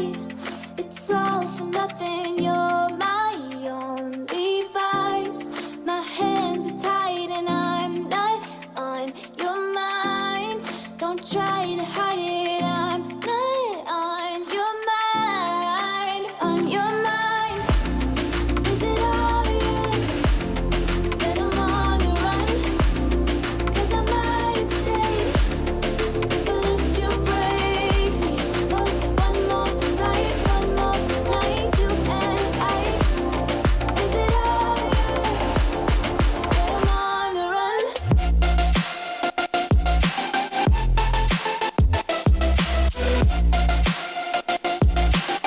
That I'm on the run, on the run.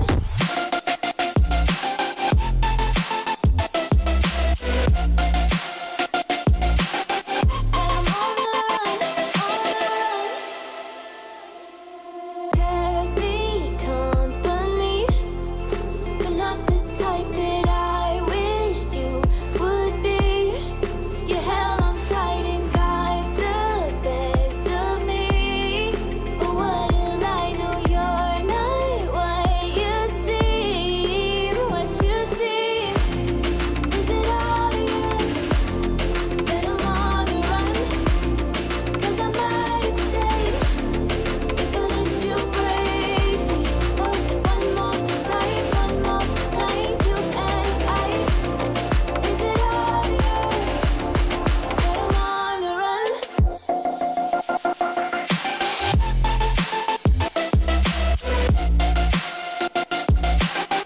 That I'm on the run, on the run.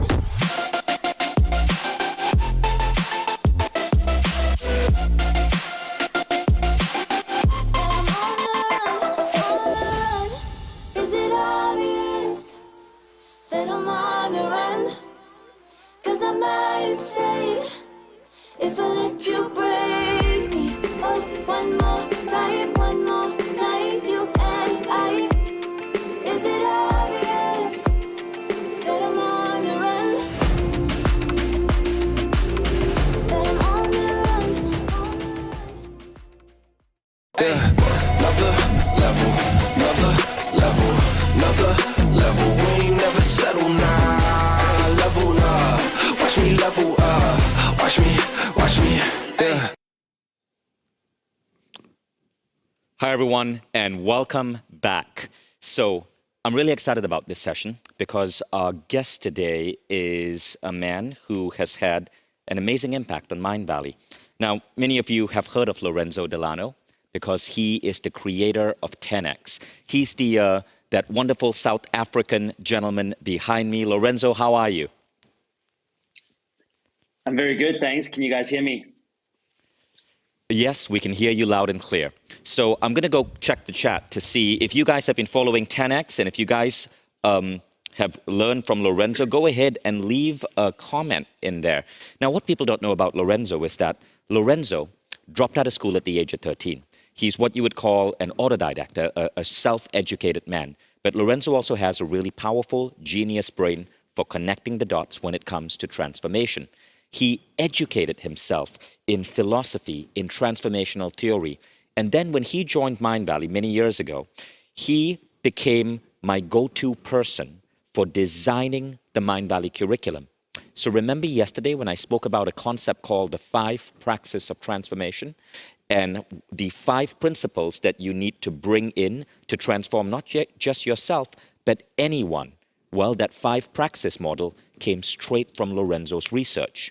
Now, some of you who are Mindvalley members might have also done our program with Stephen Kotler on the habit of ferocity and getting into flow states. That curriculum, designed by this man. Some of you might have done Awaken the Species by Neil Donald Walsh. That curriculum, designed by this man. Some of you may have done the Longevity Blueprint with Ben Greenfield. That curriculum, designed by this man. Lorenzo, what other curriculums did you design? It was the Ken Wilber one. That was perhaps my favorite. Ken Wilber, Integral Theory. That's some really heavy stuff. What else? The Alan Watts Quest. That was also fun. Philosophy, spirituality. As you mentioned, Ben Alan Greenfield. Watts, huge, right? Zen philosophy. That's some deep stuff.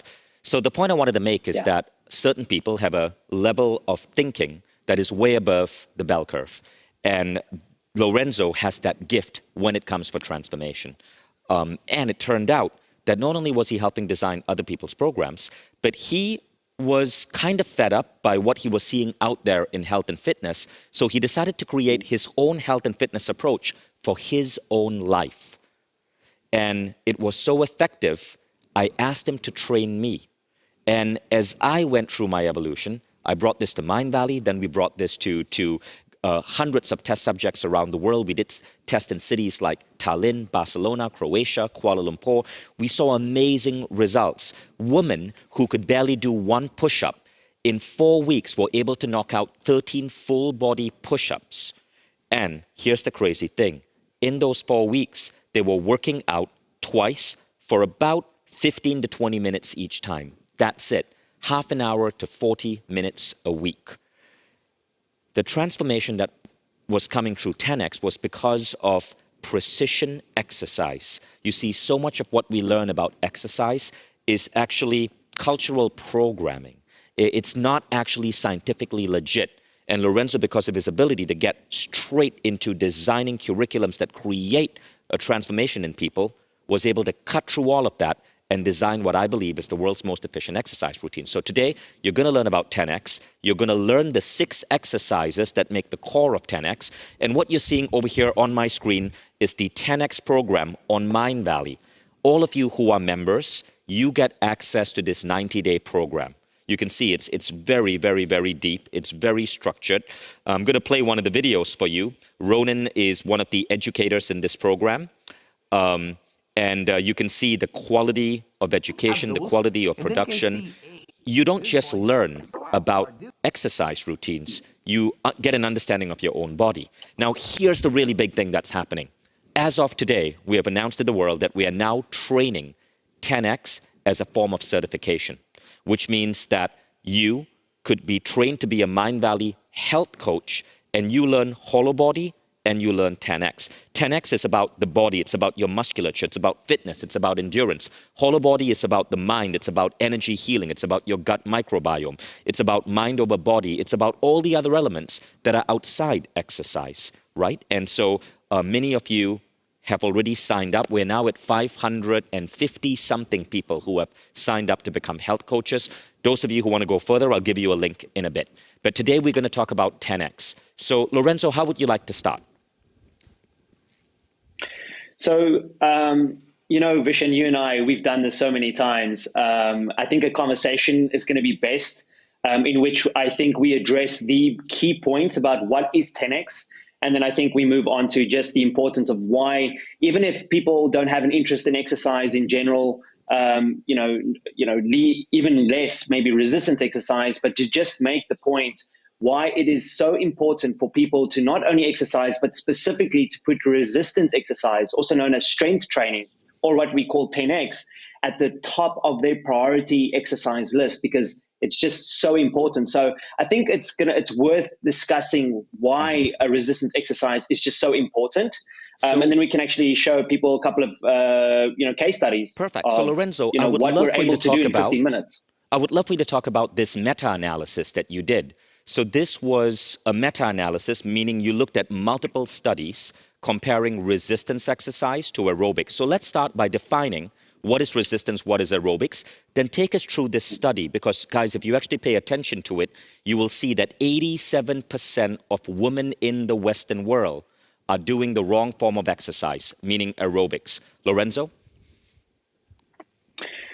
Okay, so if you open up any exercise physiology textbook, the first thing that you'll see that when they study exercise and they want to see what's going to give the biggest benefit for people, they usually contrast one of two exercises with each other: strength exercise with aerobic training. Now, Vishen, based on a study, 87% of women in the United States select aerobics training or cardiovascular training as their primary source of exercise, or their primary choice of exercise. And what we really want people to know is just to show them that there's nothing wrong with aerobics training, but strength training is just so much more important for our longevity. So here's what I did. So looking at the research, I wanted to know, how does exercise impact the body over long periods of time? That is to say, how does the body adapt to a very specific type of exercise stimulus over 3 months, 6 months, and beyond? And if you compare the adaptations in a person's body compared to resistance exercise and aerobic exercise, you see some very clear differences. So for example, resistance exercise, no surprise there, improves your strength by about 25% in a 3-month time period, right? Aerobic training obviously does not do that. We also see that but what strength we're seeing, or resistance Lorenzo, exercise is that aerobic training actually Yes. reduces your strength. What's going on there? Yes. Okay, so very good question. Now, as you can see, strength training or resistance exercise improves your strength.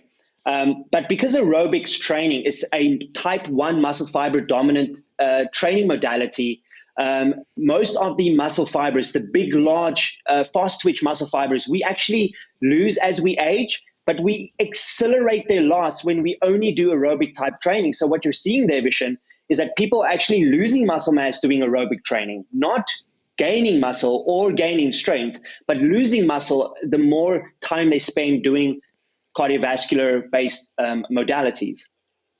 I see. Because what you'll notice there is that muscle mass goes down by minus 29%. Yes. When you do aerobics. And this is crazy, Yes. right? People don't understand this. But so you're losing fat, yes, but you're also losing muscle. Now, why is that dangerous? Well, we know that your strength and your muscle mass there's a direct positive correlation between how long we live or all-cause mortality decline, as well as our strength and our muscle. So the number one tissue that we want to preserve as we age is going to be our muscle mass. And the reason for that is that, number one, if you have more muscle mass, you're typically stronger. When you're stronger, you reduce the risk of falling, right? Because what people don't know is, adults over the age of 65, typically are prone to falls and subsequently, experiencing more falls and eventually die of individuals above the age of 65. This statistic. According to CBS News, the number one cause of accidental death for Americans 70 and over is falling down. And that's because your muscles, through a process called sarcopenia, slowly start fading away as you get older. But it doesn't have to. This is the great myth.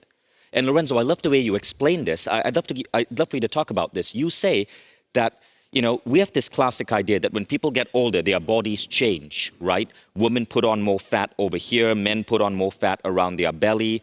But you say this, it doesn't have to happen. And it only takes 2 hours a year. I believe you said 2 hours a year, 1 month of 10x, 30 minutes a week to prevent that. Yeah, so the minimum, and this is what people absolutely have to take home. Okay, this is the mind-blowing fact. It's not 2 hours a week, it's 2 hours a year. Lorenzo? Yeah, so the minimum. Okay, so remember, my goal was, what was the minimum amount of strength exercise I can do to offset the loss of muscle as we age? So roughly we lose 300 grams of muscle per year from the age of 25. That's about 3 kilos over a decade that we lose. This is very, very important tissue we lose over a decade, right? So the question was, okay, what would be the minimum to offset 300 grams of muscle that we lose from the age of 25, per year? And 10x would show, and many resistance exercise programs, when done in a 10x style, will actually mitigate that loss. In fact, you will gain 500 grams of muscle per month. So you're offsetting the loss of muscle in a single month that you would typically experience in a year of doing no strength training. Very, very important distinction. And so what I want to bring up, Lorenzo, so I'm scrolling through these slides right now because Lorenzo has so much, this is all the content that's in our 10X coaching program. And there is one thing over here that's really interesting. You talk about aging and you break it down. Here it is, okay? So explain this one. So this shows you what's actually going on in your body when you age, okay? This is what's actually happening. And this happens even if you're doing aerobics, even if you're jogging. In fact, in some cases, things like running and jogging are negative exercise. They are bad for you. So I want to share something that's going to probably get me some hate from some of you. But jogging is stupid. It's just dumb. Doug McGuff, in his book, Body by Science, says if you're running, here's what's going on. You burn away your type 2 muscle fiber, which means you actually reduce your basal metabolic rate. Now, to keep fat off, you got to keep running. Worse, running can cause injuries in your knees and feet after the age of 40. Doug McGuff, who wrote the classic book on exercise, Body by Science, says running is negative exercise. You shouldn't be doing it. And that's what I believe, and that is actually part of how we design our exercise curriculums in Mindvalley. Running, we hardly focus on running. Look at a marathoner's body, it's not a very attractive body because their musculature is gone and it doesn't give you long-term effects. So, Lorenzo, back to you and this slide, and then we'll go deeper into why. Absolutely. So let me just let me give some context around this slide. It's very, very important. So I would imagine that everyone here agrees that they want to live a higher quality, longer life, right? Everyone wants that. Now, longevity is another word for longevity is lifespan. It's how long we live. But you know, there's 3 things that determine how long we live: our health, delaying chronic disease, because it seems that we all will die from at least 3 diseases. And number 3 is to not die, right? It's to not die accidentally. So those are the 3 ways we can make sure we live a higher quality and a long life. Now, the first category I mentioned is to increase your health. So the healthier and fitter you are, the longer you will live. So there's a direct correlation there. Now, when I say health, there's actually 10 biomarkers of health and aging. But guess what? Resistance exercise, or 10X, will improve 5 out of the 10 directly. So what you're seeing on the slide there is that as we age, we lose muscle, and with that, we lose strength, we lose bone mass, we become fatter, and we become more insulin resistant, okay? And so those are the exact numbers that typically you would see in the average person. Now, this is completely avoidable. Let me repeat this. What you're seeing on this slide is completely avoidable through resistance exercise, but not just any resistance exercise. If you hate exercise or strength training, or you're too busy, well, I've got great news for you, because 10X is going to be the solution where you can get this benefit in a very short period of time. And that is really just the start. Because if you can just spend 30 minutes a week to offset all that, I mean, that's 50% of the biomarkers improved doing one thing. That's Exactly. the 80-20 right there. And I'm seeing that in the chat. I'm seeing people say, well, that's great. Okay, so I keep my muscle on, but what about fat? Because everybody wants to lose fat, right? So I want you to pay attention to this lady. She's a Mindvalley member. She asked that we keep her name private, but we're just going to call her, what's the code name for her, Lorenzo? Mary. So we're just going to call her Mary. Mary is a serving member of the U.S. military, and she went on a 6-month journey with 10X, okay? With Lorenzo guiding her. Now, by the way, those of you who are joining our certification program, you are going on this journey. So those of you who are becoming Mindvalley certified health coaches, we're not just giving you the license to teach 10X, we're going to take you through a 6-month transformation with 10X and Hollow Body. Here, Mary was just using 10X. 6 months though, still. Now, she went from 165 pounds to 124 pounds, and then her body fat went from 43% to 23%. But here's the significant thing. She gained 5 pounds of muscle. If she was just doing aerobics, she might lose fat. Firstly, it's going to take a lot more time. She might lose fat, but she'd also lose muscle. That's premature aging. And then she lost 40 pounds of fat. Now, here's the crazy part. Take a guess, folks. How much time per week was Mary exercising? There's an interview with her on my Instagram, which some of you may have seen. And she mentions in that interview, she exercised twice a week for 20 minutes each. That's 40 minutes. 40 minutes. Now, here's the second part of this. As Mary went through this transformation, she was disciplined and she did a DEXA scan. Lorenzo, I want you to explain what's going on in this picture. Okay, so what you're looking at here is, as you said, a DEXA scan. And a DEXA scan, as the name suggests, it's basically an X-ray of your body, so we can actually see the differentiated tissues in the body. So what you're looking at there in red is the fat, the blue is the muscle, and white is bone. And as you can see, we charted her training over a 6-month period, and you can see how her body fat is actually reducing as she's progressing through this training experience. Now, I think, Vishen, people are probably asking, how is 10X actually allowing people to lose fat? But the 10X and fat loss connection is actually quite simple. If you understand how fat loss works, you'll also understand that fat loss is really regulated by hormones. And so one of the things that you want to do when you want to lose fat, without getting too much in the technical details, but you basically have to get more fat out of the fat cells than what you put back in. So there has to be a negative fat balance over time that you have to create. So that's the principle. So how do we do that? The thing is, when you have high levels of insulin, you can't get fat out of the fat stores. They're basically locked in. You can't get fat out of the fat cells, even if you're trying to do some calorie restricting.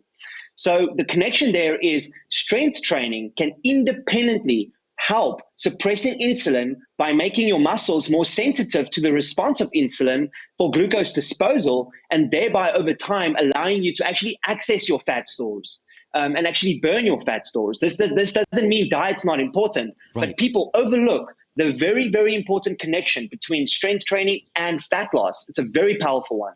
So what I love about That's what this you're picture, seeing right there. What I love about this picture, guys, is that we have created a society where it's about weight, right? We measure our weight and we want to lose weight.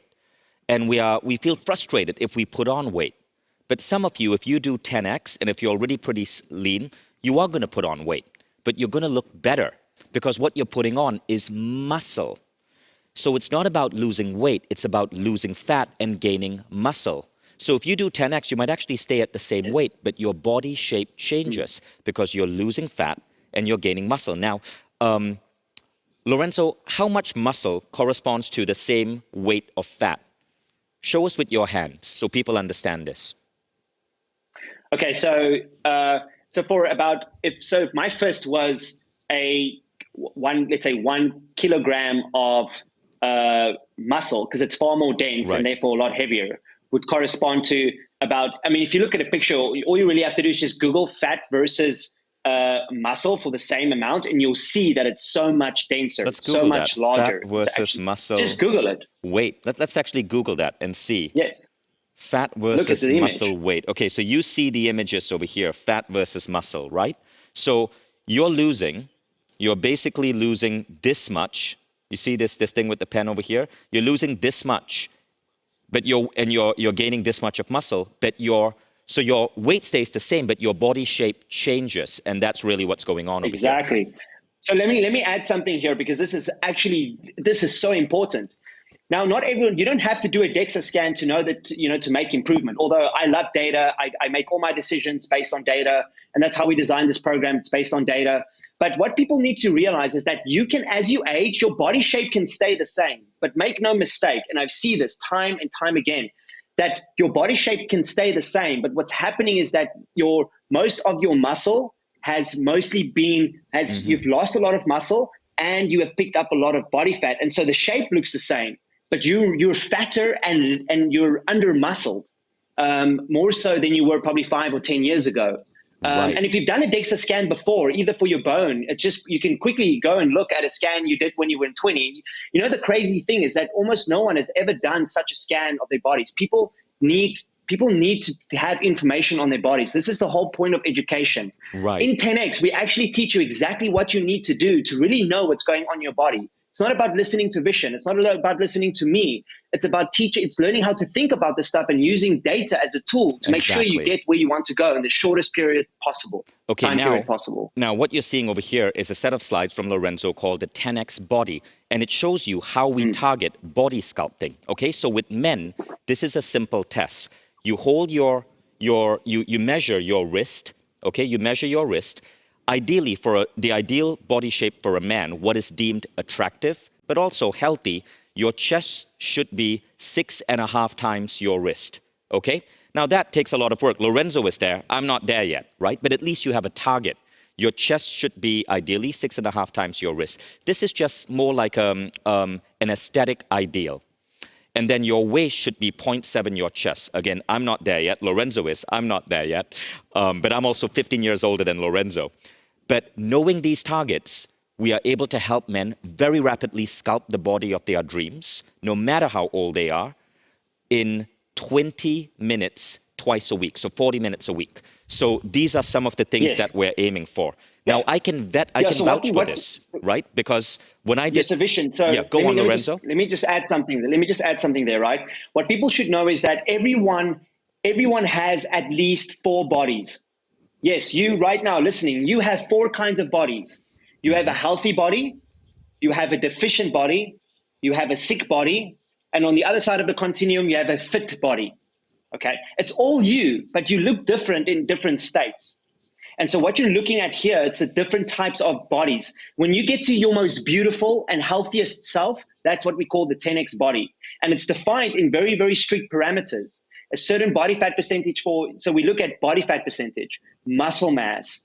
We look at hip to waist ratio. And so we look at all these parameters to more or less give you specific targets to get you to your healthiest, best looking body. Exactly. Now, I just want to know what you're seeing are the parameters for men. For women, there are no such parameters. Women might have different body shapes. They might be well endowed at the top. They might have great hips. For example, Mary, that military woman, she said she wanted to keep fat on her booty because that's what her boyfriend or her husband loved. And that's okay. You get to decide. But the unhealthy fat, you get to lose that. And I just want to mention that there are huge cognitive benefits too. At this summit last year, we had Dr. Daniel Amen, America's #1 brain doctor, as a guest. And he spoke about a study that showed that for every extra pound of fat you have on your belly or your hips, it lowers the quality of your brain cognition. So in other words, the more you shed fat, the higher your cognition, the better your ideation, the better you speak, the better the input-output of your brain. And that's why, again, this is so important, not just for looking good, but for feeling and functioning good. So let's look at some of the things that we aim for in a female body, okay? Now, again, I want you to keep this in mind. Many people look at this and go, yeah, but, Lorenzo's so young, Ronan's young. Both Lorenzo and Ronan are 33. But my father did this at 70. And my father did this at 70. In 1 month, his strength went up from the following. He was able to do a leg press. My dad was doing 85 kilograms leg press. He went up to 140 kilograms in 1 month. Now, this is a man who was 70 years old and who had difficulty climbing up the stairs. And after this, he could climb up the stairs to his upstairs bedroom without strain anymore. Like, it completely transformed the life of my dad. And my dad is 70 years old. So that was the math works out to roughly 69, 70% increase in strength. Now, when I did 10X, in my first month, I saw a 50% increase in strength. Like, that is huge, 50%. Now, I did it at the age of 40, 41.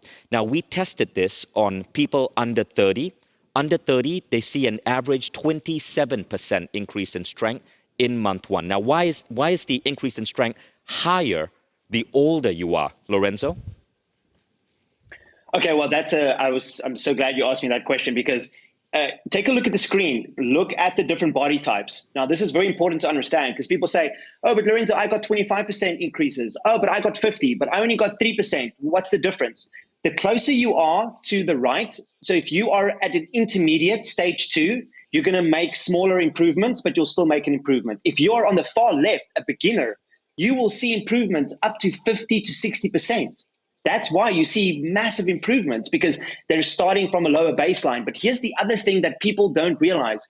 Muscle mass is the most flexible and plastic muscle tissue.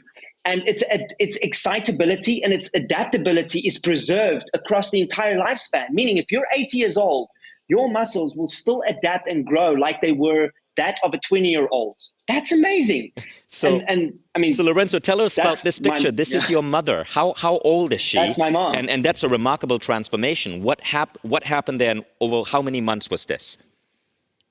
Yeah, so my mom is 54 this year, and this is her transformation over a 6-month period. But she had, like I mentioned, she started out as a beginner and she had accelerated results. Typically, we only see people, it takes about 1 full year to get all the way from a beginner to advanced, right? If you don't skip a single workout for an entire year, you go from beginner to advanced. And what you're looking at there is a 6-month transformation. And what's cool is that we also did her DEXA scan, so you can actually see her loss in body fat, increase in muscle mass. And so is this your mom's DEXA scan? That's it.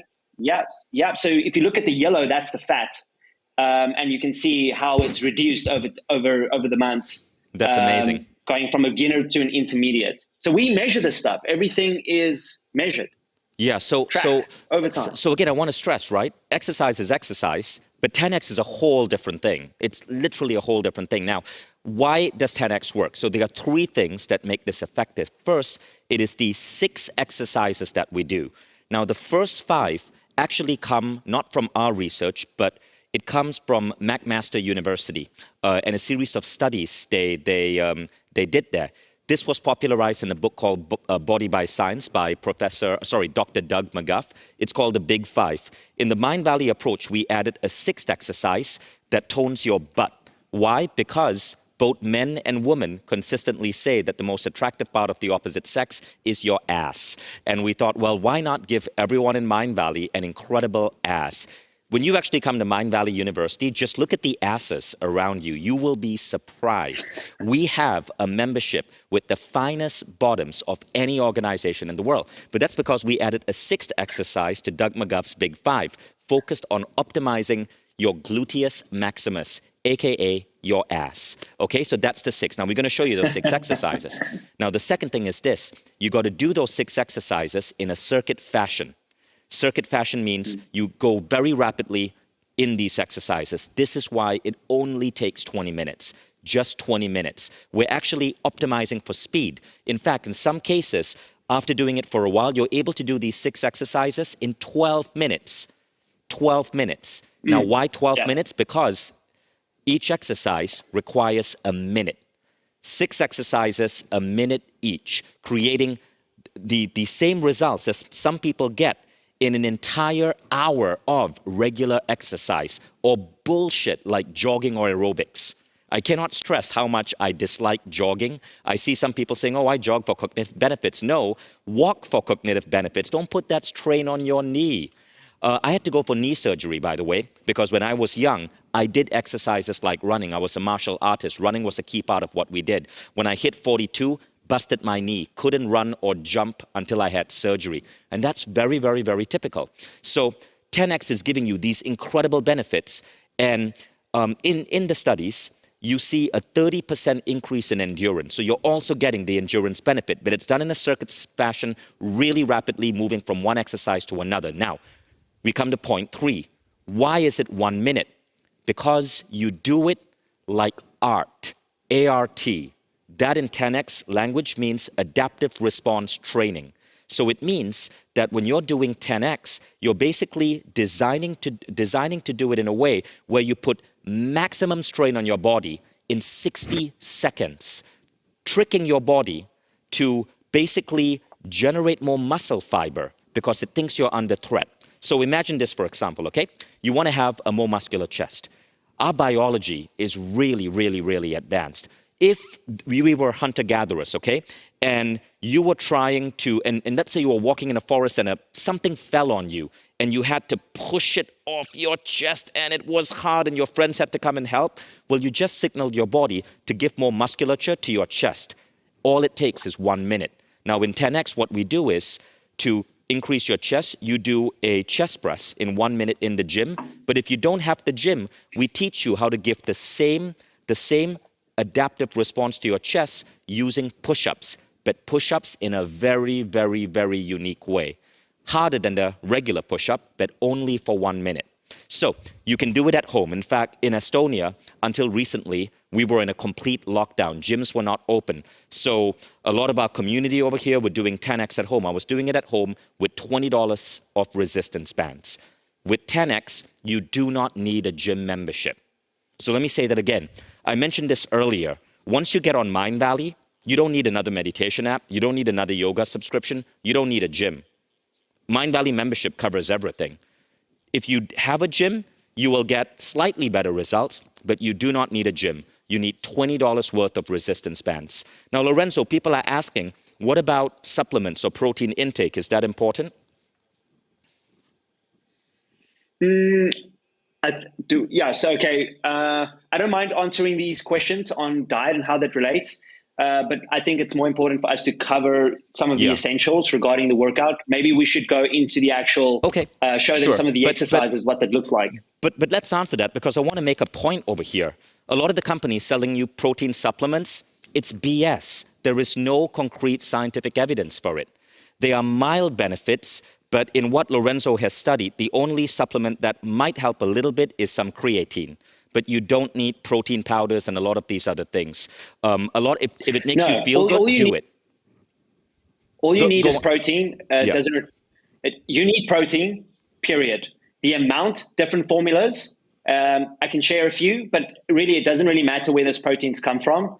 As long as you get, all the different essential and non-essential amino acids. It doesn't really matter where they come from. It just, obviously, we're talking about the practicality of where we source our proteins from. It's going to become a practical problem, plant-based versus, animal-based proteins, things like that. But you don't need supplements. You don't have to buy supplements for this to work. Oh, let me say why. Exercise is an independent stimulus for muscle growth.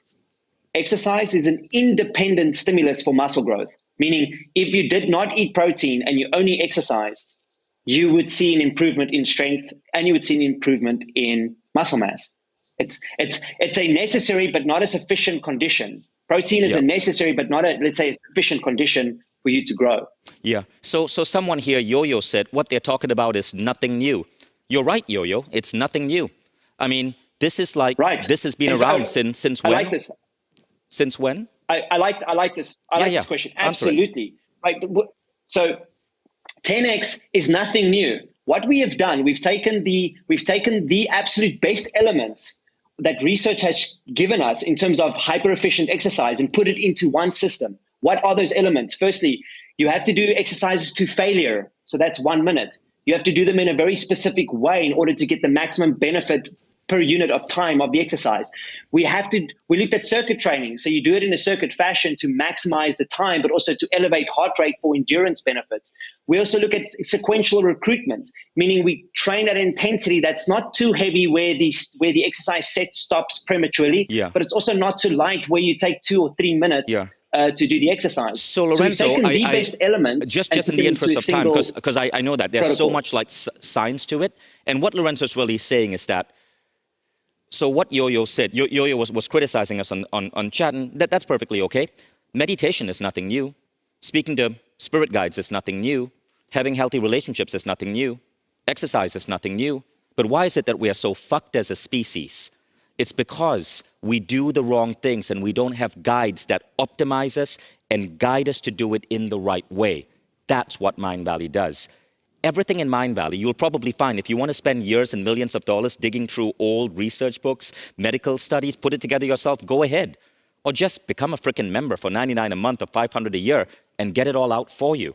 So you see how stupid it is? That's like saying, why do I buy a car? Let me just build a car. Why should I buy an apartment? Why don't I just put bricks together and build the apartment? It's a stupid attitude because the most valuable thing you have is time. Now what 10X does is, it takes all of this stuff, which is nothing new, goes back to 1998, 1999, 2002, studies from then, but it puts it in a structured way so that you get the results that you're getting from your exercise routine in 10% of the time. Now, what do you do with the other 90%? Well, this is when you go into other modalities. You journal, you meditate, you take on energy practices, you watch Mindvalley Quest, you become a complete human being, not someone who just thinks, oh, if I jog for an hour a day, my life is going to be complete. Don't do that. Don't be like everyone else. And that's why this is valuable. So Yo-Yo, I hope you got that. Now, someone has said he's angry. No, I'm not angry. It's called righteous anger. When I see stupidity in the world that's actually hurting people, I need to help that. Because if you look at the world today, obesity is insane. My country, Malaysia, 47% of adult males are at risk of diabetes. So, you know, we got to create people who can get this knowledge out. All right, now, so those are some truth bombs. Now let's go through the 6 exercises. Feel free to take a screenshot of these slides. We're going to go through them very, very, very rapidly. If you are a member, we break it down for you in the 10X Quest, okay? So you will get it in precision. Lorenzo, let's begin. Okay, so let's quickly take them through some of the exercises. So here, the first exercise is a lower body exercise focusing on the quads and the glutes. It's called a squat. You can use a leg press machine, a body weight squat, or you can use dumbbells for added weights, but they're essentially targeting the exact same muscle group, which is the quads and the glutes, and that's exercise number 1. Okay, sorry, Lorenzo, I just want to show an adaptation, okay? Now, I don't have an exercise ball at home, so the adaptation is you do a one-legged squat, so you put one leg on a table or something, and you do a squat like this, okay? This is what my daughter Eve demonstrated. And it's painful. Like if you go 1 minute on this, it's going to hurt. But that is what creates the adaptation. So you don't even really need an exercise ball. This is a really high chair, so it wasn't a good example. But on a regular size chair, a regular height chair, you get the same effect. So now what you do is, it's roughly 3, is it 3 down or 2 down, Lorenzo? Help me remember. So an exercise has a positive and a negative phase. Okay. So it's going to be 3 seconds in the negative phase and then 2 seconds on the positive phase. Okay, what is the negative and the positive for a squat? Down is the negative, right? Yeah. Okay, so you're going down for 3 seconds, 1, 2, 3. 3 seconds. Then you're going up for 2 seconds, okay? Up. So down for 3 seconds, up for 2 seconds. So 5 seconds per rep. Yes, 5 seconds per rep. So in 60 seconds, you do 12 reps. Now, why is it that it's 3 down and 2 up? Science shows that the negative is where you build 30% more muscle growth. So we optimize for the negative. Now, if you take the 10X program, you will see that we provide you a metronome sound that does the count for you, and we show you how to count. Now we go on to the next one. The pull-up.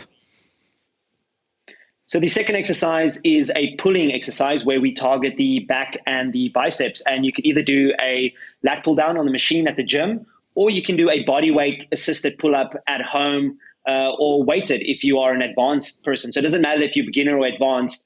The body weight and weighted you can do at home, and the machine you can do at the gym. And they both target the back and the biceps, and that's exercise number 2. So here you can buy a pull-up bar. These are so easy to get on Amazon. What do they cost, Lorenzo? I think like $20. $20, $30, depends on where you buy them, but they extremely affordable. Yeah, they are really affordable. Now the next one is but Vishen, I just want to add something. Like, it's good with that. I mean, if you're not willing to spend $20 or $30 in getting resistance bands, maybe this program is not for you. So I only say that because you do need to spend a little bit upfront to take this very seriously. You want to invest in your health. So don't ever let exercise equipment stand in your way to make such an important decision in taking care of your body, right? So just wanted to add that because $20, $30 doesn't. Now we come to the next one. So this is the one that gives Mindvalley people such amazing asses.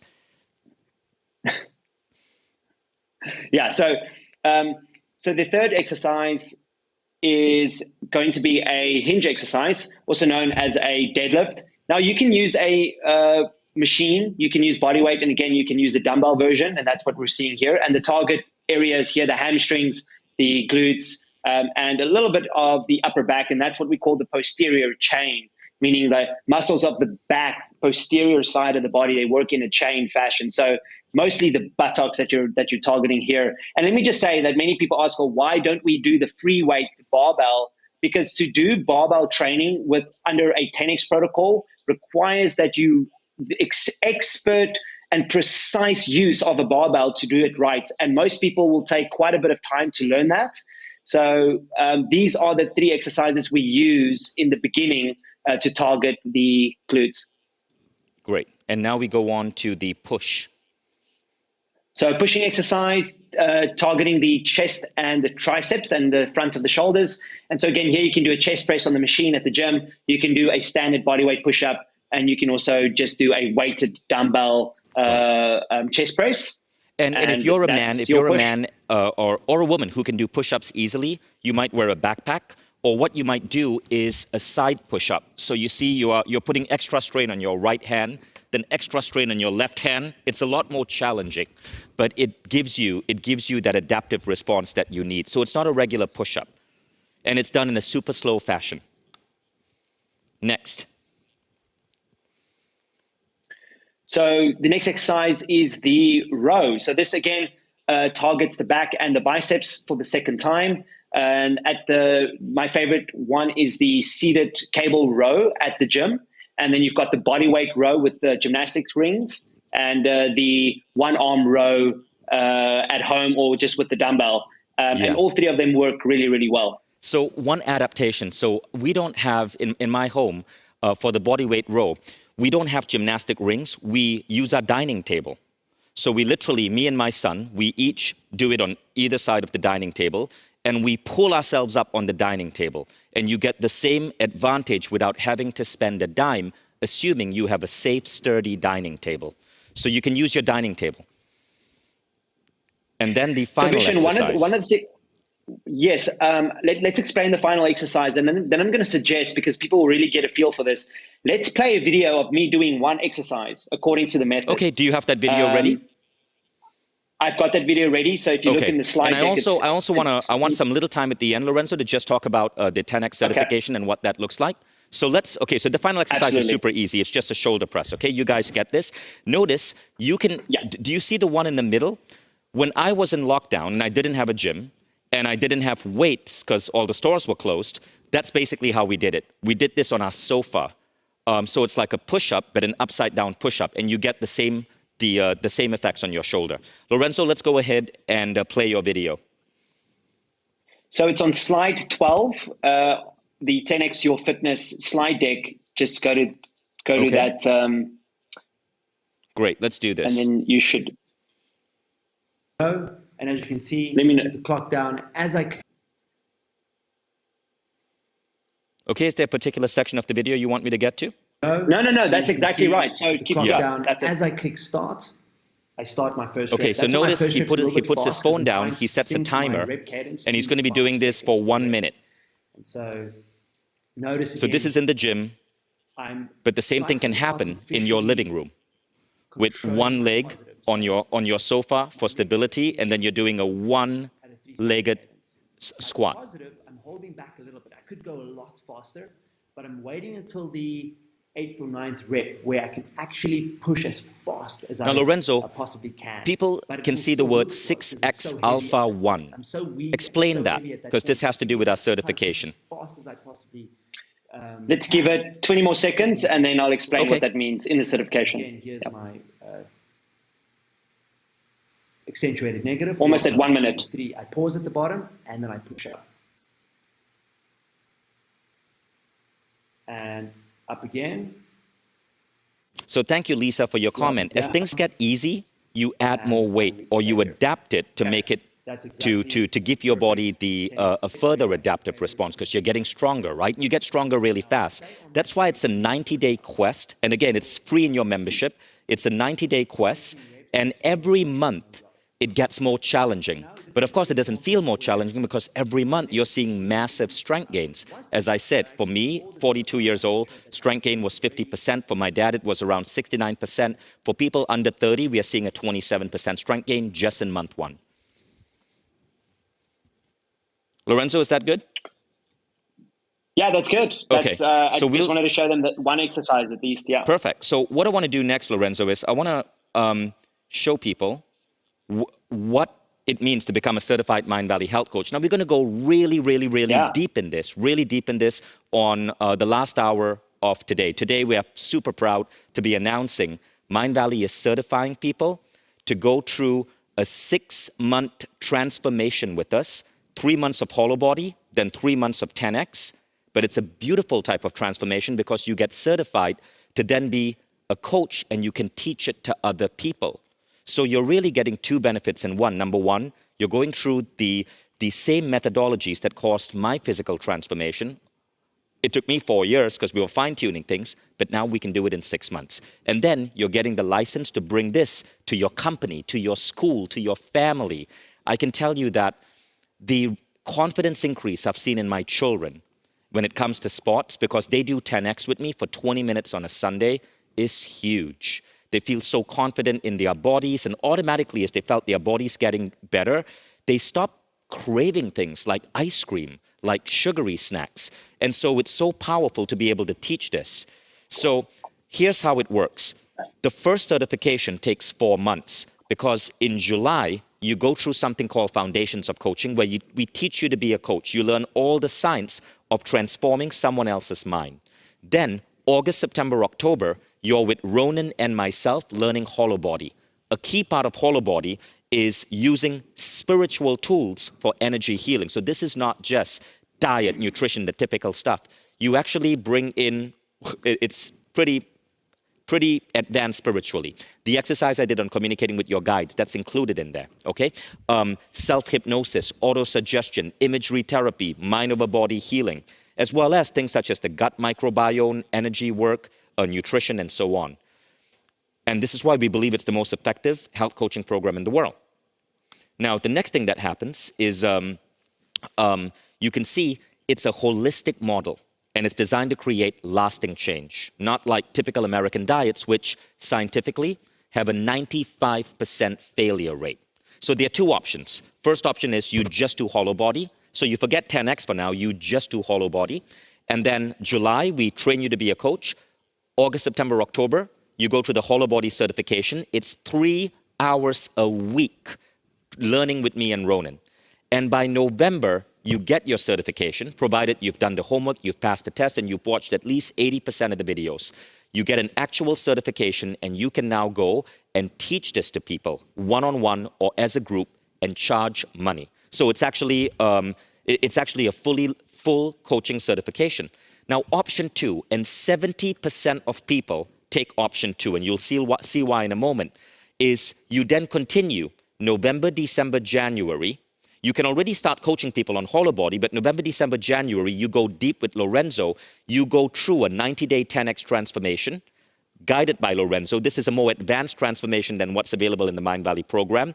And by February, you are qualified to teach 10X. You can go to your local gym and you can teach it there. But here's the cool thing. It comes with your own version of the program on the Mindvalley app. So you can enroll people into the Mindvalley app. You get 40% of that. It's a $300 program. You get 40% of that. You can enroll 100 people at a time. You can go to a company and sell 10X. This in business is called value-added reseller. So you can say, okay, I'm going to give your company a discount. We'll put 300 people in 10X. And for $20,000 extra, I will stay with your employees and guide them through Telegram group or through Slack. This is essentially how value-added reselling works, and you get that license as well. Okay, so the whole 10X program, you can resell it. This is what the training schedule looks like. And so you can see when Mindvalley decides to go into something, our goal is to be the best. Like, we're super competitive that way. We want to build the greatest education company in the world. Our competitors are not other personal growth companies. It's not Tony Robbins. It's frickin' Harvard. Every morning when I wake up, I want to deliver better education than Harvard. And if you look at the rate of our progress and where we are going, and you have to choose who do you want to be certified by, Mindvalley is probably going to be your best choice. And later, when we get to the tail end of this summit, you will see some of the new emerging technologies that we are giving our coaches, which will mean that Mindvalley coaches will have an edge over any other health coach in any other program. Now, it's a flexible training timeline, 3 hours a week. You must commit to that. You learn straight from home, and this is the pricing. Now, for Summit, because we want you to have no doubts jumping into our class in July to be part of our pioneer group, you get a 50% discount. So I can say that 30% of people choose option 1, just hollow body. The vast majority, 70% plus, choose option 2, hollow body with 10X. And then there's a payment plan, right? Starting as low as $199 a month. So you don't have to worry about putting all of that down. Now, the only thing you got to do is reserve your spot. So right now, it's not even about, oh, do I do this? Do I not do this? Just reserve your spot. You can back out later. Reserve your spot so you get the 50% discount. And to reserve your spot, here's what we do. Join now. Make a decision later. Just actually don't go to that link. I'll give you another link. Go to go.mindvalley.com.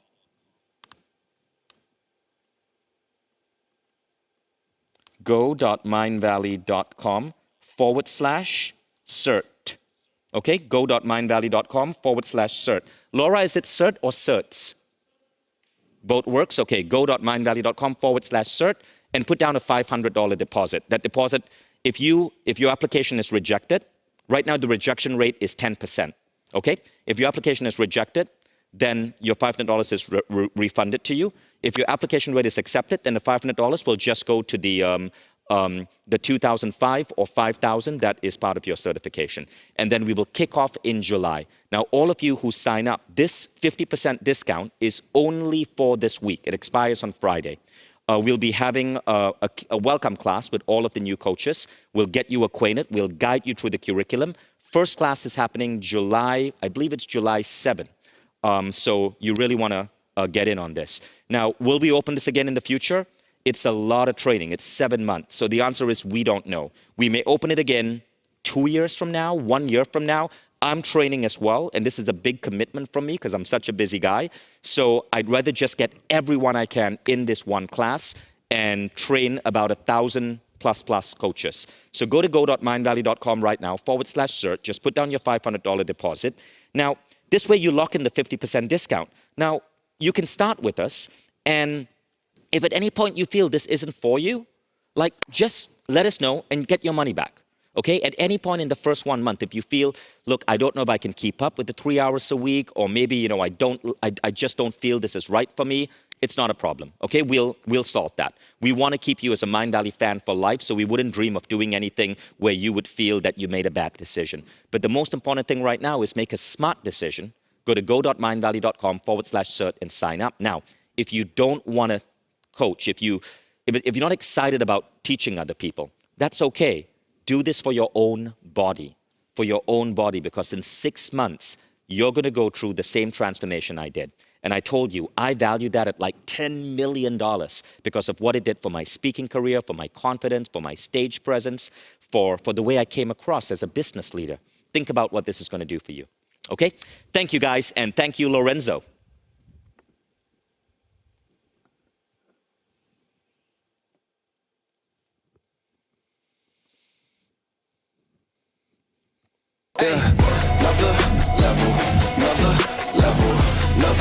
Level, we ain't never settle now. Level up, watch me level up. Watch me, yeah. I would say that if your goal was to make a lot of money, that is the first indication that you're not going to make a lot of money. We have Monty Moran, the CEO of Chipotle. Imagine that, folks. Imagine creating a restaurant chain that is so loved that it has a $35 billion valuation, that roughly 1.5 million people eat there every single week. Monty, is that number correct? Every day. Every day, 1.5 million people. What is your essence? What is that DNA within you that gave you the gift to be part of Chipotle and to help grow it to what it became? People talk way too much about money and dollars and numbers. What is it? Why is Elon Musk successful? Because he wants to make money? Well, that can't be the case. So Elon wasn't worried about money, you know. Elon was passionate and wanted to do something that he was thrilled to do and that he thought would be awesome for the world. You know, I mean, the iPhone, you know, Steve Jobs was trying to make this incredibly designed, amazing thing that everyone would love and totally be thrilled with and think was perfect and wouldn't be able to live without. And his passion was to build an amazing, incredibly well-designed product. I find that the people who are thrilled and excited about something and allow themselves to go in the direction that they're thrilled to go tend to be people who become quite, you know, quote unquote successful. Now, of course, because he was so fascinated and passionate about doing something beautifully well, money followed. And that's almost always the case with anyone who makes a successful business or makes a lot of money. It wasn't money they were trying to make. They were trying to make something incredible. If you read Monty's book, Love is Free, Guac is Extra, you'll kind of understand that this is not an ordinary mind. You would think you'd be reading a book and starting a restaurant, but instead, Monty goes on to talk about topics as diverse as authenticity, as Buddhism, as love in the workplace. Reading it doesn't sound like you're talking to a CEO. He's not talking about numbers. He's not talking about the traditional stuff. He's talking about being real.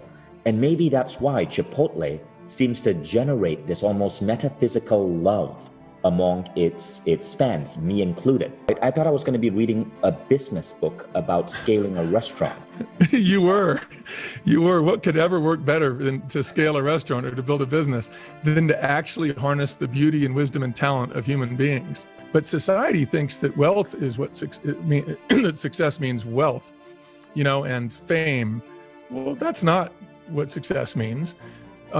Although the things that are success, like feeling fulfilled, becoming the best version of yourself, helping the people around you be at your best, improving the lives of those around you, those are success, in my opinion. If you go into a corporation, and in my case, if you become the CEO of a corporation and you bring this love and you care about people and you sit with them, and I sat with over 25,000 people at Chipotle, one-on-one in every restaurant, every time. But I'd sit with them and I would sit down with them and go, how are you? And it wasn't about the work. I'd be like, how are you doing? Who are you? What's up? You know, and they would talk to me, oh my gosh, nice to talk to you. It's great to meet you. You're the CEO. I can't believe I get to sit down with you. And I said, well, I can't believe I get to sit down with you. This is great. Nasanya Ravis, who's a Mindvalley member, just wrote this in our chat. I've always thought CEOs of billion-dollar companies were just mean, rude people and not tuned with the real world. And listening to Monty for the first time, my whole mindset has definitely shifted. Monty, what I love about people like you is that you're giving and putting forth a new model for leadership that people like me, who are aspiring to build a billion-dollar company, can look up to. Thank you for showing me a better model.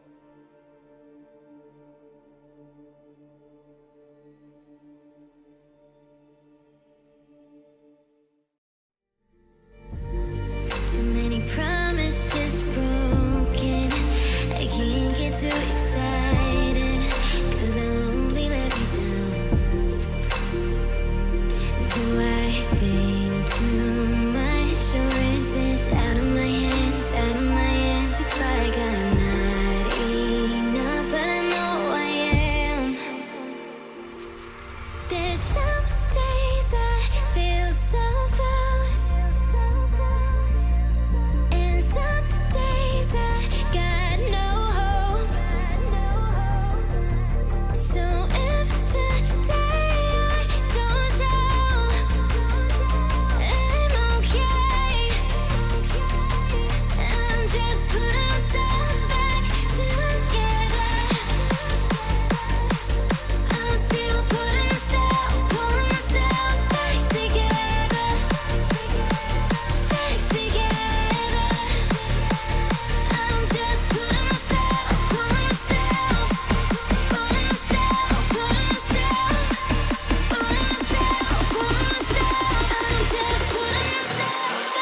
nightmare.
Another level, another level, another level. We ain't never settle now. Level up, watch me level up. Watch me, yeah. Ladies and gentlemen, welcome back to Mindvalley Summit 2021. We are now entering in our last half of our last day, little tear here, of Mindvalley Summit 2021. And remember the agreement that I had with you at the end of each session to fill up a poll and all that kind of stuff. Right now, we're gonna have a reverse of that agreement. But it's not, I'm not gonna ask you to rate the session that you haven't even watched yet. But I wanted you to think about the whole event right now. Your whole participation of Mindvalley Summit 2021. There is a question popping on your screen right now asking how likely it would be to recommend to a friend the participation of Mindvalley Summit 2021. And you can rate that question right now. You can put your comments there. Please fill up this poll, otherwise I'm not gonna get my payment. Now Vision said that I can only get paid if people fill up the poll. So please be kind with me right now. And moving forward in this session, we are now talking about health and body transformation. And for that, we are going to bring a very special speaker who is the Director of Health and Fitness in Mindvalley. Please welcome on the stage, Ronan. Yeah! Thank you very much, ladies and gentlemen.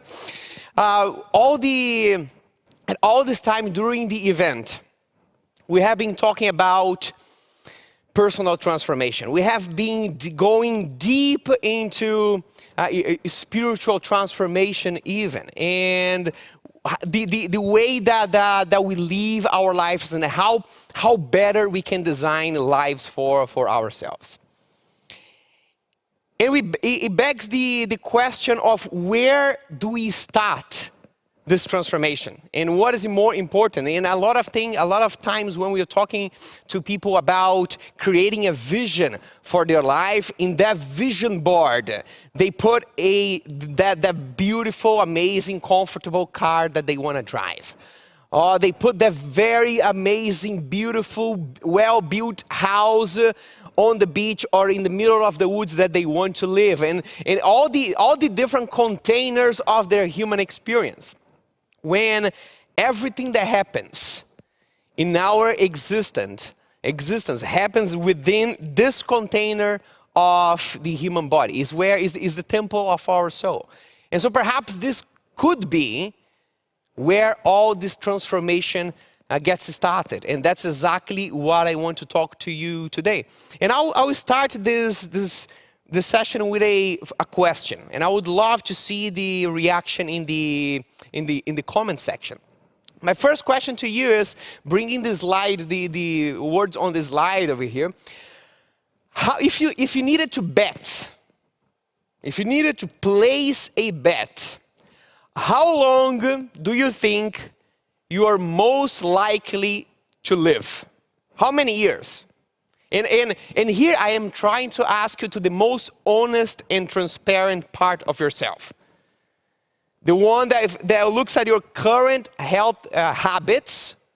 And if you need to place a bet, and if you either underestimated or you overestimated, this is when you need to pay. This is when someone is going to pull for every year out of accuracy that you put in your answer, someone who kind of pull the nails one by one. You need to be very precise with your answer. What would be your honest answer? It turns out that the National Institute of Aging found out that this is the best predictor of your lifespan rather than any other question that we can ask about someone's life. If we get very honest, by looking at our own habits, we know we can very well estimate how much we are going to live, because we know exactly how we are treating our physical body. But then once I was in a training session with this guy, he's called Dan Buettner. Dan Buettner, he traveled the world. He's a National Geographic fellow. And he traveled the world studying the blue zones. So there are areas on the planet Earth that has communities of people in which it's just common to have people living over 100 years old. It's just like it happens everywhere. Everyone lives more than 100 years old, and he wanted to find out what happens in these people, in this community, their habits, their lifestyles, and he traveled around the world studying the blue zones. And he found out that there's a couple of questions that you can answer. They can also give you an estimate of your life expectancy. In his training, he played a game that I'll play with you right now. Here are the rules of the game. I'm going to ask you a couple of questions. Every time that I ask you a question and you resonate, that question is true to you, I want you to go on the chat and type bingo. If the question is true to you, go to the chat and you type bingo. The second thing that I want you to track is the amount of times that you go on the chat and you write bingo. Are you ready? Let's do this. So say bingo in the chat if you get 7.5 hours of sleep at least 5 times a week. See, if you get 7.5 hours of sleep 5 times a week at least, go in the chat and say bingo. Now go in the chat and say bingo if you have at least 4 sizable servings of fruits and veggies in a daily basis. Now, if you haven't smoked at all in the last 3 years, go on the chat and say bingo. 4th question. Say bingo in the chat if you do 30 minutes of physical activity per day at least. Next question. Say bingo in the chat if you never had unprotected sex with a stranger. Now I want to see the amount of honest people in this chat. Say bingo in the chat if you belong to a faith-based community, whether it is a religious community or a spiritual community, but that you show up to that community at least 4 times in a month or more. And say bingo in the chat if you have 3 good friends that you like, that you can have a serious conversation with, and that you can call on a bad day and they actually care. And lastly, go to the chat and say bingo if you can write your life meaning in 1 short sentence. Now I want you to count the amount of times that you said bingo.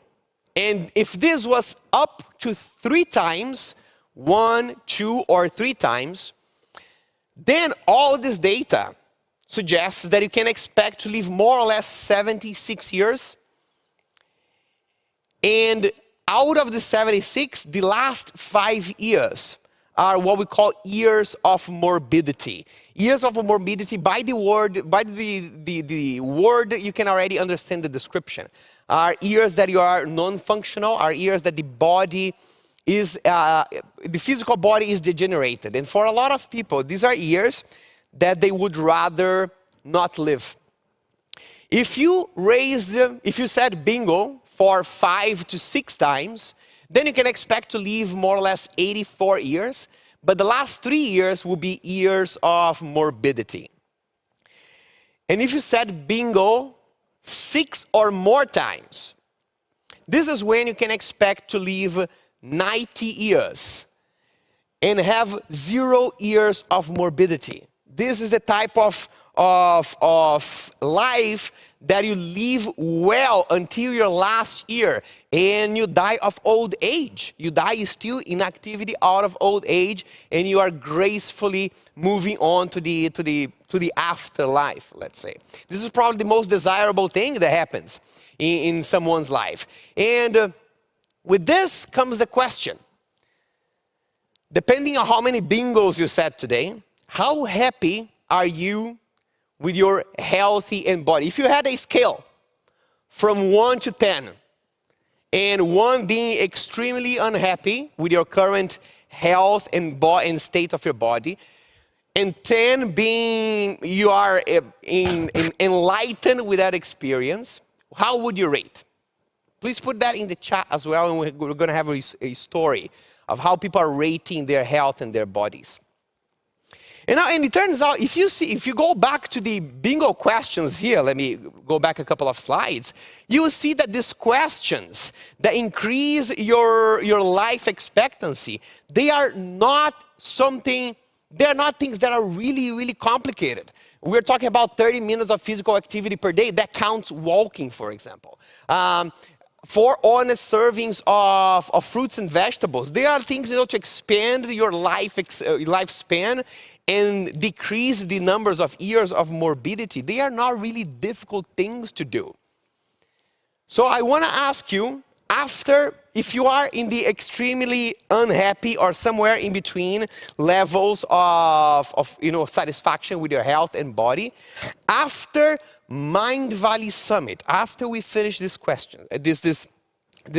event, who is ready, who is excited to commit in moving your body just, a few minutes per day, a little bit more? Who is excited? Who is committed to have one extra serving of fruits and vegetables in your diet? Who is committed to sleep 7 hours, 7.5 hours, at least one more day per week? If you are excited to make these changes, these simple changes in your life that can massively increase your life and health span, say yes in the chat. I just want to see how many people are saying this. And if these changes are small, if these changes are easy to make and they have such a huge return, then the question that comes to me is, why haven't you done that yet? If you're excited into increasing the amount of activity, sleeping a little bit more, eating more vegetables, why haven't you done that yet? The answer to this question is a bit more complicated, a bit less straightforward than it looks like. Because usually what people think is, hey, there's something wrong with me. I know what I should do, I just cannot pull myself together to do this. Something must be wrong with me, with my mind, with my body. This thing doesn't work. But what really doesn't work is our approach to transforming our body and transforming our health. You know, whenever someone try to move themselves in that scale of happiness with their health and body from 1 to 10, they usually use 1 out of 2 strategies. Either they try to to plan their diets a little bit better, to eat a bit more healthy food, maybe to eat a little bit less, or they try to work out more. Right? They try to lift weights, they try to run, go for cardio, swim, be more active. There are plenty of strategies, but all the effort in improving the temple of your soul is usually in 2 pillars, diet or exercise.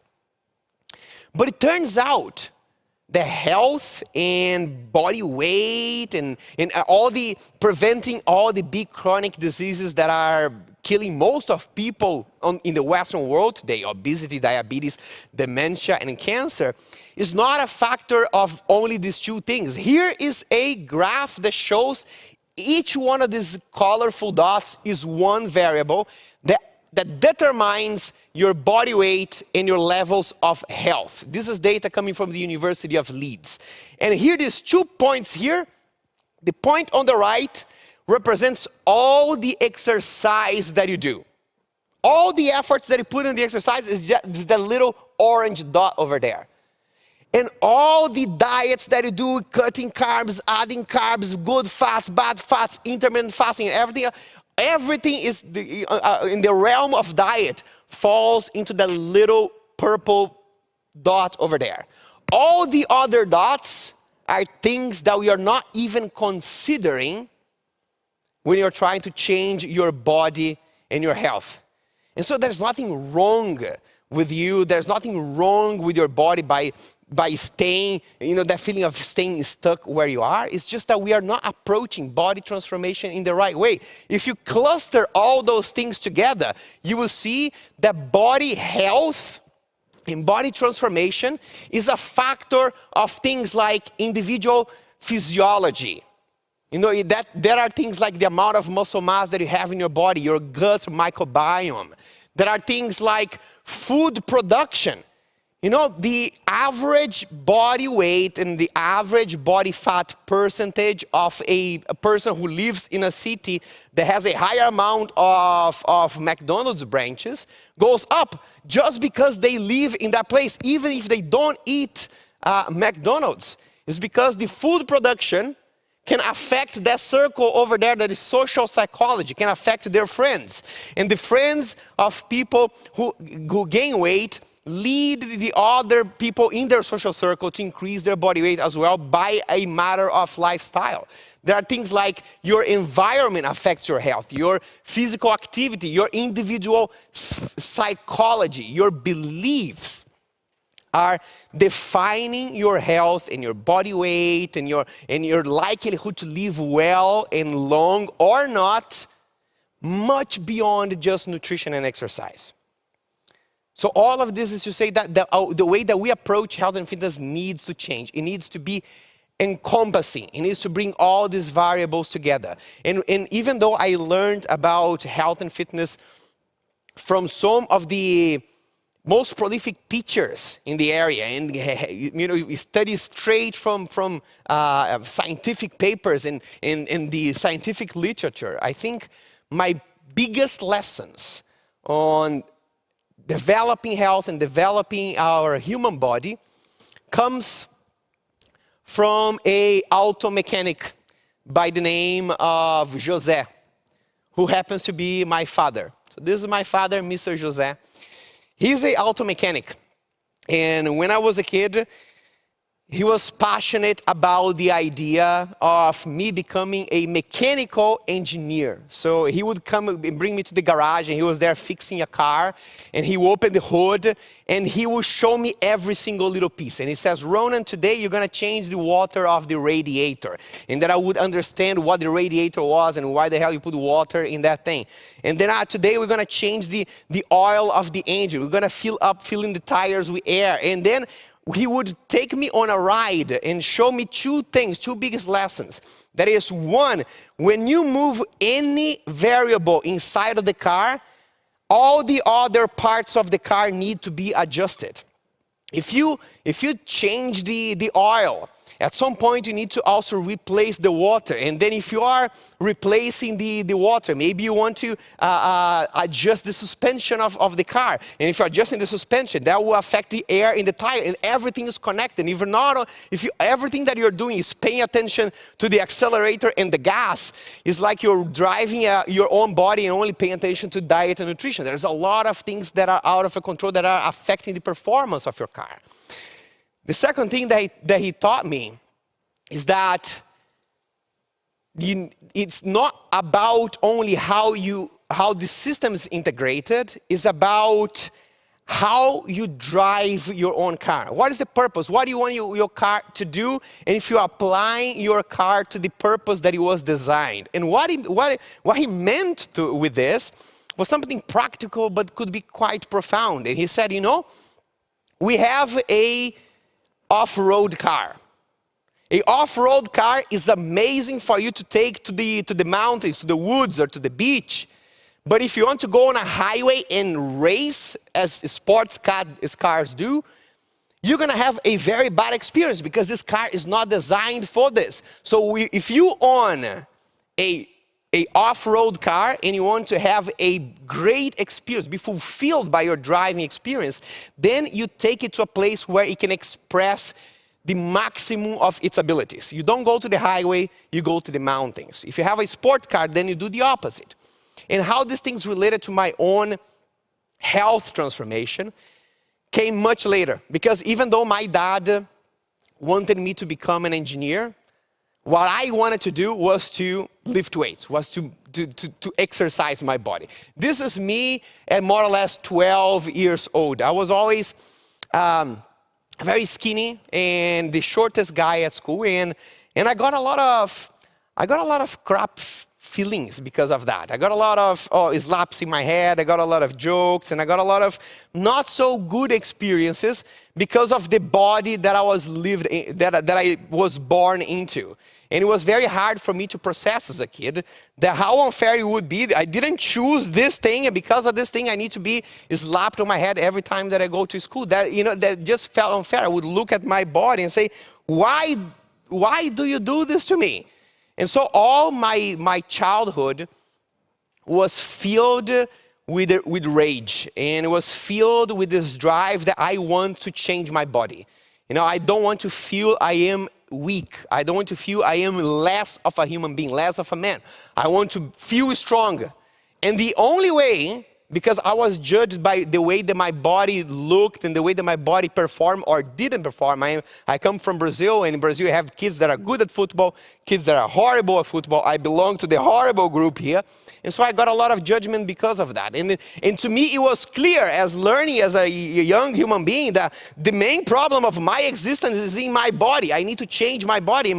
And my reference at that time was Conan the Barbarian. This is a guy to me that looked strong. But my whole childhood was obsessing on how I could transform my body over there so maybe I wouldn't get slaps on my head at school anymore. And as anyone who wanted to transform their bodies, I engaged in this game of hitting nutrition and hitting exercise in isolated ways pretty hard. When I was 18, I joined mechanical engineering as my dad's dream, but I also joined the gym. He didn't allow me to go to the gym before because he thought it stunted my growth, and it's not something that engineers do. But I really wanted to transform, and so when I was 18, I started going to the gym every single day. I was doing the training that everyone else was doing there. I was hanging out with everyone and asking the big guys, hey, what do you eat? Okay, chicken, sweet potato. Okay, I'm gonna do my whey protein and all. I was doing everything that everyone else is doing. And then you can imagine the whole beautiful story. I say, yes, and then he transformed his body and he lived, happily ever after. And the first thing that happened is that it didn't happen. I put loads of effort in training and nutrition, and my body just didn't seem to respond. There is a expression in the scientific literature that we call non-responders. Non-responders is basically when you get a bunch of people and you give them a specific type of training or a specific type of nutrition. There are a lot of people who experience this transformation in their bodies, and there are a group of people that nothing happens. It doesn't matter how hard you hit them, their bodies remain the same. I started believing that I was a non-responder. That led to the first realization. That was, to me, it's not that my body doesn't respond, that needs to be an answer.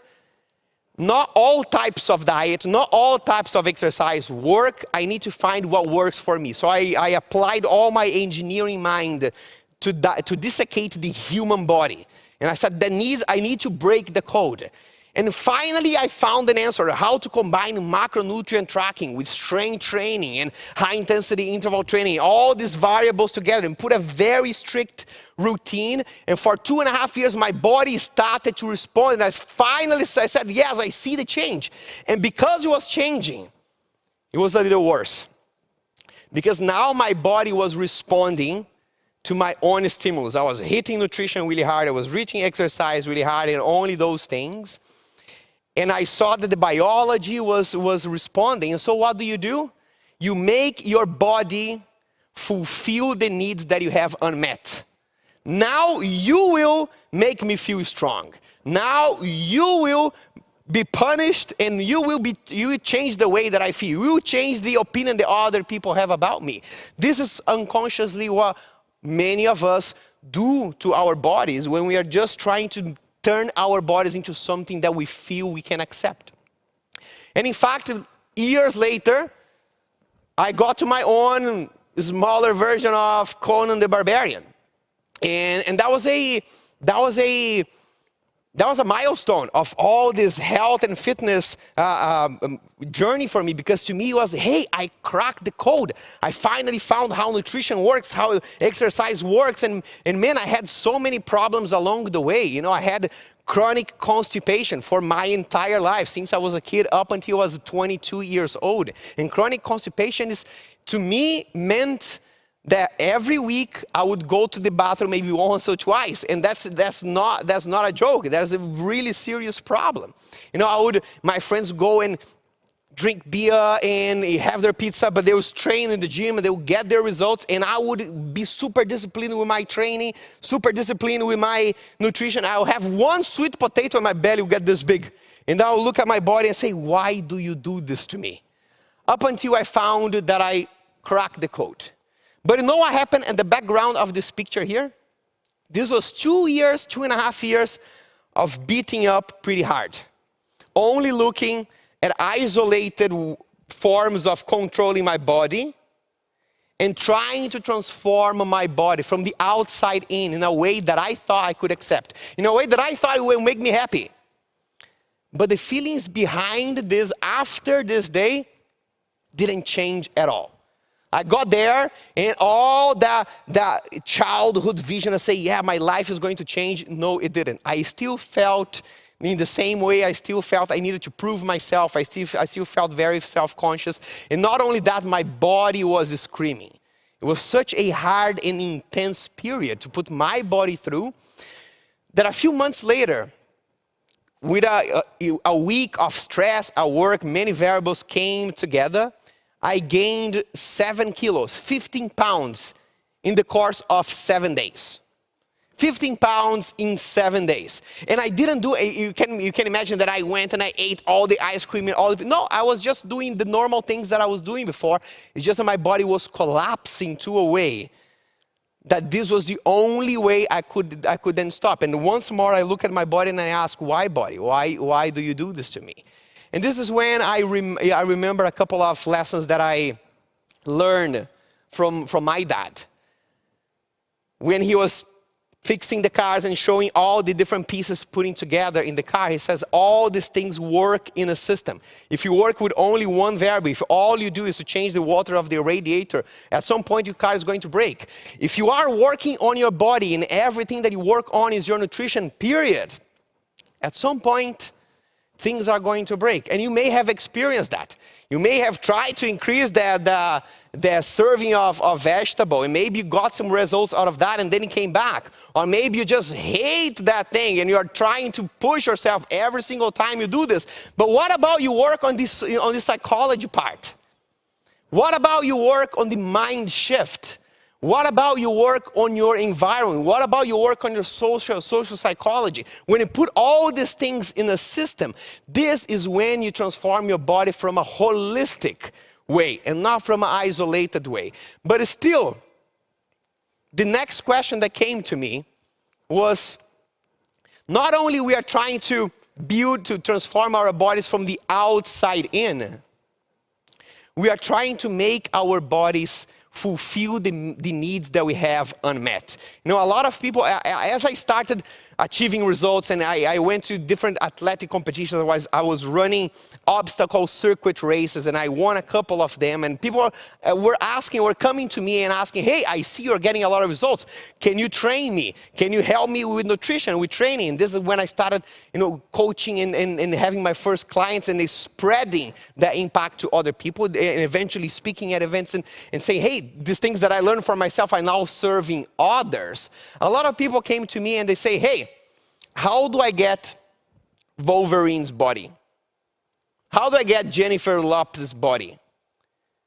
I am ready to put all my mind on, not only food and nutrition. I'm ready to do meditation. I'm ready to do morning routine. I'm ready to do intermittent fasting, gut microbiome. How do I get Jennifer Lopez's body? Still, there's a flaw here. The point is, you don't get Jennifer Lopez's body. You don't get Hugh Jackman's body. But instead, you can work on the best version of your own. And that is much better. That is what holistic is about. It's the second lesson of the car. If your car is an off-road, you need to recognize that is an off-road and put it in the mountains, put this in the woods, put it on the beach, because this is where it's going to express its full power. If you have a huge off-road car and you're trying to drive in a small little town, this is when you see an internal conflict. If your body is built to be flexible, it's built to be fast, it's built to be strong, but everything that you're trying to do is a fitness magazine cover, maybe your body is not designed for that. On the other hand, if your body is designed for aesthetics, but everything you want is to run a marathon, maybe your body is not designed for that. Holistic body is identifying the nature of your own body and not transforming your body into what you want it to be, but transforming your body in what it wants, how it wants to be expressed. And so, you may ask even, but I want my body still to look good. Well, I know that maybe I should let go of that goal or not. And I say, maybe you don't need to. This is a journey that I had this year with 10X. Some of you guys were in a session with 10X with Lorenzo and Vision just before this.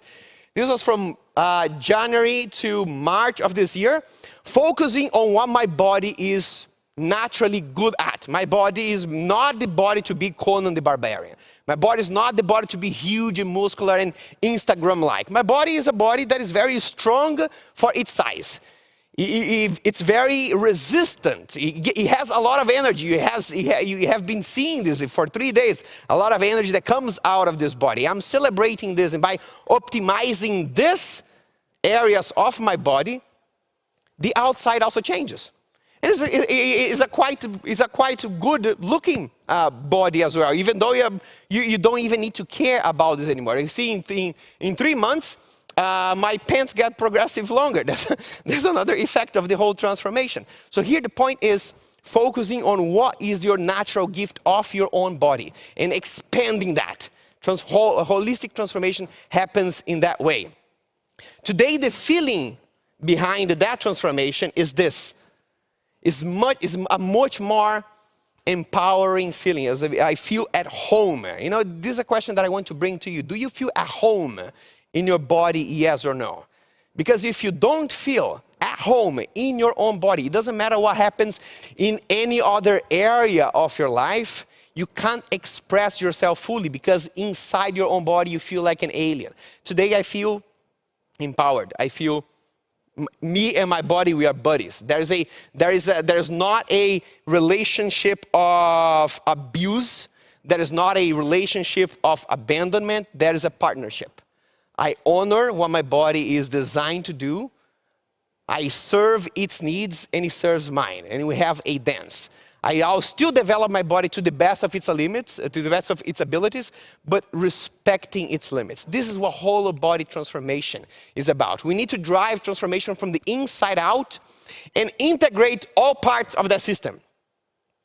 Not only nutrition, not only exercise, but all these parts. So let me break down a couple of things for you. So imagine,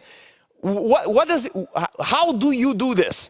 How do you integrate all these parts? What are all these parts to begin with? If you are going in a holistic body transformation, there is a body transformation that lasts. The first thing that you do is not cut carbs. It's not, go run or go live. These things can be part of the process. But the first thing that you want to do is to shift your body identity. When I talk about body identity, I'm talking much more about your psychology, your beliefs, rather than your food or your exercise. So there are a couple of topics. For example, breaking old identity beliefs and patterns. You have a couple of old patterns and beliefs that hold your physical body where it is. I'll give an example of, I work with a lady called Liz, and Liz was a lady on his mid-40s, and she was that A-type woman, very strong entrepreneur. She was a single mom, so she had her life sorted out. Her company was great. Herself as a mom, her 2 kids was great. Her parents were still alive, and she was taking care of them as well. So she was a huge leader, a strong caregiver. But her health was always at the back burner.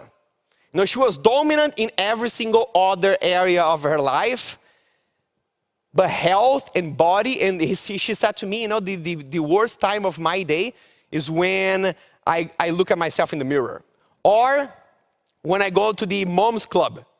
Because when I go to my company, I don't mind about how I feel in my body, because everyone knows I'm the boss there. But when I go to the mom's club, I'm just a mom. And there, I am in the middle of many other moms, and I am the one who has clearly the worst relationship with my own body. I'm restricting my body from food. I'm overeating at times. I'm hiding my body. I just feel alien inside my own body. And she said, you know what? I haven't been able to change because it takes too much energy to beat it up enough. That's the word that she said. It takes too much energy to beat it up enough. I take it to the gym, I beat it up as much as I can, but I cannot do this 3 times in a week. I have too much things going on. And you see, there is a belief there. There's a belief of someone saying unconsciously that fitness is about punishing my body. If I'm not regretting a workout, I am not doing this well enough. And so the answer for a person like that is not do a different type of training. It's not do high intensity interval training or do Qigong or do 10x. It's changing an old pattern. And for her, the main belief shift here, she used a couple of NLP techniques to make that shift, was she was a huge, strong caregiver. What if she could look at her body from the external perspective? You had a session with Paul McKenna today. He did this with you in the session, very similar today. What if you put your body in a third person perspective and you look at your body in the same way that you look at your own kids, in the same way that you look at the person who you love the most in this world, and you deal with it not from a place of beating up and punishing, but you deal with it in a place of giving care and love. And it turns out that one of the needs of this body is movement, and offering movement to this body, offering intense movement to this body is also a way of taking care of that. And that shift that seems simple to talk about, but it's a whole process. And maybe if you relate to that story, you can also put in the chat, and this is very similar to my story. This is what allowed Liz to be in the best shape of her life. It was a way of transforming fitness in a way of giving care, of not only not beating her body for what it is, but celebrating your body for what it can do. Other things that you need to do in this body identity shift are body-mind states of power. If you're changing your identity, you need to be in a place that you feel strong, that you feel inspired. It's not about doing things that you don't want to do. It's not about doing workouts when you hate doing your workouts. It's about changing your mind into another version of yourself to whom this behavior is compatible, and this change takes a lot of energy. So here is where we use bioenergetic techniques like Qigong, like breath work, that helps you go through inner transformation. Here is where you use tools like Silva Ultramind tools that Vishen has been facilitating for all of you to go through transformations in different areas of your life. You apply this to health and fitness as well. Then you need to build a chronic health and fitness baseline. We always talk about chronic diseases, right? Chronic illnesses, chronic stress, chronic inflammation. What we want is the opposite. We want chronic health. We want health by default. But health by default happens through a specific routine. It doesn't happen as an outcome. It happens as an action. You work as, if you are here at Christina's session, she's talking about if you want be healthy, you work on your health. If you want happiness, you work on your happiness. Health is a series of morning, evening, and afternoon routines. Increasing and these are the things that we brought in the beginning of the presentation. Increasing your nutrient intake by fruits and vegetables. Increasing your frequency of activity by moving more often during the day. And all those bingo questions that we answered. You build a routine with micro habits. They start slow. They have no resistance for implementation. So this is what becomes the zero resistance behavioral change. If you say, I hate working out, that's why it doesn't work for me. You will not transform your body and mind if you all of a sudden jump into a 5-day-a-week routine.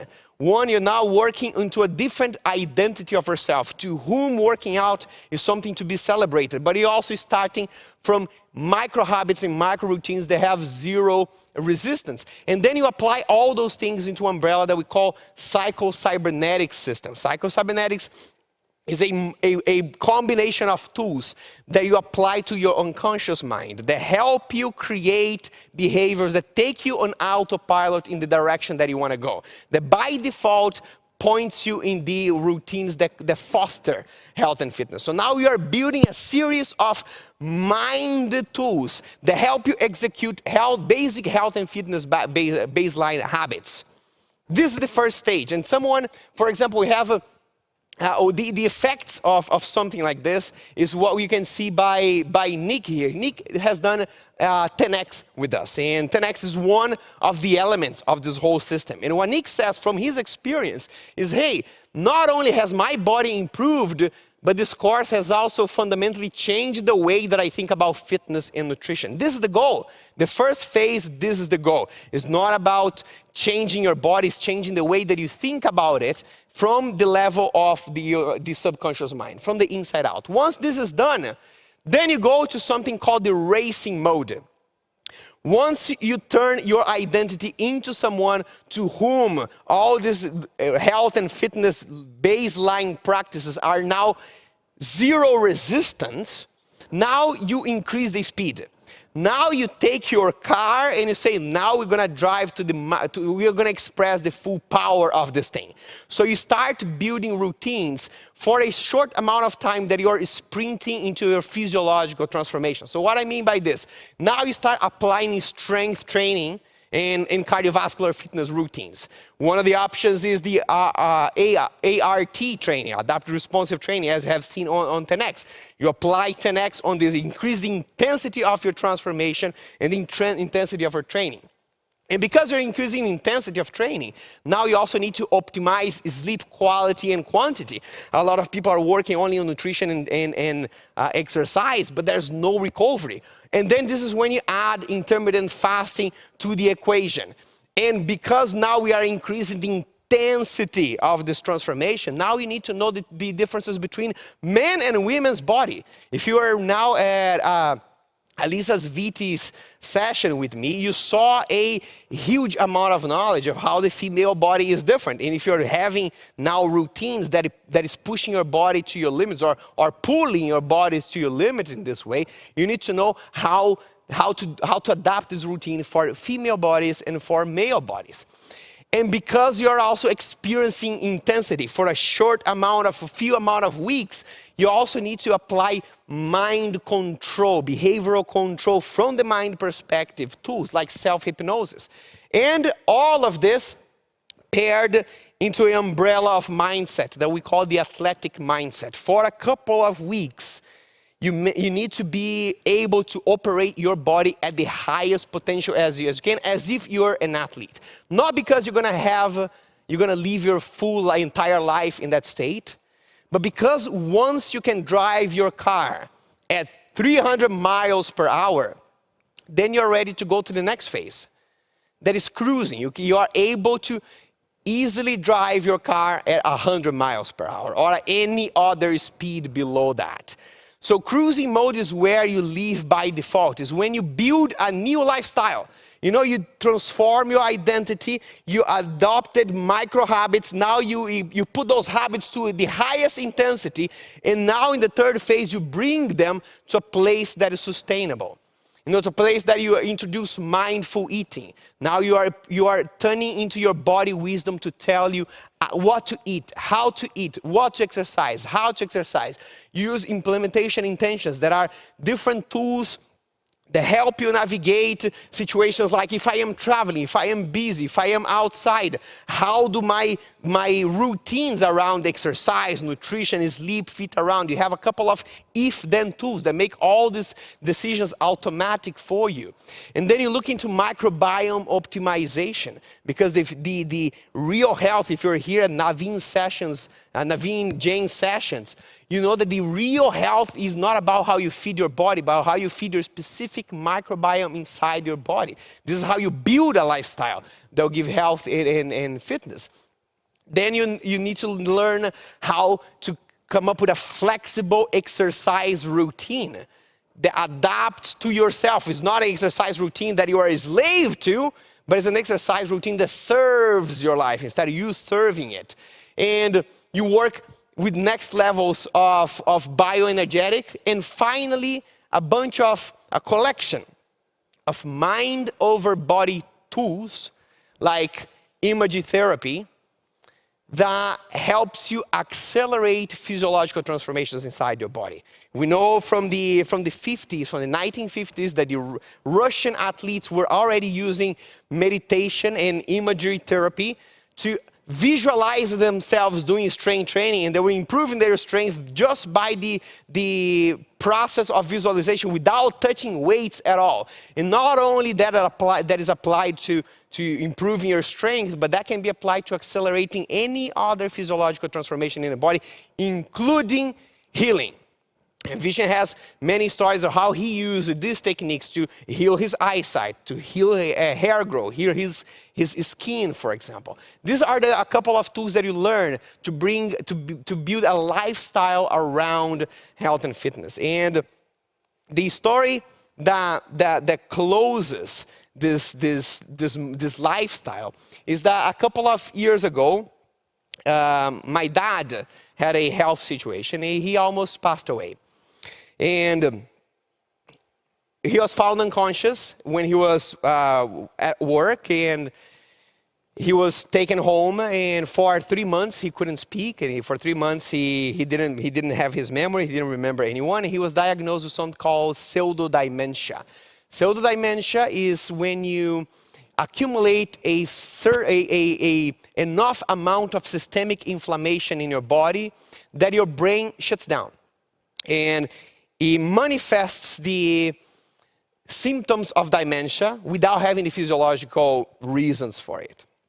And this is caused by years of not taking care of your body, years of eating what is harmful to the body, not moving how the body is supposed to. And one day his body collapsed. And when I visited him in Brazil a few years ago, and I met him right after he was recovering, he could barely walk at that time. He was just getting his speaking back. And what he told me is that I want to change. I want to transform the way that my relationship with my own body, because this is not acceptable anymore. And you know, after learning so much, after going through so many problems with my own body and helping people, connecting the parts of the car, the radiator and the air in the tire for so many other people, I came to my dad and said, Dad, I know how to do this. And we developed a whole routine that changed his relationship with his body, changed a flexible diet approach, a flexible exercise approach. And after 3 months, he lost 14 kilos. And not only 14 kilos that he lost, he changed his outlook in life. Before that, he was thinking that he was about to die in a couple of months. And now he's riding his bicycle. Now he's waiting to come visit me in Estonia. His outlook of life has changed because the relationship with his own health and with his own body has changed as well. So this is what we're talking about when we say holistic transformation.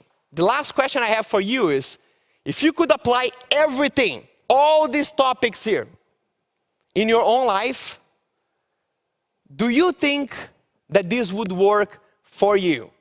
Do you think that this would work for you to transform your health and your body?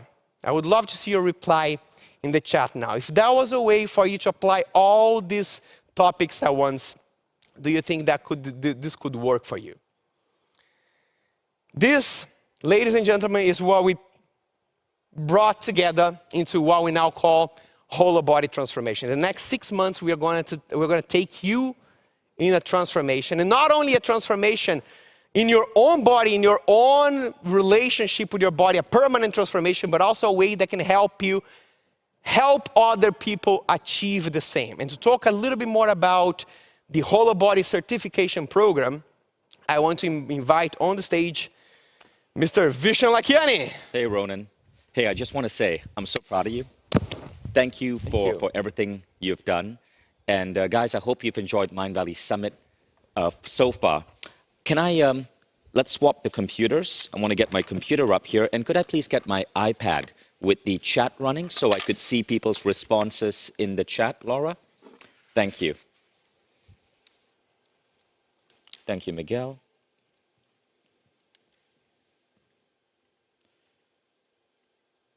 I'm just going to be sharing my screen with you guys because I have some really cool stuff I want to share with you. Thank you. And I'm just going to get the chat set up so that I can see you all. Now, on screen with me right now, we have Ajit Nawalkar. Ajit Nawalkar is one of the most brilliant people I've ever had the pleasure of working with. At one point, he was the CEO of Mindvalley. Today, Ajit is the genius behind Mindvalley coaching certifications. So he has helped so many leading experts design their certification programs. He founded EverCoach, which is a sort of a school for coaches, a school where coaches go to learn to become better coaches. And Ajit is working with myself, with Ronan, with Lorenzo to develop the new Mindvalley Health certifications. And there is Lorenzo coming in from South Africa. Lorenzo, what time is it where you're at right now? Can you turn up your mic, Lorenzo? Okay, while Lorenzo's turning up his mic. So what I want to do, guys, is before we begin, I have a big surprise for you guys. I want to play a video. Could we get this video full screen? So Ajit, Lorenzo, I'm going to permanently take your gorgeous faces off the screen. Ajit, love the hat and the denim jacket. Nice touch. You're always a man of style. So where we are filming this right now is Kulttuuri Katel. This is the biggest conference center in Estonia. And I love this place because 3 years ago, we had Mindvalley University here. About 1,300 Mindvalley members moved to Tallinn, Estonia with their kids, and we turned the entire city into our playground. This is the Mindvalley community. We don't just grow and develop together, we have tons of fun together. Now what's cool is, well, actually what's unfortunate is because of the pandemic, we couldn't do it this year. It was supposed to be happening right in this space. Couldn't happen, but we're doing it next year. And because our membership is around 10 times bigger than it was 3 years ago, next year we'll have thousands upon thousands of families moving to Estonia for 3 to 4 weeks to create our own lifestyle, our dream life for 1 month. People are going to be connected together through our private social community. There's going to be an estimated 300 to 500 events in that month. And I want to play that video to show you what's going to happen, because all of you are invited. All you got to do is be a Mindvalley member. There's no other qualification criteria. Could we turn up the sound, please? And could we zoom in on the video?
So we're really excited about the fact that Mindvalley University is coming back. And I want you to pay attention to what you observed in that picture. Type out in the chat some imagery or something you saw that maybe you're curious about, or maybe you thought was really cool. Maybe children running around, maybe the sheer amount of partying, maybe the people dressed as pirates. You see, what was happening there was that we were taking what should have been an online community and we were bringing them into the real world, connecting people deeply, removing any sort of artificial barriers such as age. If you have children, your children are in the classrooms with you. Even removing barriers between the teachers and the authors. You show up for a party and there's John Butcher, there's Ben Greenfield, there's Ronan, just hanging around. No barriers at all. And that's what makes this community really, really, really powerful. And if there's one takeaway that I want you to have from Summit, is don't be a passive learner. Like, you've put so much time right now. By becoming a member, you take that next step. And this powerful community becomes something that you now are a part of. And you will make friends that will be with you for the rest of your life. Because every month, Mindvalley releases new features, new programs, new innovations. Even as great as it is right now, it gets better. So some of you might become a member. Some of you might become a Mindvalley Member Pro, which is where I'm now coaching you. And now the next level of Mindvalley is what we want to talk about now. Those of you who decide to become teachers of Mindvalley, just like Ajit, just like Lorenzo, just like myself, and just like Ronan. But it's a very unique type of teaching because you're not just becoming a Mindvalley certified coach, you are actually going through a transformation yourself. And I want to share with you why I so believe in this. There are two big changes that happened in my life, okay? And the first big change was essentially, I became a Silva coach. See, what happened was in the summer of 2002, I found a Silva method class. I took it. It changed my life. I wrote about my experiences and what I learned from the Silva method in my first book, The Code of the Extraordinary Mind. And then I thought, you know, this is good, but I don't want to just stop there. I want to go further. When you find something good that's changing your life, don't stop. Go further. Because if it's already making an impact on you, if this stuff already made an impact on you, look what's going to happen when you go further. So I decided to go further, and I had no intention of teaching. I just thought, well, I'll get certified so I could really, really, really understand Silva. So I got certified, and for 6 months after that, I was just using it by myself. And then something happened. I was living in New York, and the company I was working for, they went through some hard times and they really started mistreating their employees. There was a lot of racism in the office. There was a lot of lawsuits. It was just an unhealthy, toxic environment. And I knew I needed to find a job. I needed to make an escape. I needed to get out on my own. I dreaded waking up every day. So I decided to start teaching, to start becoming a coach. And I booked a room at the Holiday Inn on 59th Street in Manhattan, and I taught my first Silva class. Now, to teach that first Silva class, I had to register a company. That company was called Mindvalley.com. Actually, it was a toss-up between two names, Mindvalley.com or Rainbridge Consulting. I'm so glad I chose Mindvalley.com because otherwise you guys would be here at the Rainbridge Consulting Summit. So glad. Anyway, that Silva class caused me to have to build a website to get people into my coaching. And eventually that website became Mindvalley. That was the first big transformation. This is why I'm so excited about our new foray into coaching. But there is a second transformation. And that second transformation has to do with my health and my body. See, I got really, really, really good at the mind stuff, at the spiritual stuff, but I ignored the body. So many people who are deep in meditation and the mind really don't pay as much attention as they should to their body. And so my next big change was becoming committed to my health. This happened in 2016. In January of that year, I turned 40. I woke up and I looked like a mess. I looked at my goal list. I haven't hit any of my health goals. And that's when I made a commitment to apply my mind to my health and to find the best teachers. And that is what happened to me. My entire physiology, my body, my energy level, all changed. I went from 22% body fat to around 13% body fat. Now, many of us want the same type of transformation, but it's hard. I can tell you, it took me a long time, 4 years to get that transformation once I fully committed to it, and I put $1 million in investment in finding the best teachers, developing the programs, running trials on hundreds of case studies, training my own team members. I could invest that $1 million. But now I have a formula that I can get to you for a fraction of that. And that's what we're going to talk about next. And here's why this is so important. It's important because the world is stacked against us. You see, before I went through that health transformation, I was working out, I was eating healthy, but I still didn't have the health I needed.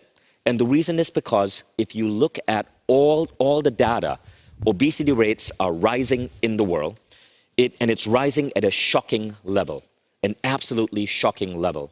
On the first day of Summit, I shared a quote from the floor of the US Senate about the concern the American government was having on how nutritional quality in American food had dropped by a factor of 500%. And I shared that that quote was from 1932. Imagine where it is today. So not only is obesity rising, but companies are against our health. I'm sure you read about the leaked Nestle document on May 31st showing that 60% of Nestle products are actually bad for your health. And this is from a company whose motto is good food, good life. Now, why is it so? Ronan shared this image. This image shows that if you actually look at the data on what constitutes health, our entire culture is focused on just two things, those two tiny circles. But of course, you know, there's so much more. So if you haven't succeeded yet, it's not your fault. Culture is against you. Our programming is against you. Corporate America is against you.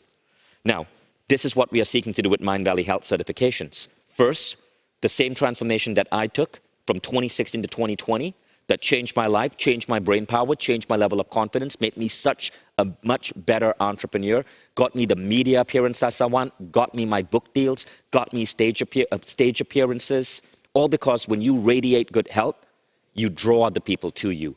That transformation, thanks to the millions of dollars that me and Mindvalley put in isolating the variables, in test, in deliberate structuring of this, we can now deliver in 6 months.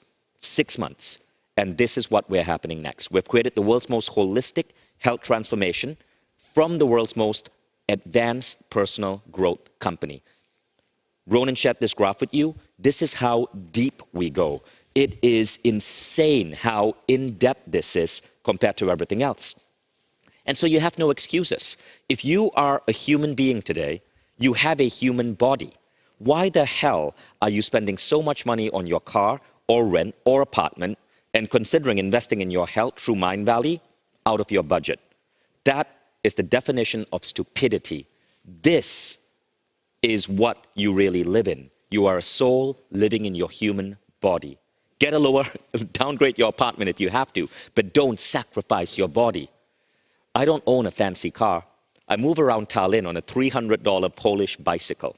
But I'll tell you this, I spend $120,000 a year working with coaches and energy healers because my body is what I care about more than any luxury house or luxury vehicle.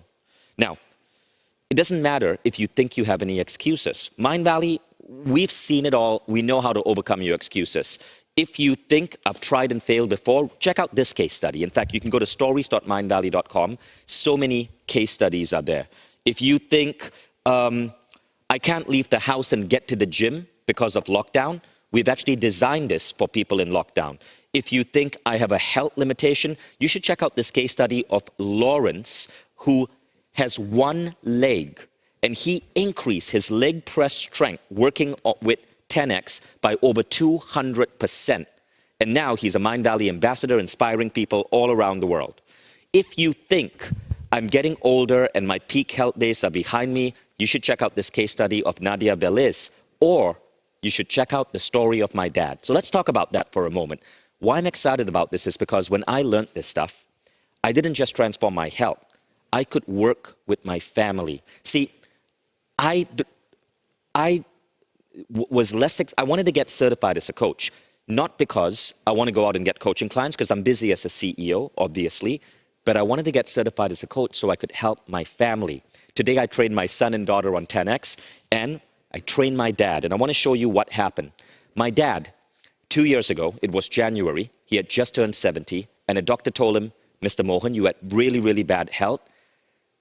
Expect to live for 5 more years. And I remember he came to my apartment and he was like really, really, really sad. And I told him, Dad, forget what the doctor said. There are ways we can increase your lifespan and your health. I called up Lorenzo and we designed a training regimen for my dad. This is after 30 days. Now, I want to repeat that. This is my dad breaking his leg press record in 30 days. he saw a 70% increase in strength. Watch what's going on with this 70-year-old man. Oh, the video doesn't play. Oh, actually, there it goes. This would be the same weight as Bishop. Let's do it. Show the youngsters. So when my dad started, he could barely... Lorenzo, do you remember how much could he leg press? I think it was 85, yeah, right? Yeah, 75 kilos was his max. Something like that, right. And now what he's doing over here is imagery therapy. So you're going to learn this as well. My dad is trained in Silva, so he's visualizing his body breaking the record. That's why his eyes are closed and he's taking a deep breath. You will learn about this in a moment.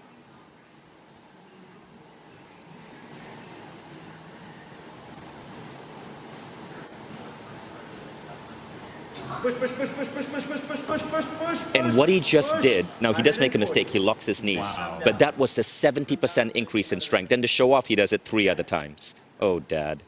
But he became an inspiration for 7-year-olds everywhere. This was really, really, really cool. What we've developed is unlike anything you've tried before. Diets have a 95% chance of failure. Most gyms are actually going to wear you out.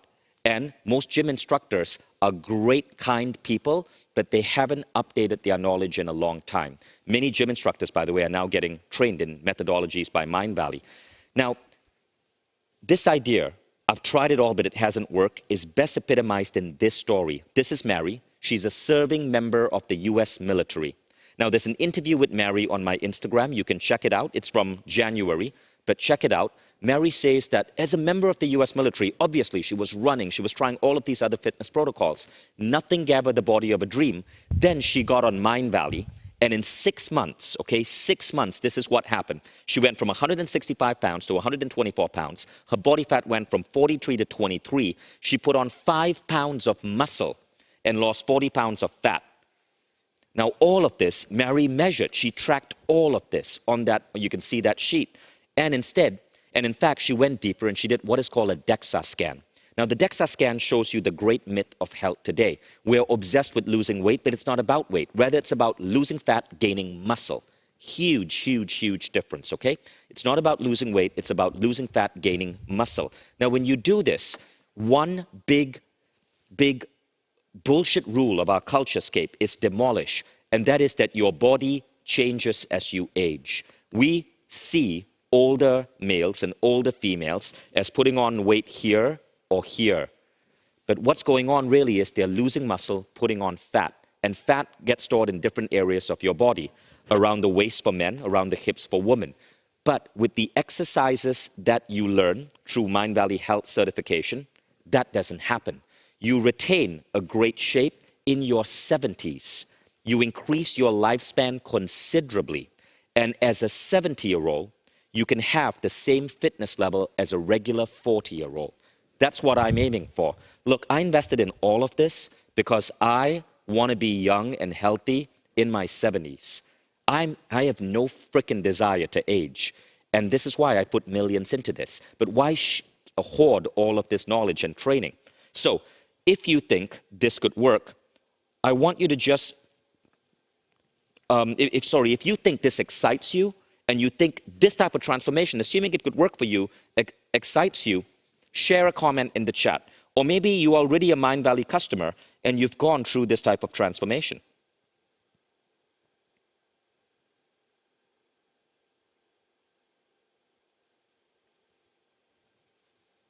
So I'm seeing people saying, abso-freaking-lutely, yes. I think I'm on the international chat and not the main chat. So Laura, maybe you can fix that, because I'm seeing a lot of foreign languages that I don't understand. But either way, I'm seeing a lot of excitement. Thank you, guys. So in summary, okay, what we are seeking to do is to create profound and lasting changes in your health, not just by giving you a nutrition regimen or an exercise regimen, but by working on you holistically, hence the word hollow body. Now, some of you are thinking, but I like my lifestyle. I like the chocolate desserts I have with my spouse. I want to show you a behind-the-scenes picture, okay? Video. So as Ronan, this was literally filmed 15 minutes ago as Ronan was speaking. So as Ronan is on stage, So as Ronan's on stage, there's his wife, What did you just Ola. give me? So you're Ronan's wife, and what did you just serve me as your husband is on? I served you celery, cucumbers. No, don't lie. What is this? I served you a vegan cake that is amazing, and it's just made with dates, coconut milk. Okay, this is cool. I'm gonna eat it. Thank you. Yummy. Eating it.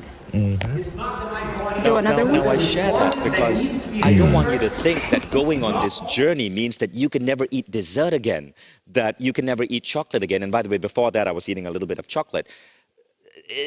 Rather, what happens is you learn how to you use your body in such unique ways that it becomes effortless. Now, notice that was vegan. It wasn't.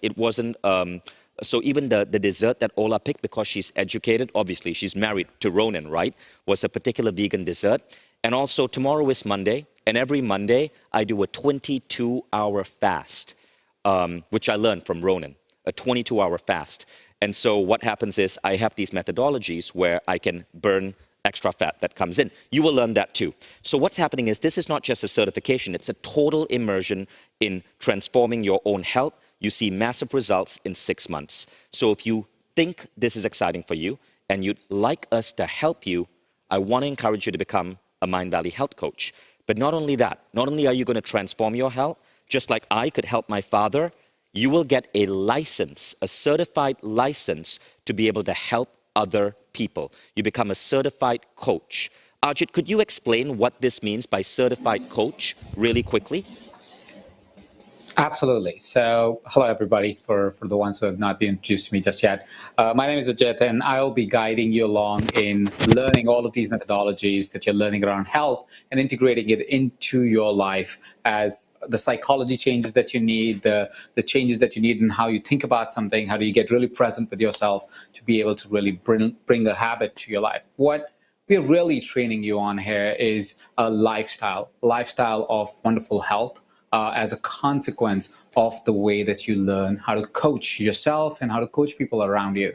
One of the keys to success, as I was talking about in the session that I previously held, was yes, you can learn a lot of things. And that's why what happens is you learn a lot of things, but they don't really translate in your life.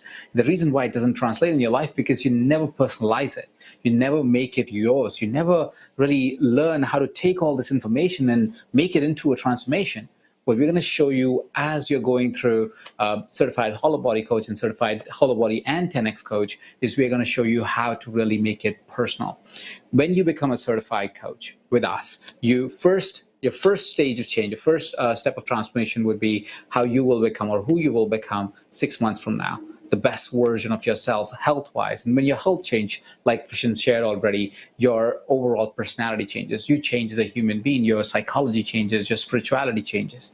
And once you are through that journey and you can see that change in your body, it's our human need. It's like our biggest desire to be able to see if we can contribute to the humanity as large. We are so connected as human beings that we always want to see a possibility of, hey, can I help somebody else, my family, my friends, my community at large, people that are out of my realm?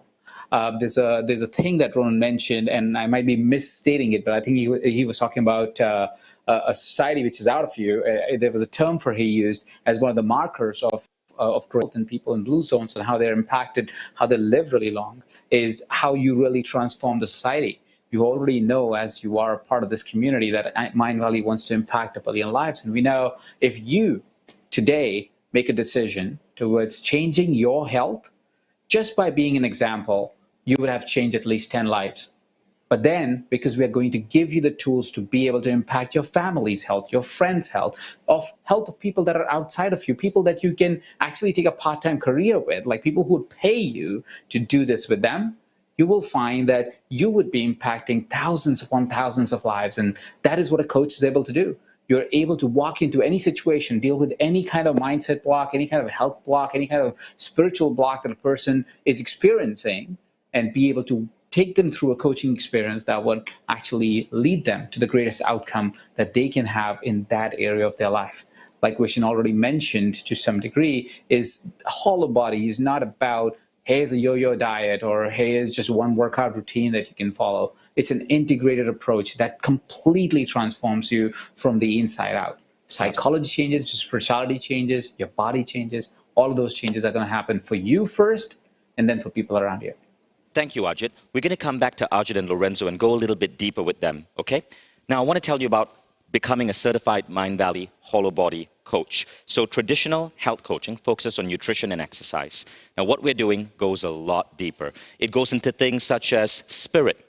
You got a glimpse of that. Microbiome, style, like literally how you carry yourself, how you dress, mindset, psychology. It uses AI-enabled coaching. We're one of the first companies in the world to develop AI of this sort. So we have 3 patents being filed.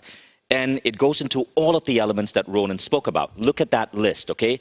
Behavioral change, women and men's health adaptation, self-hypnosis, fasting, optimizing sleep, mindful eating. It's not just one thing.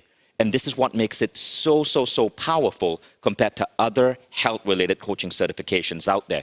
Most of those focus on just being a fitness trainer or just looking at nutrition. Highly incomplete.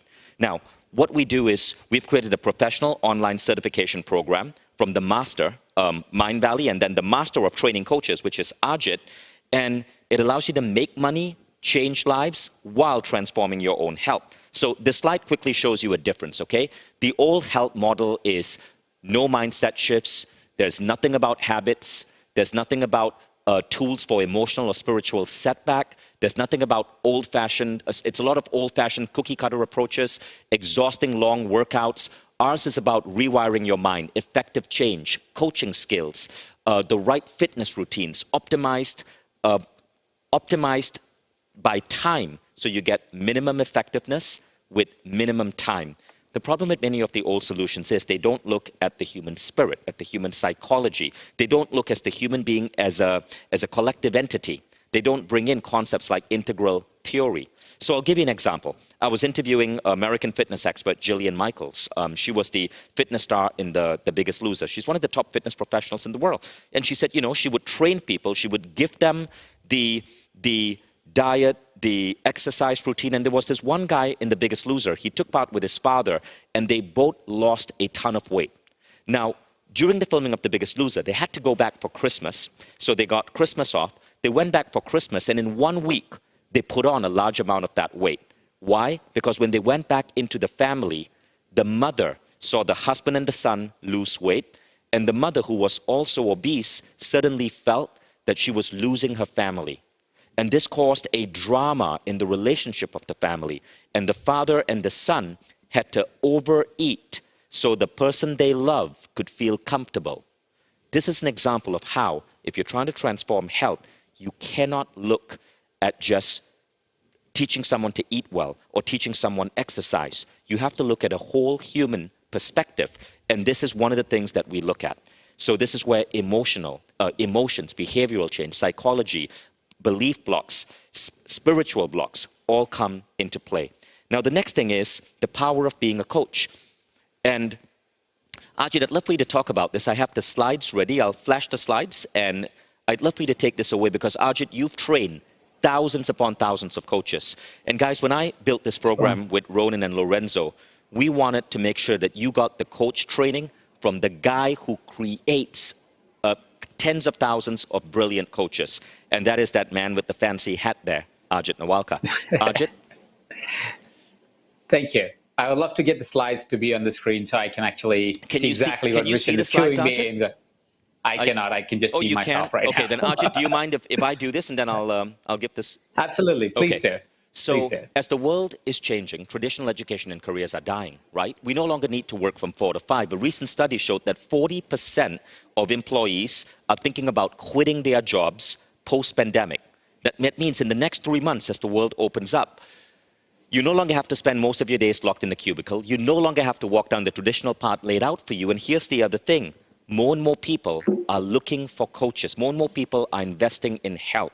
Millenniums, Gen Zs, they are putting more money in health, and they're putting less money in traditional education, in automobiles, in apartments, because they are waking up as a species. So you're going into a market that's growing. The death of all success models means that there's a new breed of entrepreneur that's emerging.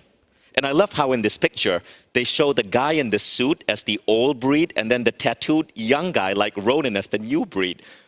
Like, Slide designers, what are you saying about me? Let's seriously have a conversation about that. Whoever designed this slide, Ronan and his fancy, sexy tattoos. Okay, so back to Mindvalley Health certifications. Why Mindvalley, right? It's pretty obvious. We're the global leader in personal growth. Like, no one even comes remotely close at this point. And we have a massive community of thriving fans, you guys, who are constantly supporting Mindvalley. And the people who are fans, they're more likely to hire a Mindvalley certified coach. They're more likely to work with you if you have the Mindvalley brand. Now, the other thing is, Mindvalley classrooms are crazy cool. I showed you a video of Mindvalley University. When you're part of Mindvalley, you're never alone, because there are, as the world opens up again, Mindvalley festivals, events, gatherings, meetups are going to be happening all around the world. Next, our classes themselves are Hollywood-level productions. When you are guiding your clients through 10X, that's a massive, beautiful video production on an incredible technology layer.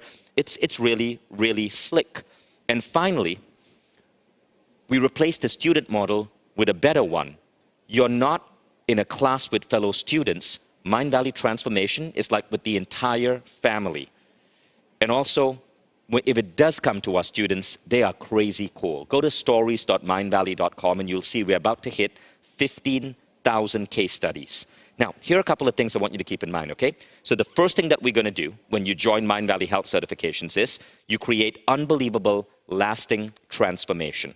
You heal your body in reverse aging. You execute a personalized optimal nutrition plan. You boost metabolism. You rewire your mind. You develop a 10X body. And you can see the results. This is Jason Campbell, one of our hosts. This was his transformation. Next, you build a lucrative, rewarding career transforming other people in person, straight from home, or in virtual classes on the Mindvalley app. You confidently change people's lives. You build a global business. You master cutting-edge coaching techniques. Remember, if people say, oh, coaching is a business with a glass ceiling, you can't go far. Look at me. I started out as a coach. Literally, Mindvalley emerged because I became a Silva Method coach. Third, you become a vital part and a pioneer in an upcoming global health revolution as you touch, mold, and transform lives all around you. The ultimate flex is the number of lives you can positively touch. I saw this quote on Instagram last week. I had to borrow it for this presentation. And then you get access to rare opportunities and form valuable high-level relationships. I'm going to talk about this in a moment. We are launching a massive festival for coaches just for Mindvalley coaches. You saw the visuals of Mindvalley University. You, when you become a Mindvalley coach, are going to be part of a community, and we are arranging this incredible event to bring all of us together. So you and me, like even if there are thousands of us, we get to connect in person. More on that coming up. Finally, Mindvalley certifications prepare you for the future economy. So what's inside? Okay, it's 4 months of professional training. The first month, month number 1, is basically with Ajit, where you learn the science of coaching people. Then month 2, 3, and 4, which is August, September, October, you work with Ronan on hollow body. I'm a big part of that as well. And Ronan will be teaching you the entire science of holistic health. I'll be working with you on mind and spirit. So I will be coaching you and then teaching you how to apply these methodologies to other people. If you love that session I did on working with guides, that is how freaking deep we go. This is unlike any other form of health coaching out there. Now, you master all 5 aspects of the holistic body health approach: coaching, mindset, habit formation, nutrition, fitness. So month 1 is you master coaching. Month 2, you gain a solid hollow body and fitness foundation. Month 3, which is September, you master intense health transformations. Month 4, you step into a sustainable and intuitive lifestyle. Okay, so that's the first part. Now, a couple of criteria. It's easy to follow weekly training. You go deep with live classrooms. You practice your skills in weekly peer coaching labs, and you stay on track with periodical assessments. But that's not all. This is where it gets really, really advanced, and this is what Mindvalley, only Mindvalley can do.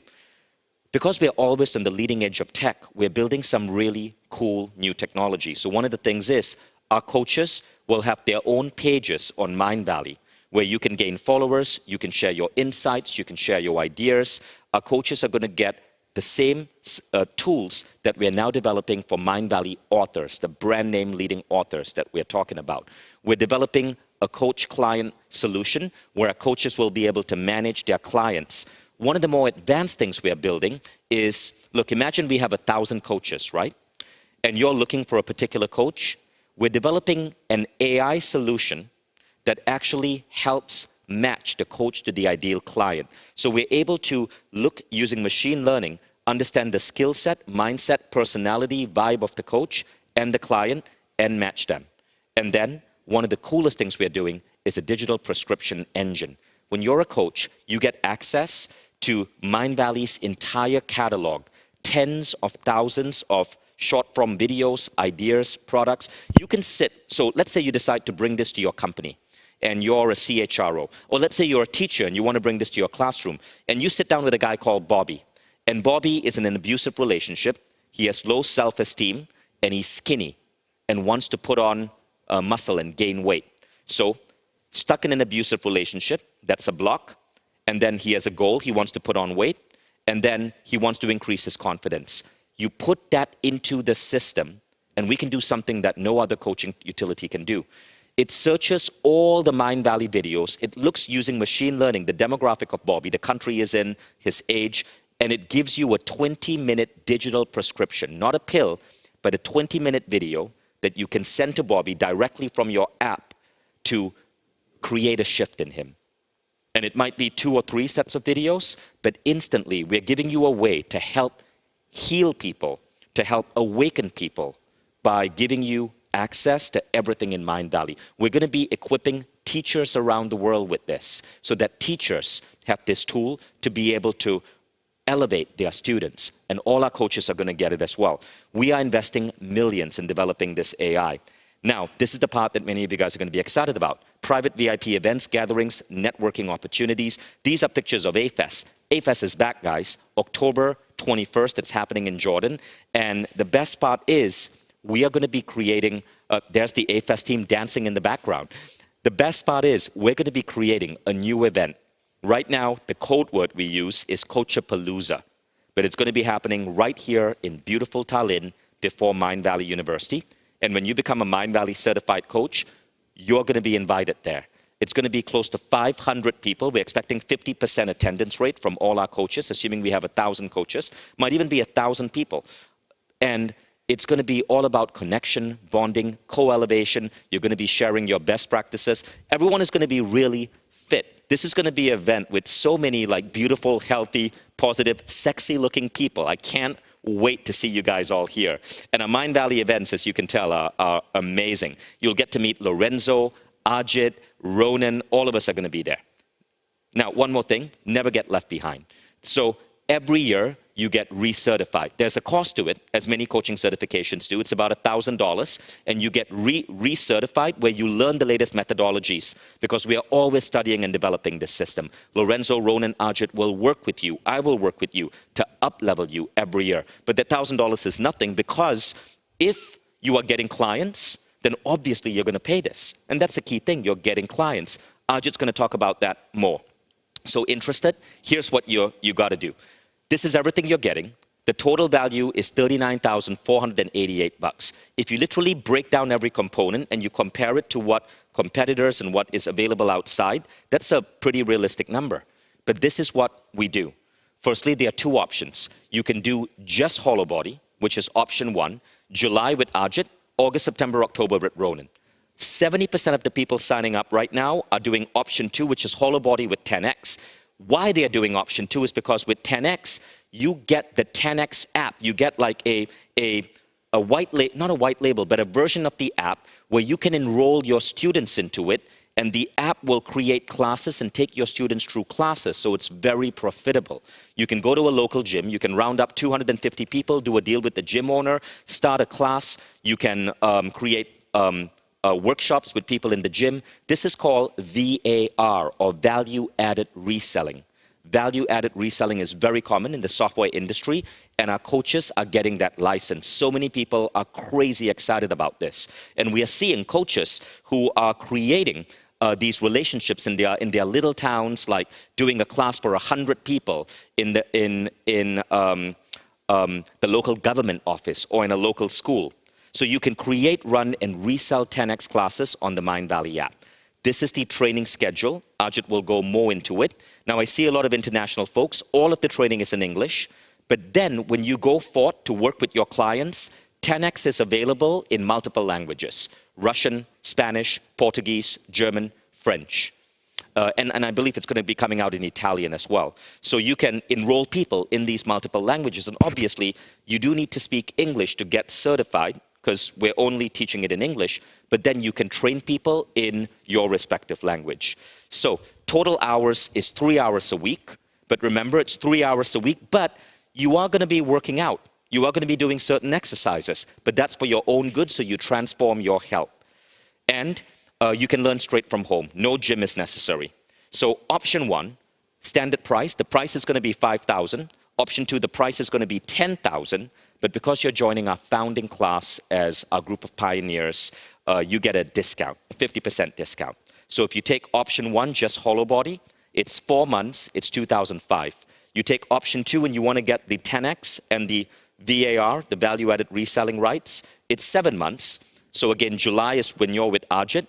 Then it's 6 months with the health transformation, okay? And easy payment plans are available. This is the best part. Yes, for some of you, 5,000 might be high, but here's the cool part. What if you only had to pay a couple of $100 a month? Now, it's a 12-month payment plan, so it's 5,000 divided by 12. So let me tell you how that works, okay? So let's say you take hollow body and 10x. Now, the first thing you do is you got to put down a $500 deposit. So you get the application form, and we're going to review your application. That leaves a balance of $4,500. You divide that by 12, it's $375 a month. So $375 a month. And already by November, you can start taking clients. With 2 clients, you're already making a profit. So you see how that works? And you've not even paid for a fraction of the program, because it's just $375 a month. July, August, September, October times 4, you would have paid $1,500 before you start making money. That's if you take the full program. Now, let's say you only want to do hollow body. That is $5,000. You pay a $500 deposit. So that's $4,500 divided by 12. Sorry, it is, my bad. It's $2,000 divided by 12. So that's just $166 a month. So July, August, September, you pay, October, you pay $166. That's $666. And by November, you can get your first client. You get 3 clients, and you've probably made your money back, assuming each client pays you around $250, which is very likely per hour because of what you're able to do for them. So this is a crazy no-brainer. Whether you decide that you want to do this just to transform your body, it's a freaking bargain. What did I pay? $1 million. And what are you paying? A fraction of that. Or if you want to do this to create a new business opportunity and move to a new lifestyle, it's still a bargain. You're getting both. And that's why this is so powerful. So I'm sure you guys can see that. Now, time and seats are limited because we do have a capacity for how many people we can take on. We already hit 600 coaches. So the class is, assuming we stopped it right now, it's 600. We'll probably go into the thousands. Join now, make a decision later. Now, what this means is that put down the 500.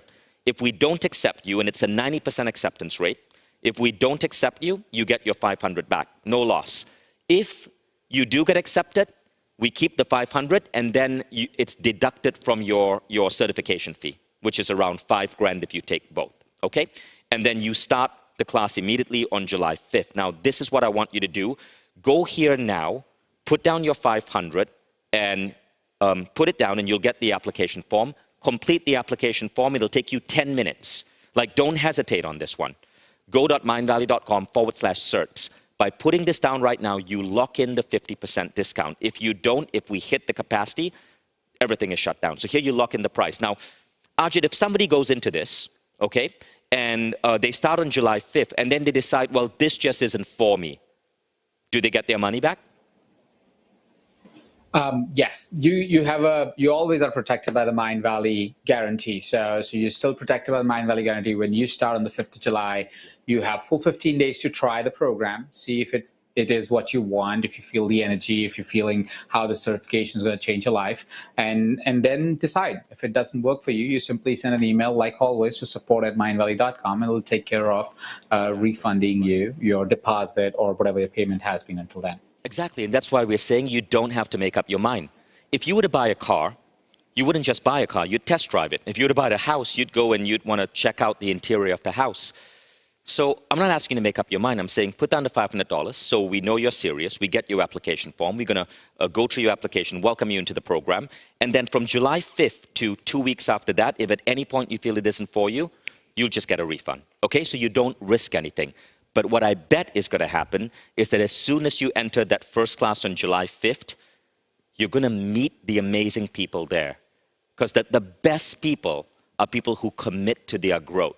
The best people are people who want to go out there and change the world. And you're going to get hooked. If you're not hooked by Ajit's charm and style of teaching, or Ronan's brilliant mind, or Lorenzo's remarkable 10x methods, you're going to be hooked by your peers. And that's what's going to happen. We've seen this before. The people who join our programs become really close friends. The sheer amount of marriages happening right now in Mindvalley is crazy. Ajit, you married someone you met at a Mindvalley conference, didn't you, you naughty boy? I did. And you just had your second child. I did. I found my partner. We just had our second child 3 weeks ago, yeah. So we welcome mission-aligned coaches of all levels, even if you're a complete beginner. Don't wait, just leave a $500 refundable deposit. Go to mindvalley.com/cert, make a small refundable deposit, fill out the application form. It takes 10 minutes, get approved, start your journey July 5th. Okay? And now, what we want to do is, Laura, we're going to allow questions, and Ajit and Lorenzo are going to stay back to answer any questions. Ajit, I just want to address some of the most common ones, that I'm going to leave the floor to you and Lorenzo, okay? Absolutely. Okay. Go for it. So the first one is popular block number 1. I've tried to gain my health many times, but always struggled and suffered, so couldn't stay consistent. So this is a legitimate thing, and I gave the example earlier of why if you go on a diet, if you go on an exercise routine, it's not just about the diet and exercise. You need to be able to work on a whole mind and spirit approach, and we actually pay attention to that. The second thing is, I don't enjoy healthy foods and exercise. I can guarantee you that this is going to solve that problem. I don't enjoy healthy foods. I freaking hate salads. And I never enjoyed exercise until I worked with Lorenzo. Because of the genius in how 10x gamifies your psychology, I came to love my 10x session. I never enjoyed healthy foods, but when I started working with Mindvalley's programs like WildFit, because of the behavioral change psychology, I just naturally started eating healthy. So you'll see, we have ways to overcome this block. Third, I have an unhealthy, unsupportive environment that makes it hard for me to become healthy. That is one of the reasons why you're in peer groups, one of the reasons why we hold your hand, one of the reasons why you get integrated in the Mindvalley private network. You are going to gain a whole new set of allies. So those are some of the big ones. I'm going to leave this slide up there. Please go and put in the deposit so you don't forget. Like, seriously, do not walk away from your computer, because you're at a stepping point here that's going to transform your life. And you don't want to miss this. On July 5th, all of you are going to take a selfie of your face, and you're going to look in the mirror and take a picture of your body. Only you are going to keep it. And then on March 5th, 7 months later, March 5th, 2022, you're going to take another picture of your face, and you're going to take a picture of your body. And you will be shocked at the new person you've become. In fact, you probably won't even feel the change because it happens so rapidly but so gradually. But when you look at who you were on July 5th, you'll be smiling at how you've changed and grown. That's what we promise you. Now, Ajit, Lorenzo, I'm going to let you guys come up here and answer questions. Ronan, you can go ahead and check out the questions. Ajit, I think this first question will be great for you. The first question says, how much a whole body or a 10x coach can charge per coaching? Probably Lorenzo could also chime in on this. Absolutely. So when we approach coaching or when we are coaching anyone, and if you're looking at it as a career, you want to ask yourself the question of the value that you create for the individual that is across the room and is your client. While many people believe that, oh, health coaches can only charge this much money or a life coach can charge this much money, I've seen individuals charge anywhere from $100 an hour to $1,000 an hour as a health coach. I have hired individuals that have charged $500, $600 an hour for health transformations, because it is less to do with what you can charge. It's more to do with what you can create as an outcome in the person that you're talking to. If you can create a transformation that is valued at X thousand, X $100 to the person, you are going to charge them that kind of money. What we are going to do when you are getting certified is we're going to give you a whole model of a baseline of what you can charge, which is $100, $200 an hour, which will probably where you will start. But what we'll also give you is how to really have conversation with your clients so you can understand what is the expectation of outcome, what is the desire that the person has, where is the person in their journey. And because of that, you would really realize, oh, that's how much a person is willing to pay for that transformation, or that's the value I'm generating for the person, and you are going to charge a fraction of that value that you're generating for that person. I want to give you an example that you already heard before from Vishen. Vishen invested over $1 million in his health transformation. That is between different health coaches and programs and places he went to and retreats and so forth. But it might as well be a singular person that had all of that available within their ecosystem. And you could have been that person generating that $1 million from one person. I'm not saying that is going to be the case. I'm not promising you $1 million here. What I'm promising you is that there is opportunity depending on your capability, your personal transformation, which is why we take care of that first, your capability of practicing as a coach so you can actually have those conversations, actually work with your clients, create those transformations, and then your capability of constantly asking yourself the question, how do I get better from this?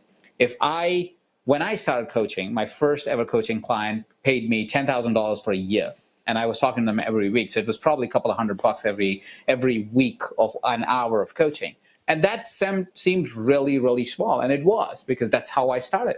But right now, about 7 years now into coaching individuals outside, not within my organization, but outside the organization, average private client would pay me anywhere between $120,000 to $150,000 for an annual, same thing that I did 7 years ago for $10,000, right? So my invitation for you is to not think where you will start, but where you can go.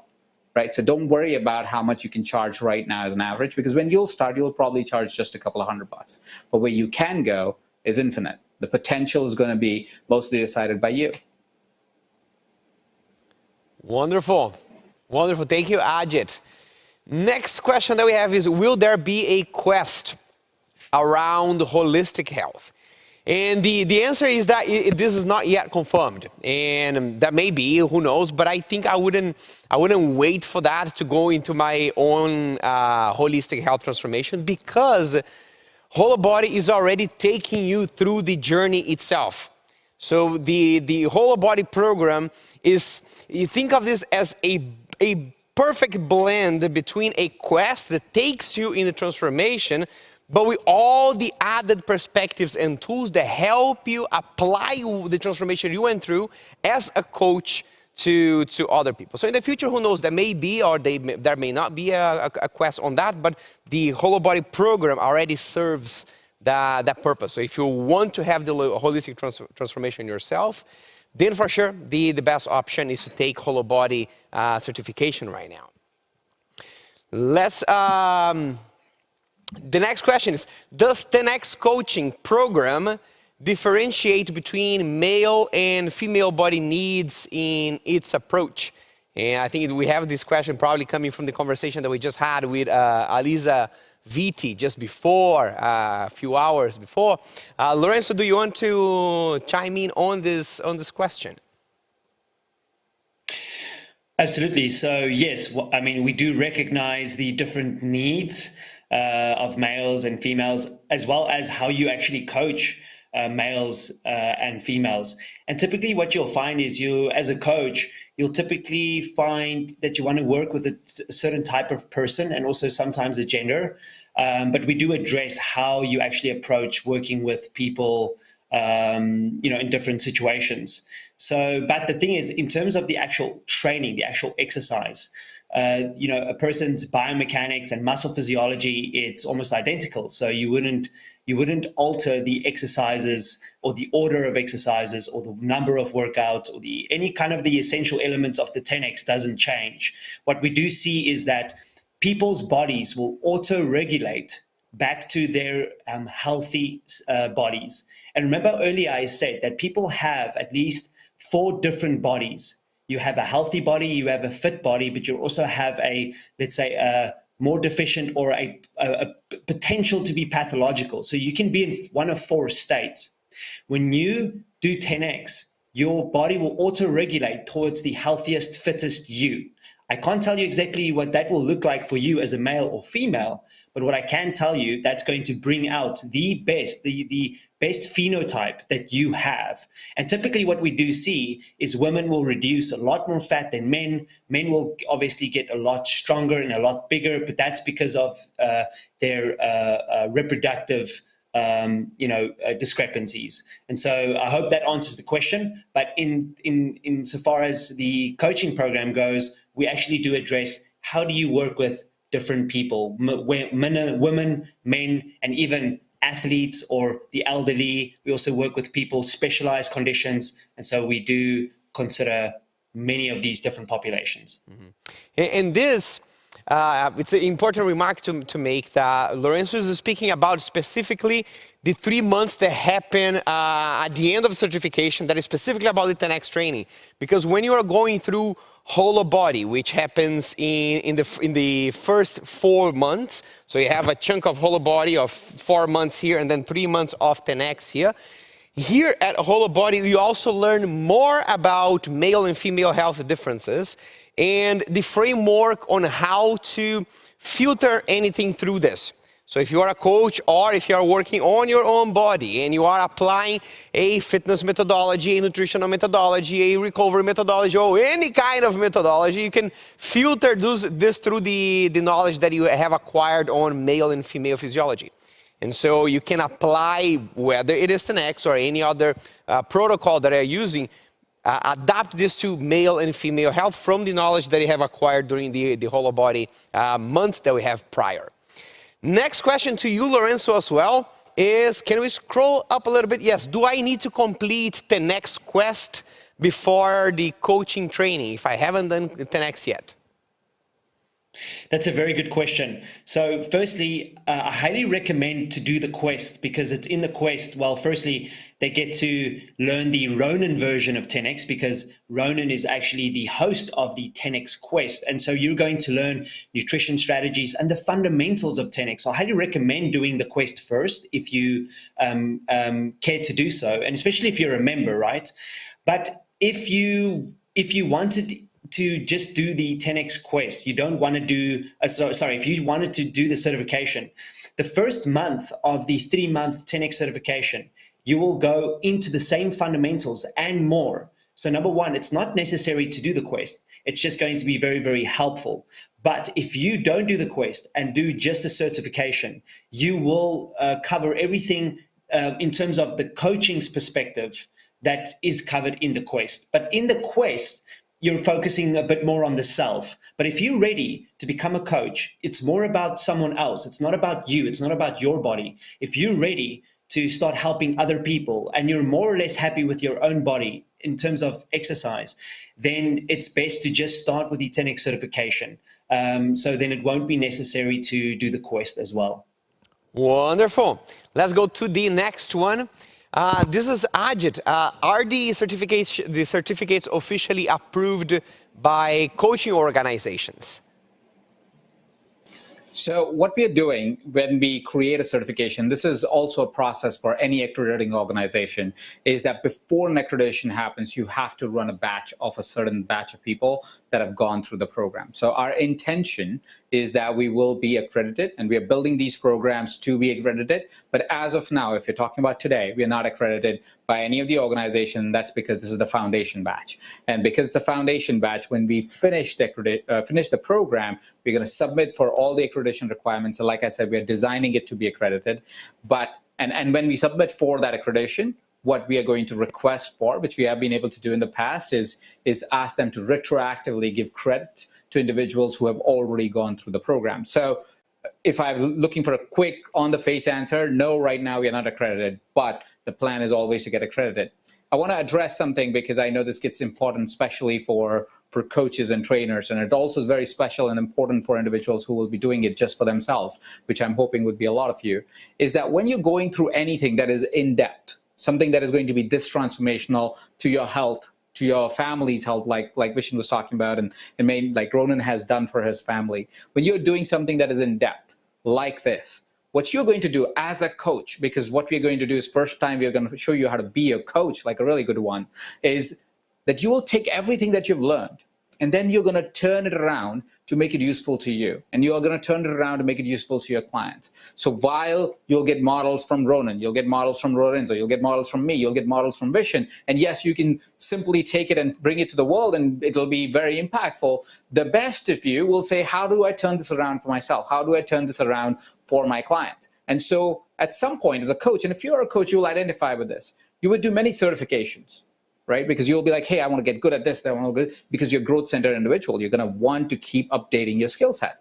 And there is a point where your method to your madness is your method to your madness, and it does not need an accrediting organization to tell you if that method is good or not, right? So I want to invite you to a dialogue that goes way beyond accreditations, because I'm not seeing you as a coach who will only do Hollow Body and only do 10X, and after that, you're going to be all right, I'm done with life, right? I'm seeing you as someone who's going to grow further and further and a contributor, a partner with us to impact a billion lives.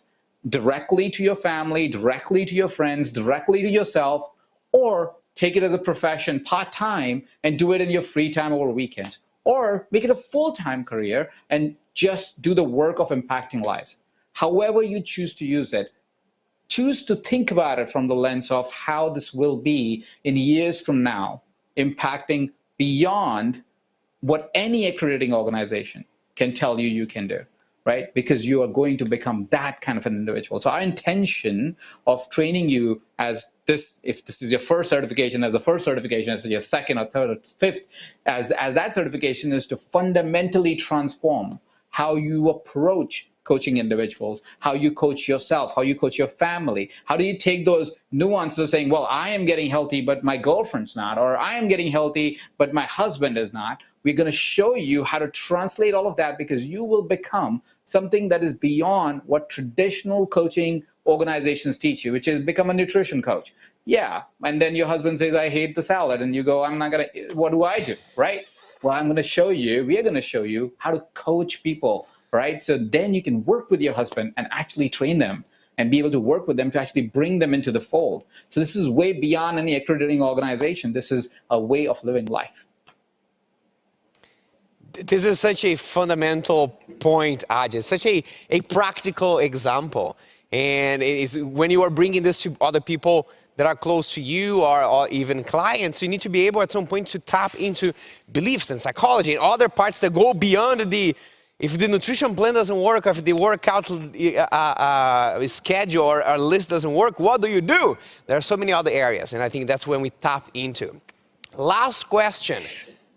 You had a comment? Can I add something to the accreditation? Can I add something there? Yes, please. Thanks. Because I just want to iterate what Ajit was saying there. It's so important, because we've been, I've been coaching for so many years now, and accreditation is definitely a help, but there are 5 things I want to share with people. Like that you should always be considering, whether you're a coach or not, but there's 5 things you should consider and measure your own abilities against. And that's going to be first your own transformation. That's always number 1. You are the best example, right? You are number 1. And that's why we so heavily focus on your own personal transformation. You are the example. Only then is accreditation maybe, that comes into play. Accreditation will come, but I'm saying your personal transformation is number 1. You are the example, right? Then social proof will come as the third thing, meaning the more people you work with, the more people talk through word of mouth, the more results you get for other people, the better feedback you get. This is the ultimate accreditation. Because once you have your own transformation, and then you get social proof because of the people you work with. You start with yourself, you start with your family, you start to expand. As you expand, people start to talk. You start to aggregate people's results, and it starts to accumulate. At that point, you could get an accreditation, but you really don't need it because people will come to you because that's the last thing they want. So just remember those 5 things, because those are the things that are going to guide you in your entire journey here. And we help you with all of those 5 elements in becoming the best you can in service to other people. Beautifully said. I think this is a lot of the story that I also went through was on my first helping myself on my own transformation, and then other people were saying, hey, this is beautiful, and things started to take momentum, to pick up momentum. Also, if I can be honest, the Mindvalley name is more valuable than any accreditation. Nobody actually even knows what the accrediting bodies are, and we do have coaching programs accredited. Mindvalley has a certified business coach program. It's double accredited, so those things do exist. And Ajit's done that before, so very likely we will be accredited, but honestly, no one's going to ask you that. It is more valuable that you are a Mindvalley whole body coach. The word Mindvalley is more recognized, and it's more valuable in the industry than any accrediting bodies. I was talking to a guy who creates this accrediting bodies, and he says, look, any accrediting body is a bunch of people who come together and just give themselves a name. It's not like it's heavily regulated anyway. Most of this stuff it's just not well put together. But Mindvalley is a massive enterprise which is very well put together with a name that people actually recognize, and that's what really matters here. Wonderful. Ajit, Lorenzo, would you guys have any quick last words to someone who is a coach to be, or someone who is on the verge of making this decision, just in the last few seconds for us to close this conversation? And I'm just putting up the website again, guys, for people who are looking for it. So just go ahead and put in your deposit, go.mindvalley.com/certs, and we'll get back to you within a few days. And then we're going to be having a welcoming session this coming week. And please keep in mind, this pricing, this 50% discount is only available at Summit. We may extend it for a couple of days, but it's only available at Summit. And that's really why it's a 50% discount. Ajit. I can start. Go ahead, please. So here is something that anybody that is deciding on an investment, big or small, in our lives want to think about, is that, and this is what your clients are going to think about when they want to invest with you, and part-time clients, full-time clients, doesn't matter. Your family is going to think about, if I'm going to put this much time and this much money into something, what's the value that I get at the end of it, right? You're investing a margin, a fraction of what somebody would invest in becoming a certified whole body coach. And the reason why it's a fraction is because you know our mission. We want to impact 1 billion lives. We want more and more of you taking action towards creating transformative health for yourself, your families, and for the world outside. And because of that, the price itself is insanely crazy low. It's only $2,500 or $5,000, depending on what kind of certification you take, for getting 6 months of high quality training that will change your life within the period of 6 months. Something that will be worth to you at least $50,000 by the time you actually finish just the training, without you making any money out of it. Just in your personal transformation, you would end up at least with that much value as you walk away from these trainings. So you're paying fraction of the cost. And usually if you go out in the world and try to get a health certification, it'll cost you anywhere between $7,000 to $12,000. And this is not just something that I'm saying. I'm in this industry. I've studied enough certifications, and I know why they price it at those price points. They're a money-making organization most of the time. This is a contribution-making organization. We are trying to see how we can have more amazing coaches out in the world that are changing lives, that are creating health transformation. So what you're getting as an offer here is incredibly low. Like, this is totally underpriced for what it should be. But at the same point in time, we know why we are doing it. It is to create those first 1,000, 1,500 coaches out in the world that will go and create massive impact. But that also means because the price is constrained, the batch size is constrained. How many people we can really take in, we have a limitation on that. There's a bandwidth limitation because we have to invest in coaches, we have to invest in technology that can support all you guys. There's a lot of costs that are involved in keeping a certification. And so there is a limitation of how many of you will be able to get in to the program. And which is why, being really honest, Summit is probably the best chance that you will definitely get in, because like Vishen was mentioning, I think right now we are at around 600 or 700 students that have joined the program, already put their deposits, so they of course get priority. I would really invite you to make that decision right now. Again, you're not really deciding anything. You're simply saying, am I willing to take a chance of $500 to the rest of my life, to my health? And if you're willing to take that chance, put the deposit. You can always take a refund if this is not right for you. If something happens and you really cannot invest in yourself for whatever reason, that is all you're really thinking about. And after that is also not expensive. Like Vishen mentioned, the payment plans are crazy low. And even if you were doing the full payment, it's really not expensive. So you're only investing only deciding to see if you want to put a deposit right now. Go ahead and do that. And then if it doesn't work out for you, they can take a refund. At least you'll get in the door, and you will not be faced with this challenge that happens with our certifications when we launch, where we go, oh, we hit capacity now, so we can't really take anyone. And then we have to kind of figure out ways, and we have to tell people, well, they have to go to the higher tier. Which happened in the last program you launched, right? You hit capacity within 7 days. Yeah, we had to shut it down. Yeah, within 7 days. So thank I you so really much. invite you to take a decision. Yeah. Thank you so much for sharing that, Ajit. Guys, go to go.mindvalley.com/certs. And now we wrap up Mindvalley Summit. I hope you had an amazing time. Please share your experiences on social media. Please follow @Mindvalley, follow @Vishen, and tag us. I would love to see and get a sense of what you guys are experiencing. We're following all your social media posts. Now, I want to acknowledge the people behind the scenes that you didn't get to see who put this entire event together. Come on stage, guys. I want to show you the massive crew that has been working with us on this summit.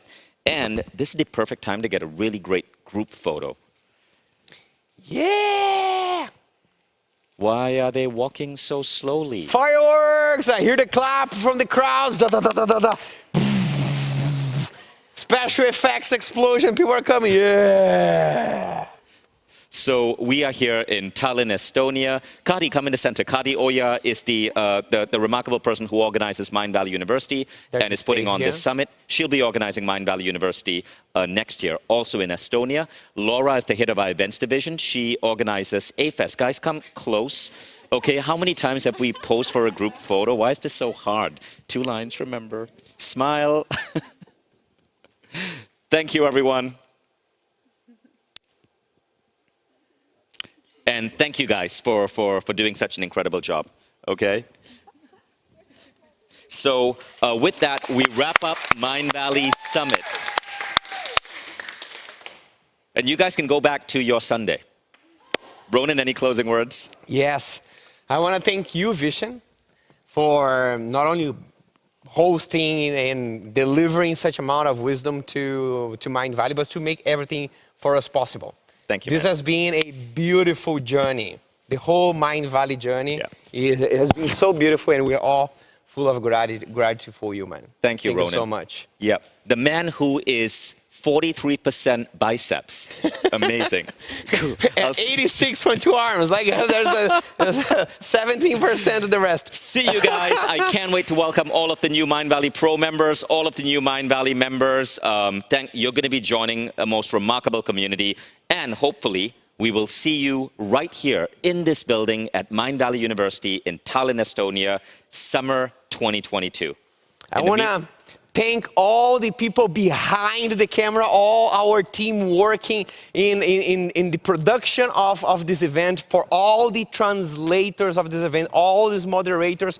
There are so many moving parts, and it feels like if you go to the backstage, it feels like that we are launching a rocket to the moon because of the amount of equipment and the amount of details. You guys are masters, are heroes. Thank you very much, and thank you for all the attendees from all over the world, West, East, Middle, for all the members and all the new people coming to Mindvalley from the bottom of our hearts.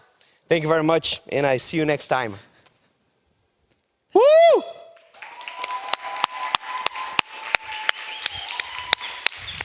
Hey. another level, another level, another level. We ain't never settle now. Level up, watch me level up. Watch me, yeah.